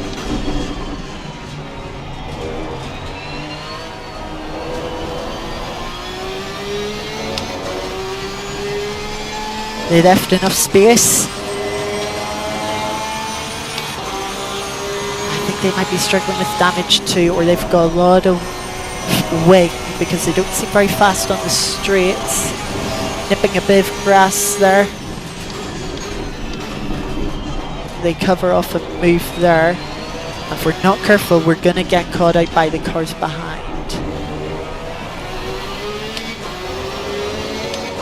I'm sure that Porsche would love to get back past me after what I did to them just one lap ago.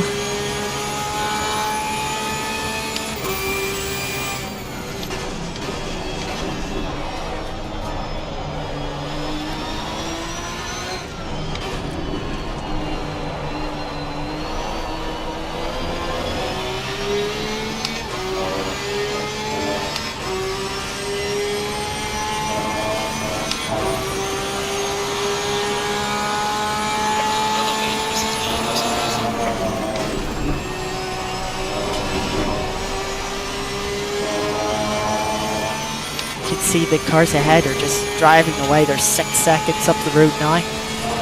There's not much chance we catch them unless they fight a lot or have a crash.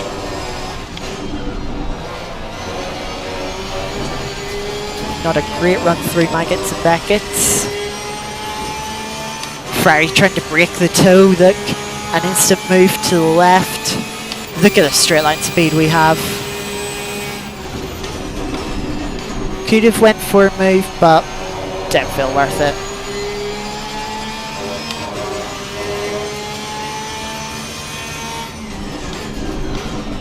And there's the yellow, but unfortunately it's behind us, so nothing to gain from it.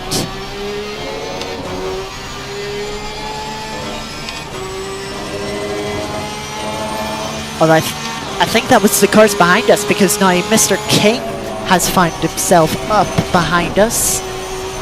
The one car we out-qualified, so hopefully we have more pace than them, but there are other cars looking to make their way through. They've obviously had some issues in the first portion of this race, and are looking to make up for lost ground.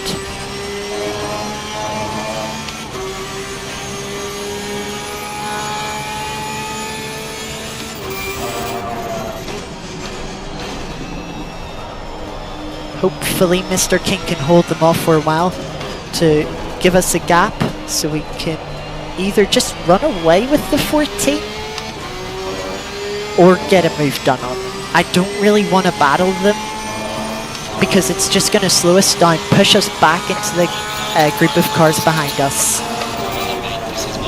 Whereas I would rather just try and gap them.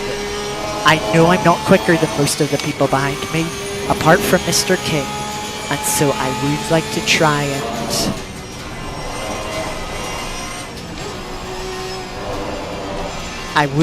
and build a gap if possible. But if we can't get ahead of the Ferrari, that'd be good. We are faster than the Ferrari on the straights, which would make it difficult for them to overtake us.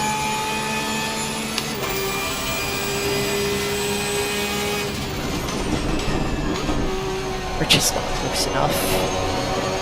Come the end of the straights, and I'm positive they've got a lot of wing on the car. I'm positive that's why they're slowing straight line speed. They have more weight, so they have more downforce, giving them more speed in the corners, more grip, but it does mean they have more drag. They're slower on the straights, which is giving us the advantage there, giving us an opportunity over a lap. Yeah, we're very balanced, as you can see at the moment. But it's two different ways of getting speed round the lap.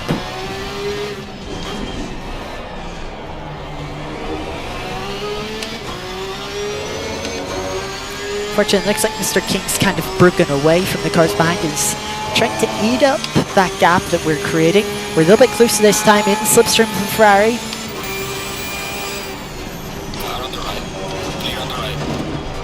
Little bit of contact.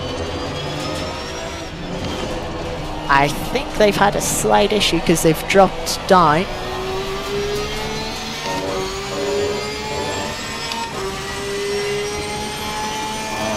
I'm not sure about that one. I'd have to look back at it. Maybe I did drift out a little bit wide. But at the point of contact, was I far enough ahead? That's the question. That's only a question that can be answered after the race, looking at the replay, which I might not bother with. Why not? Yeah. Yeah, I'll judge my own incident. we can do a little feature of sim racing stewards. Meanwhile now, free air now, we want to try and build the gap to the cars behind.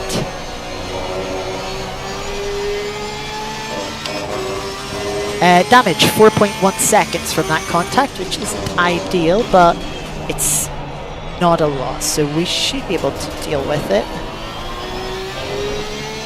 And not lose too much time, if any. Maybe Martin, maybe.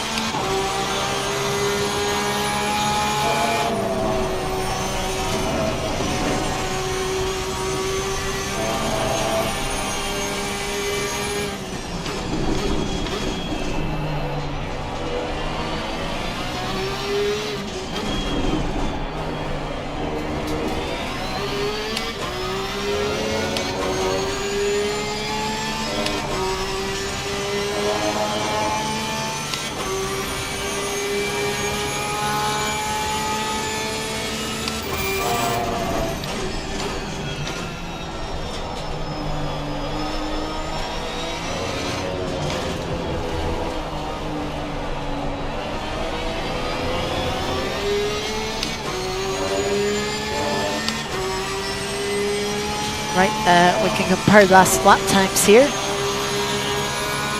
9.8, 9.8. I would say we need to go faster.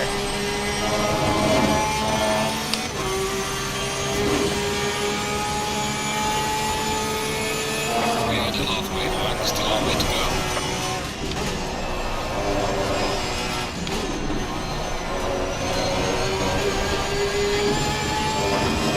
Well, there's a 10th and a half.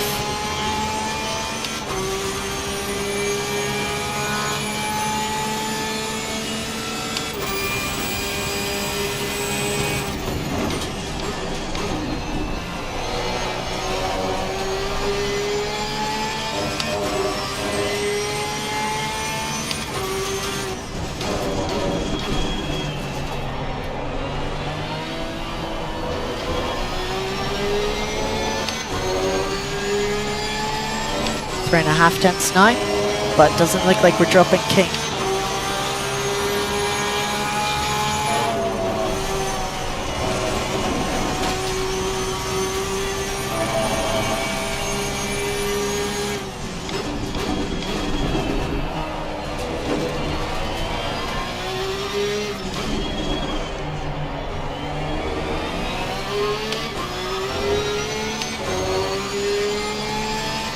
Although it looks like King has made a mistake, and there's the gap, 1.2 seconds now.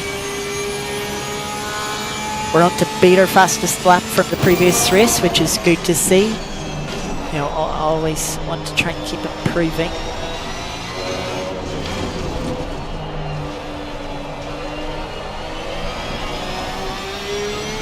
Especially with the damage we have incurred, although I will admit the free air that we have this race now is definitely helping.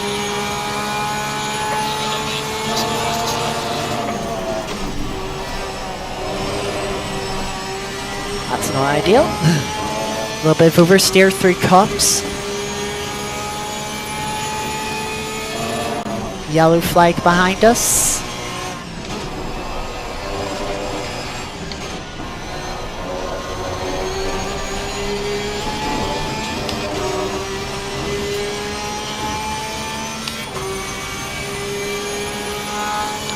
So 59.502.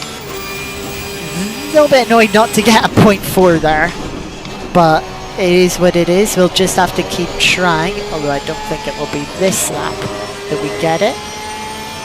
Unfortunately, Andy also now appears to have a similar gap behind him.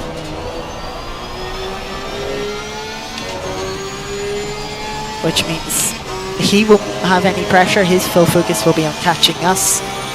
That gap now in 1 second.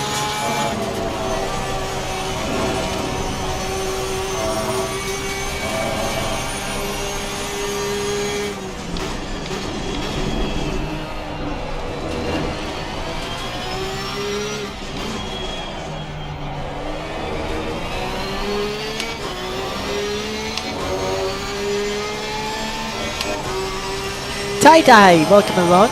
Good to see you. No, oversteering cops isn't terrifying at all.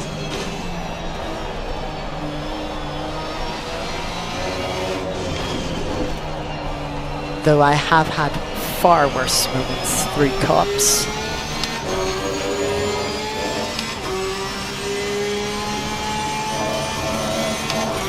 Gonna have a 59.8 here. 59.9 ahead, so we extend the gap by a 10 flat lap. That's what we like to see.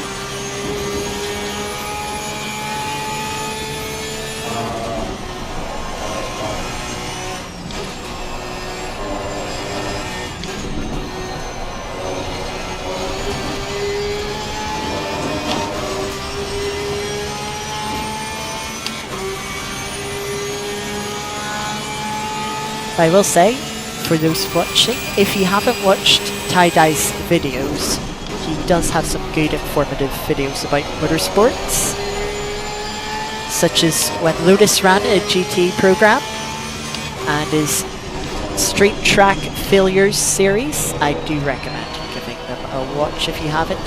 Quite interesting. And videos I've been enjoying myself as of late.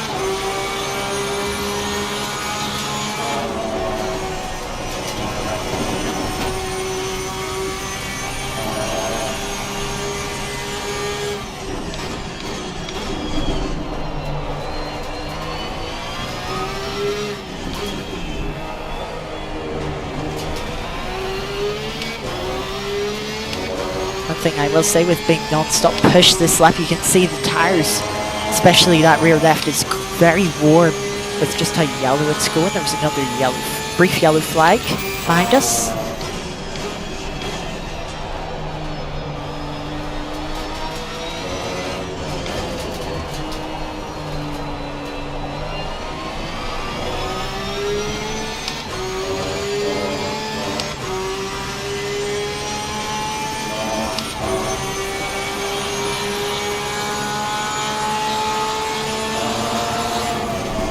.8 plays a 2-minute dead, so we gain another 2 tenths that lap.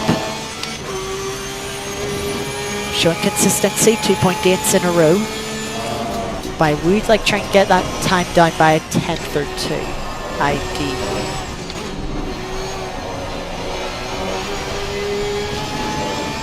The main thing is, as long as we're extending the gap, that's what's important. Don't thank me, Tie-Dye. Your content deserves it. The time and effort, research you put into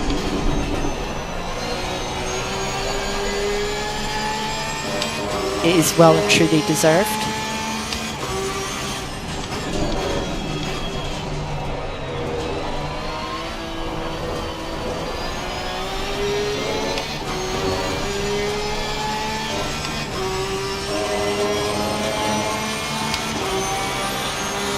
Gap now over 2 seconds behind.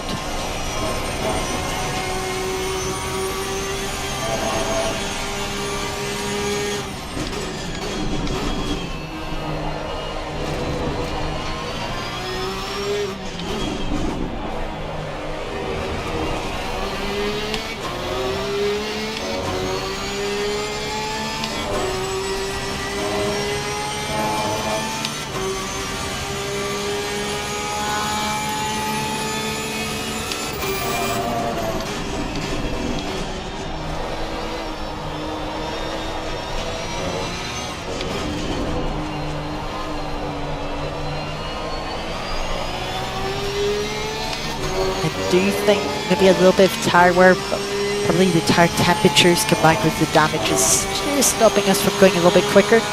59.9 that lap. Still a 2-minute O behind, so we still gain a tenth. We're just slowly extending that gap. 3 laps to go now.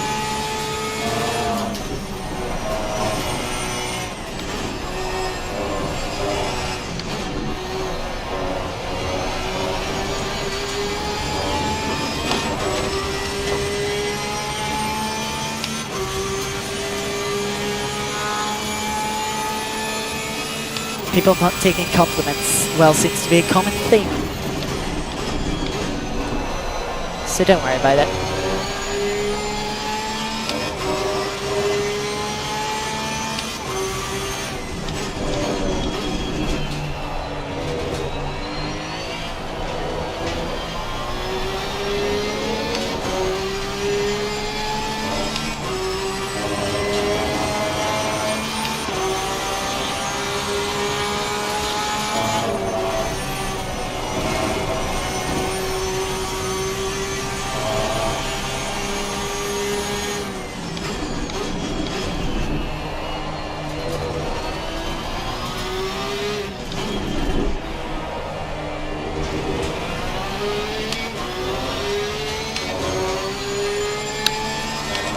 Mr. King seems to be on a good lap. He's broken that 2-second barrier.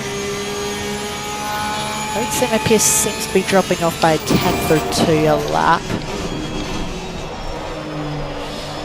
That slide there is not helping.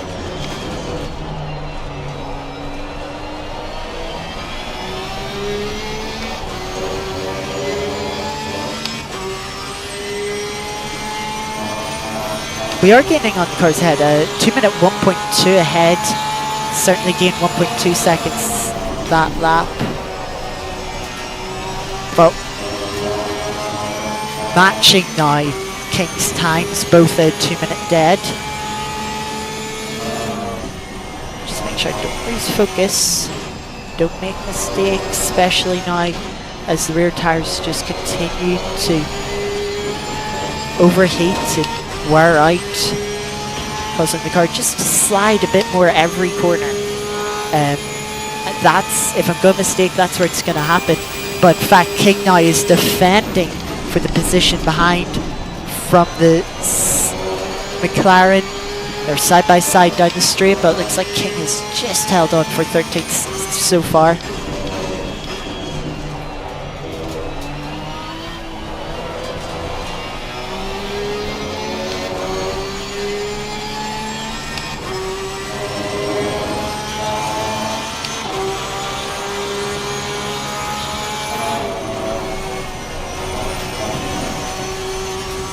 Only one more lap after this.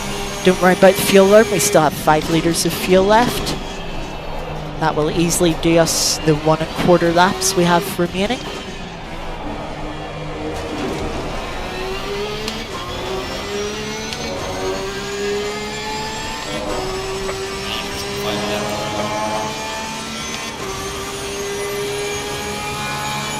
You can see that rear tyre temperature in the box at the bottom of the dash, 103 degrees I was reading there for a moment. That is too warm.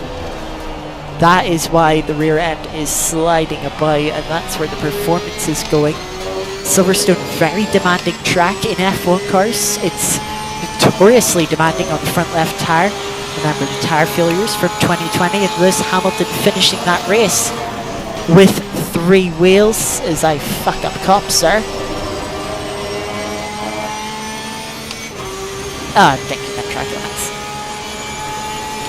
But GT cars struggling more with the rear left than the front. Of course, not as high speed in the corners, more traction zones really for a GT3 car compared to an F1 car around here.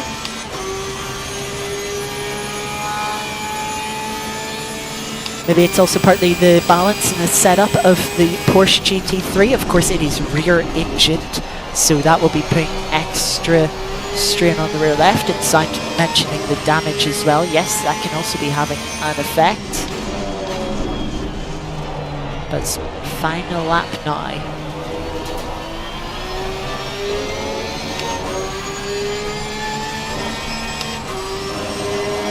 This lap's definitely not been a good lap. You can see that gap behind just shrinking nearly a second. Nearly down to a second now, I should say. But King's going to be busy fighting for 13th, trying to hold off the McLaren behind them. As I mess up another corner.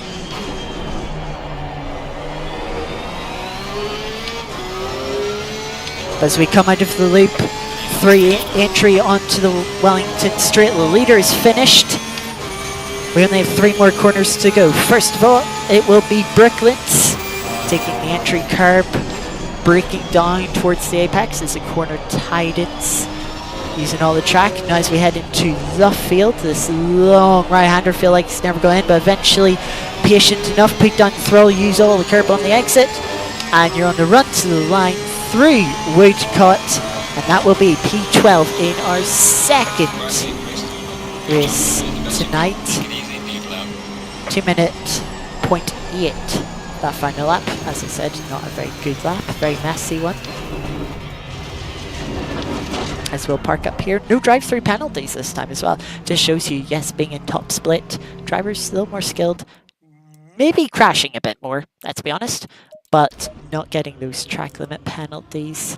Only 20 people, well, we await final confirmation results, which will happen as the number 21 comes across the line to take last place. There we are, P12.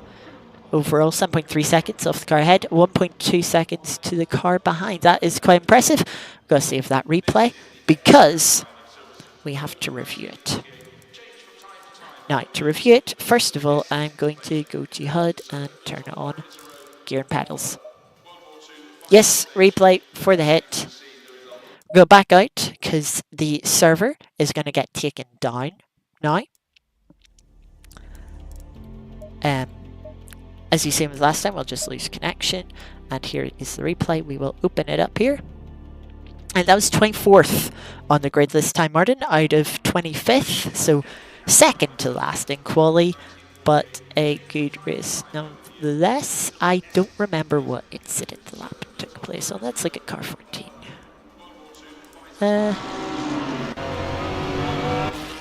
They have damage at this point. We're ahead. We're ahead. No, that's not us. This is us.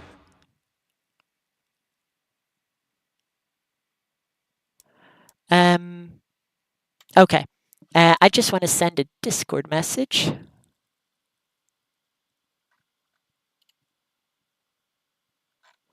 I just want to ping the guy that I know that I was racing with.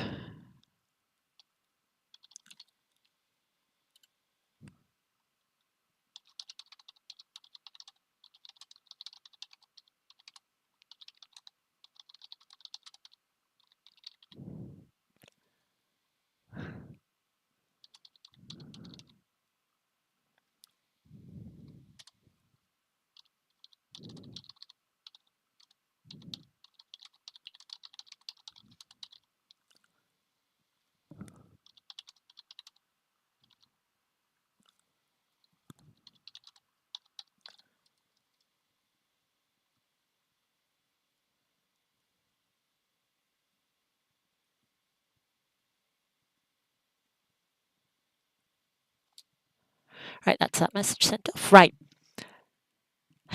As a steward, let's review this incident. I'm just going to take my wheel off as well and turn it off. It's been in use all day. It is roasting warm.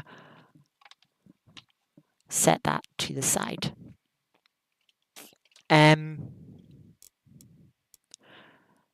Let's watch it from my perspective, first of all. So we're in the slipstream. We have an run. We brake late to try and get up the inside. We go for a very early apex here. End up drifting out wide. Maybe a little bit too deep.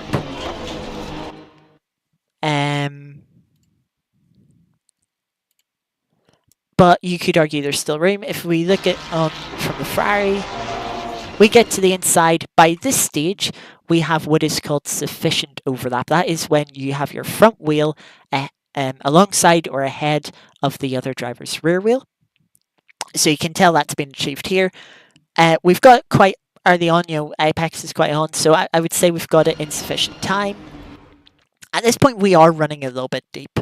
I would say the ABS was kicking in probably, which is one of the reasons we're running out wide.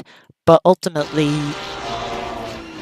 I would say for a dive bomb, at this point, the Ferrari has misjudged the positioning of my car. They don't have sufficient overlap anymore. Their front wheel is behind our rear wheel. So technically, they're not entitled to room. The contact probably, you would either say it's their fault or it's just a racing incident from converging lines. You can't really say, okay, yes, I run wide on the exit, but that part of that is from the contact. It is light contact. It is kind of big. It does cause them to go off track. Lose 3 positions there. They wisely back out of the move from the second McLaren there. But yeah, I would probably say racing incident for that. They didn't have overlap at point of contact. The dive, I would say, was fair enough. I was close enough. I got overlap early enough into the corner. And I was making the corner. The only other thing I could say is if we come to me, back a little bit more. Let's take a moment at this white line of the old track. So we're doing 79 miles per hour at this point. I think we're locking up here, considering there is smoke coming off of the tyre. If we go to the previous lap,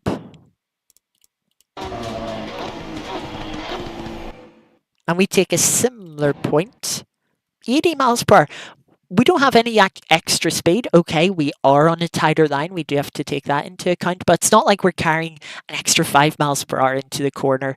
So, it's the move was a reasonable move there. So, yeah, I'd say racing incident. I wouldn't be surprised if they try and report it, just get something out of it. And then, well, it's subjective. The stewards, whoever end up looking at it for LFM. But yeah, I would say racing incident. Racing incident from Eddie, tie-dye. Yeah, I think we can all say racing incident. Even if you did want to put blame on the Ferrari, you probably wouldn't give a penalty for it, or you'd maybe give a warning, but most likely you'd probably say no further action. Yes, you're at fault, but you lose out in the contact, you lose 3 places. We don't necessarily need to give you a penalty. But yes, that is that. It is now about 10 past 11. We have one more thing to do today's stream. One more thing. As I said, we are going to do Art of Rally. So let me get that loaded up. I will also need my controller. And when I've got loaded up, you will see what I have prepared. Art of Rally. Hopefully, I've the sound set correctly for this. Let's see if the LFM results have come in, because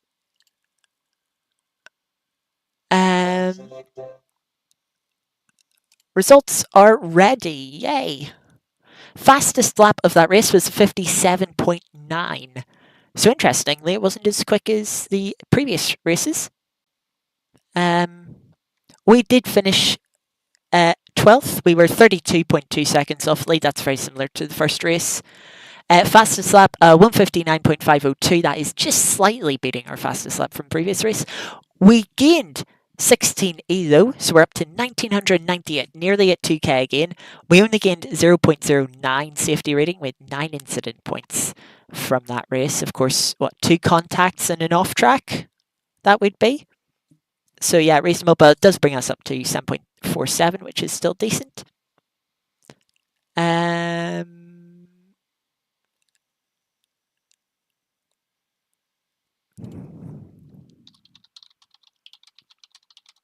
I'm just responding to a message, sorry.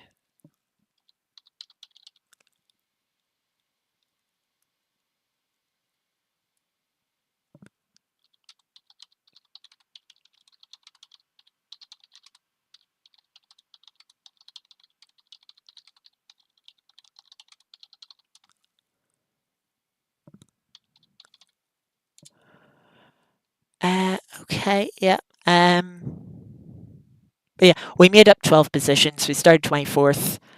And we finished, what did you say? Where do we finish? It's 12th, yes. Art of Rally. Let's get that loaded up. We won't be playing Art of Rally long. Let's switch over now. Oh, I forgot Art of Rally is one of these games that you can't have border this window.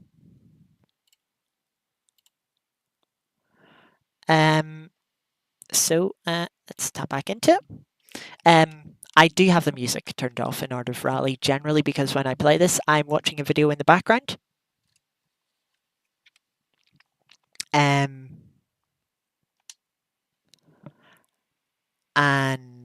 well, yeah, I want to listen to that video and not music. Let's start off with the daily event. What do we have for the daily event? We are driving Group 2 at Germany. We've got night stage. Oh, great. It's a long one. It's 7.1 miles. The reason why I say oh, great is because the only thing lighting me up at the moment, now that we're well past sunset, is my monitor. And a night stage isn't going to light me up. Yay. What I can do is if I do... Of course, I'm going to be lit up for a moment. If I put that there, close that. I can also now close that and bring it back up Art of Rally. I have a little bit more light for my second monitor. There we go. Right, let's give this stage a go. Only one attempt. And it's a long stage. Key thing is to not make mistakes, and that's already a mistake. Let's get back on track. If you go too far off the road in Art of Rally, you will get respawned and given a 5-second time penalty, which is very costly in your final standing. So that's a right-hander. Considering I play this game, I effectively just do the daily stages. I don't know the stages that well because you don't do them regularly. There are some stages I sort of have a memory of, but this is not one of them. All I know from Germany is it can be very easy to make costly mistakes with the tombstones either side of the track. I have also, to help light up my face, moved chat to a point that I can't glance over at it quickly. So apologies for that. But at the bottom of the screen, you should be able to see my controller inputs. A is upshift, X is downshift, B is handbrake as we go for a big jump there. And left bumper is clutch.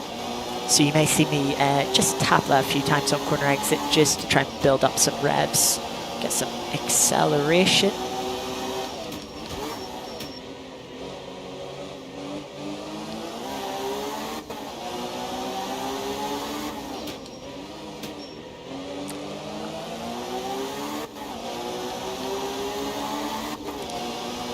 Tight corner here.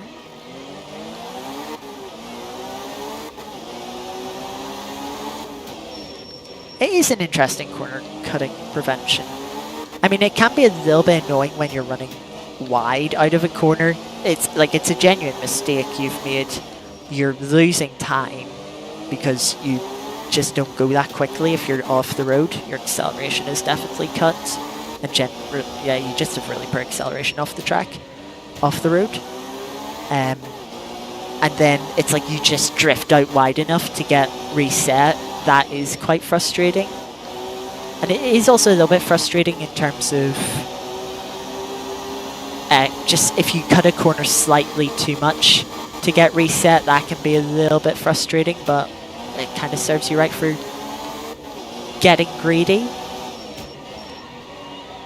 You know, I kind of prefer having the physical objects, you know, to clearly mark how much you can cut a corner, how much you can't. But yeah, I completely understand why the developer or developers, it's a small team that work on this game. It's mostly one guy, but he has a bit of help as far as I'm aware.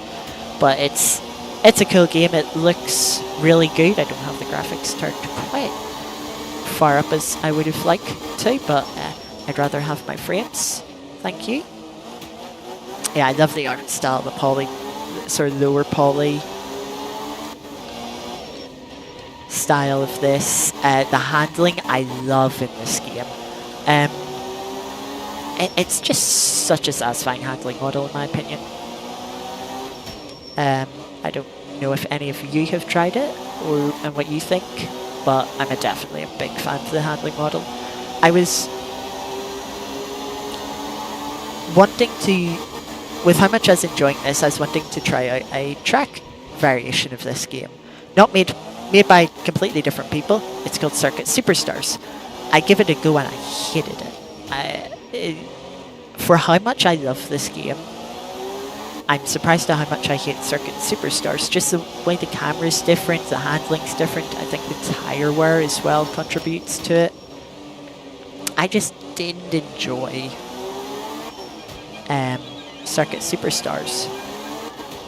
I felt like it was a sim for the arcadey game it's trying to be. It had too many sim things in it, I think, would be my complaint.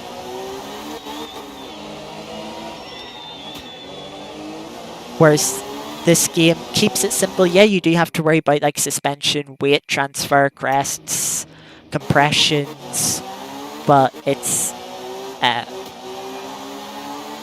simple. You know, you have accelerating, brake, handbrake, and clutch.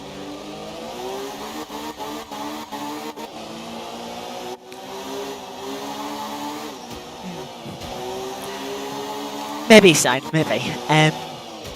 So we're 23rd, top 10%, 22 seconds off. I would have liked to have been a little bit closer, but bit of a gap ahead of us. So yeah, I'm quite pleased with that. That's one of the better rankings I'd have. There's only a couple of hours on the event, so there won't be too many more improvements. We can look back at what I've done in previous days. So yesterday I had a horrible stage, 162nd at 70, top 70%. Not great, 18 seconds off, a 2-minute stage. Up to 24th on Monday, 15.5 seconds off, but that's a 3.5-minute stage. 24th on Sunday as well. Consistency. 4 minutes 20. Nice. 13.2 seconds off. Saturday I forgot to do. Friday, 72nd. 2 minutes 0.5, 25.2 off the top.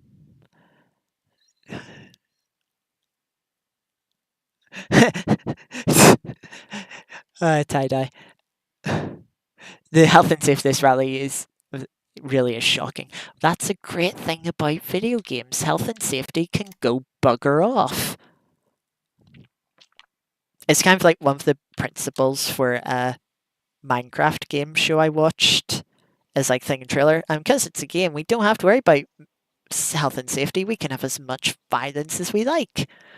Violence and murder. And it's like, yeah, it's kind of stuck with me. Like, yeah, video games, just do whatever you want. Who cares about health, safety? Let's have violence. I will also just tab out again for a second. Yep. Right.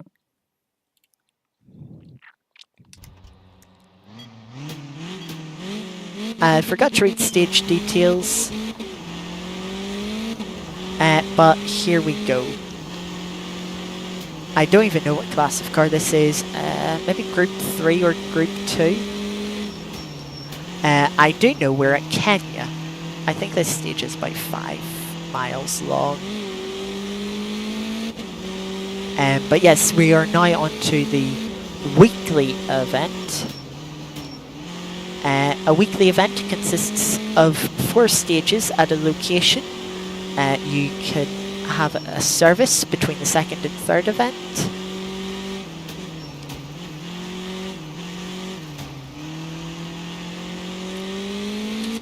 Of course, if you get terminal damage, you are out. And I think it was last week I got terminal damage, which really disappointed me.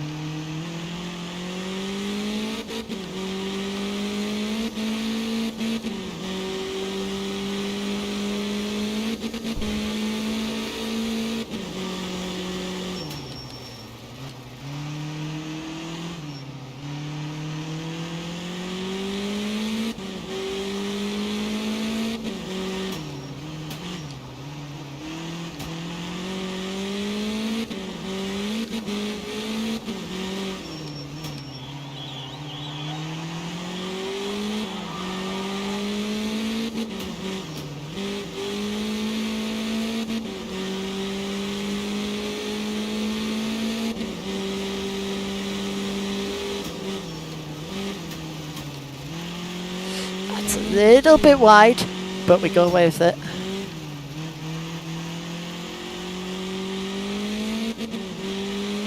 SMH sign.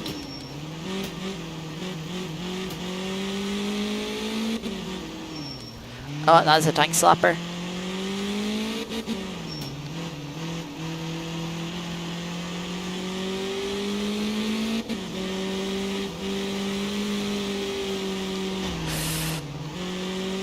That's not ideal.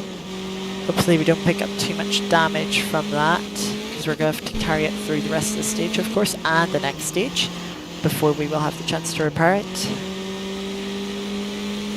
I will say, I'm not exactly gelling with this car.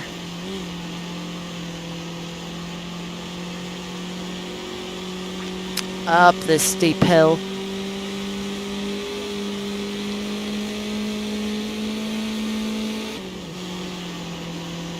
A little bit of a corner cut there as we come to this kind of uphill chicane.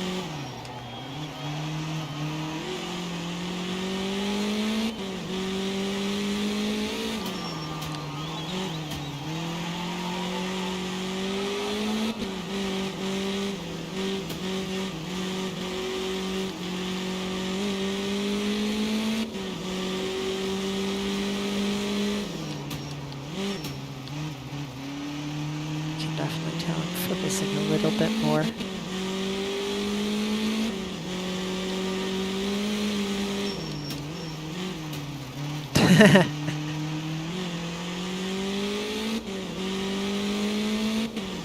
Would you say it's as bad as drifting event?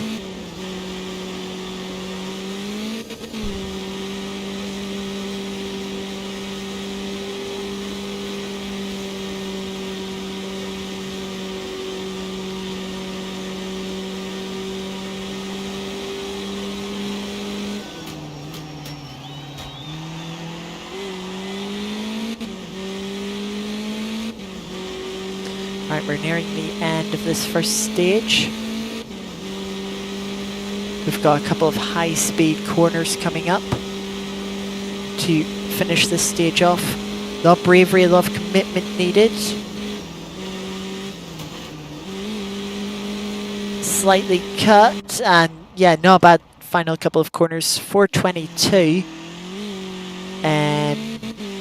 For that 6.7 mile stage, start off the event. We are currently 31st, 18.2 seconds off the lead.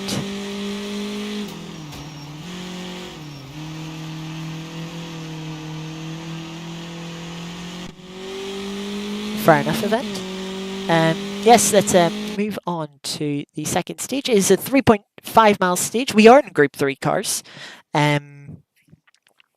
Another dirt stage to contend with, as the sun setting slightly blows me out in the camera. Here we go, a shorter stage this time.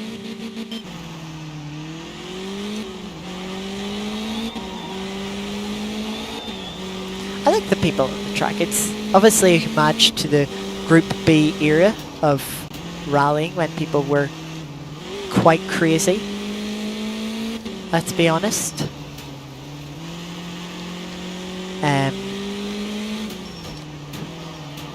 Of course, they always get out of the way in game. You can't hit them. Well, you can kind of hit them, but they just kind of move aside for you.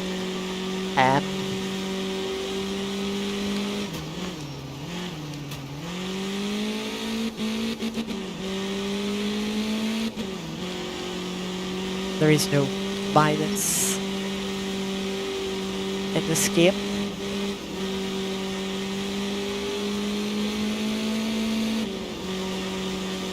But yeah, I can imagine it's a bit unsettling, especially if you've seen or experienced a incident in rally with spectators doing dumb shit. It was Martin. You should see some of the photos of the era. It is crazy. People putting, hands out in front of cars, basically blocking the track, waiting for the car coming. Then as it comes, they'll just part ways to let it past. It was crazy.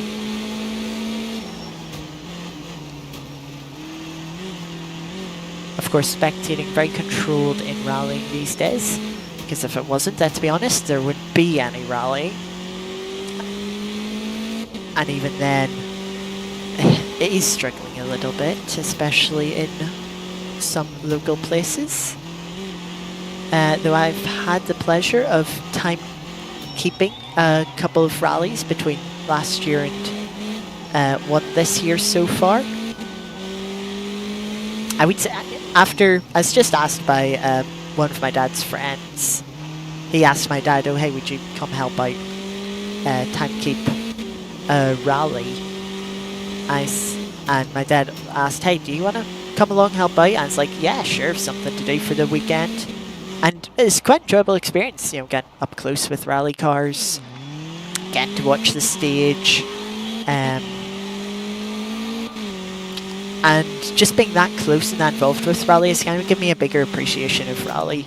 And this year I've actually realised, some of the World Rally Championship stages are shown on TV.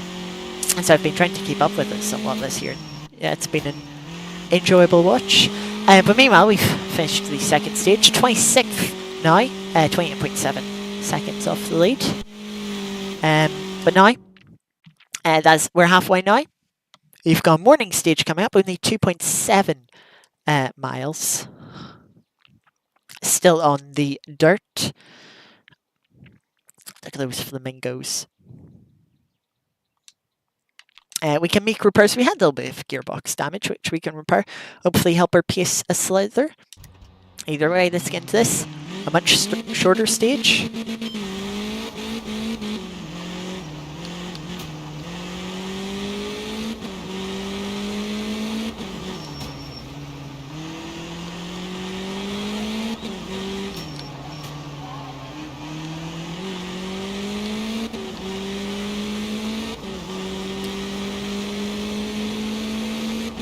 I think I remember this being a very fast stage, very high speed.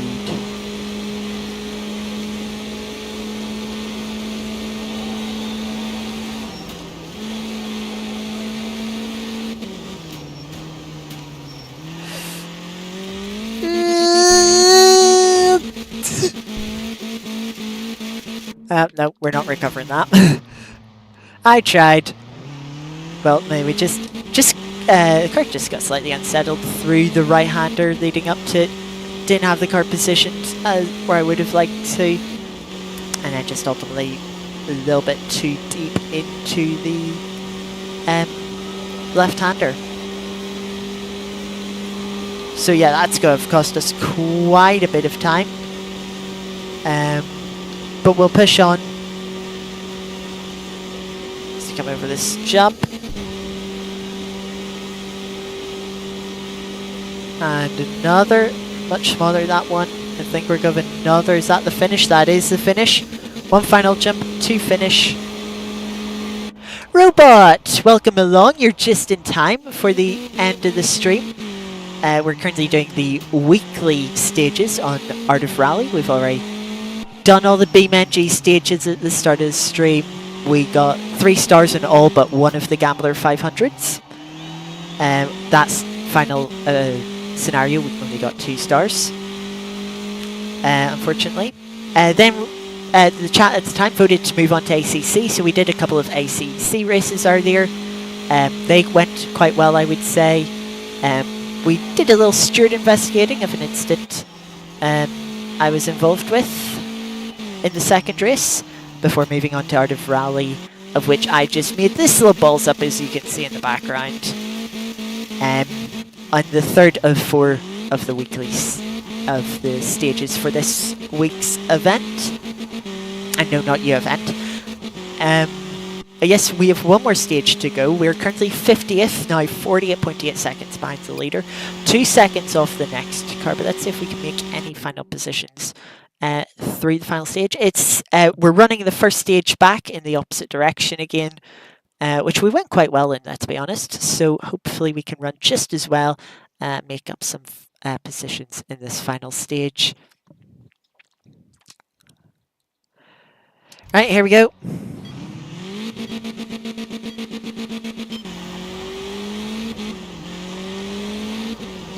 But yeah, good to see you, Robot. Hope your day has been going well for you.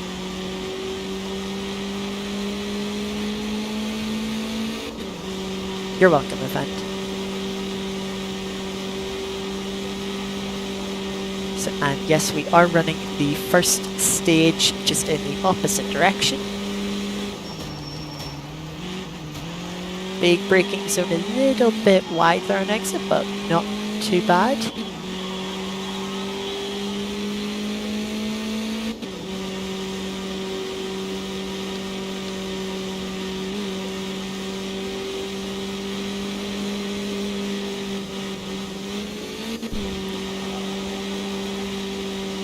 You're dealing with a headache as well?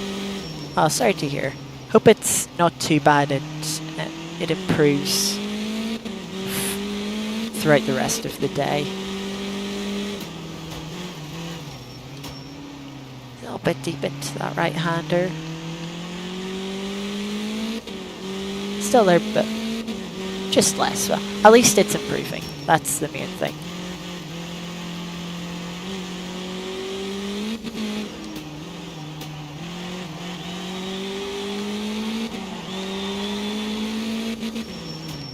Careful over this crest into this chicane.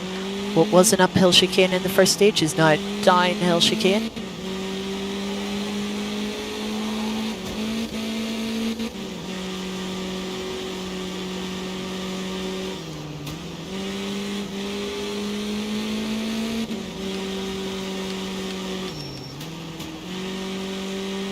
Got that tightening corner right. That's satisfying.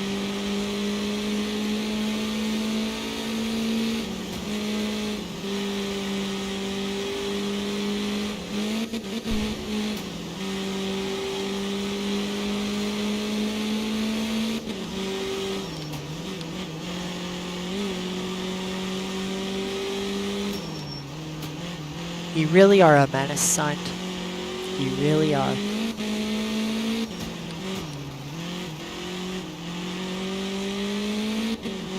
This stage has been going very well so far.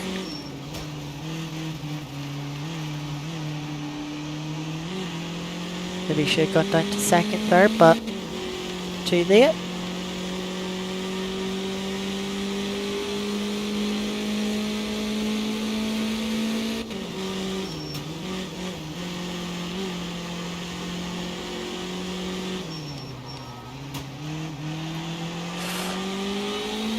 Judged that apex very well, hitting the signs but not the hay bale behind them.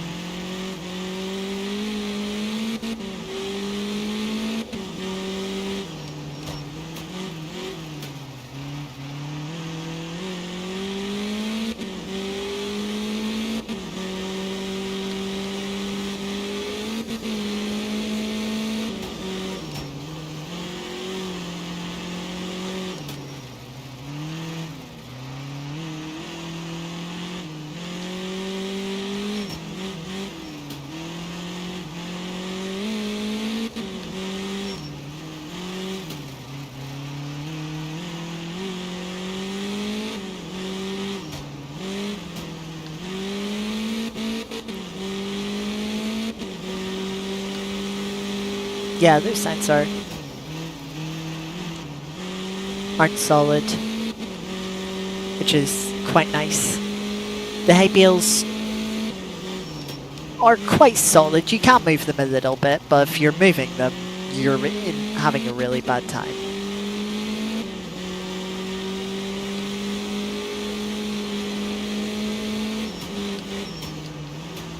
Final corner over the crest. Oh, just across the finish line. Thankfully, the game counted that. Notice we were about 5 seconds quicker in that stage than we were in the first stage, which is good improvement. And we've climbed back up to 34th from our drop down to 50th in last stage. 55.1 seconds off the lead. Would have been good to see where we could have finished if we didn't have that mistake in the third stage, but no, other than that, quite happy with that. And yes, that is that done. I might as well let's show off the previous weeks. Of course, we're only halfway through this week, so plenty of time for that to drop. Last week, as I said, retired terminal damage on one of the stages. I can't remember what stage exactly, so we end up down at the bottom. Previous week, sort of towards the end of July now, 49th. Woman at 16.3 behind the leader. I think there might have been a mistake in there. Week before that, sort of third week of July, let's say. Woman at 30 off the leader, down in 61st. Probably a mistake in there, I would say. That's more like it. Second week in July, there. Only 57.1 seconds off the lead, up in 17th. That's very good, top 4%. That's one I'd be happy with. And start of July, 72nd. Woman at 9.5 seconds off the lead. Yeah, they'll look back at the events that we can between July and the start of August. But yes, that is Art of Rally. That is the daily and weekly stages. And that, unfortunately, is going to bring the stream to an end. Thank you, everyone that has come out. Let's go full screen camera to finish it off.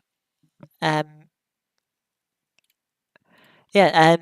you all for coming out. I'm just going to set my controller over here. It's been great to see all of you, to have you join for whether you've been here for most of the stream, like Event has. He was here since pretty much the beginning, or whether you've been joining very recently, such as Robot. Yes, thank you all for joining, and I hope you've enjoyed watching. Future streams, I'm not going to say anything of. I was contemplating Friday, as I do have a 2.4 hour ACC race on Friday evening, but there's quite a few things going on Friday, so I think I'll leave those. I think I'll just miss that day. Just have the day to myself, have the race to myself. There's plenty of stuff going on. There's a Jackbox evening in Amy's server. There's also an Among Us session going on, so there's enough going on. You don't need my stream. And beyond that, I don't know. There's a lot of things going on that just make it feel like, yeah, it's not always worthwhile streaming. But who knows? We will have to wait and see. Things can always change. Things can always change. Sound. And Tie-Dye, great to have you. And again, no need to thank me for the plug. Your content is really, really amazing. I really respect the time and effort, as I've said to you all in the FR Discord before. Really respectable. Very informative, very enjoyable. Glad you enjoyed ACC Art of Rally, Martin. Yeah, they are fun games. I mean, as someone who likes sim racing and has been doing it has been doing racing, whether it's sim racing or not, it's a different thing, but racing at least for most of my life, yes, it's very enjoyable in Art of Rally. Yeah, I save the weekly events. Usually I just pop on and do them. They're a good way to end the day, just 10, 30 minutes at the end of an evening. Nice chill way to end it. So, yeah, I'm glad you enjoyed them. Of course, there was Beam. Of course, I can't really redo the scenarios. Can only play the scenarios once. And, can only play them for the first time once, I should say. I mean, maybe there might be Beam stuff. More scenarios will probably come out. We can try them in the future. Great to hear. Great to have you, Robot. Glad you enjoyed yourself. Once again, I hope your headache gets better. As I say, great to see you, Event. Glad you enjoyed the Beam Scenarios, Dragon. But yes, once again, um, thank you everyone. I hope you liked the little surprise with the face cam too. Um, thank you for the support. Thank you for the nice comments. But for now, that will be it. I will most likely talk to you all on Discord at some point. We'll probably end up in a VC together for something in the not too distant future. But until then, I shall be saying good night. Take care, everyone. Enjoy the rest of your evening, or have a good night's sleep if you're going to bed, or if you're more like Robot in America, enjoy the rest of it's the rest of your evening anyway, rest of your day. Um, Once again, thanks for coming along, and yeah, see you whenever.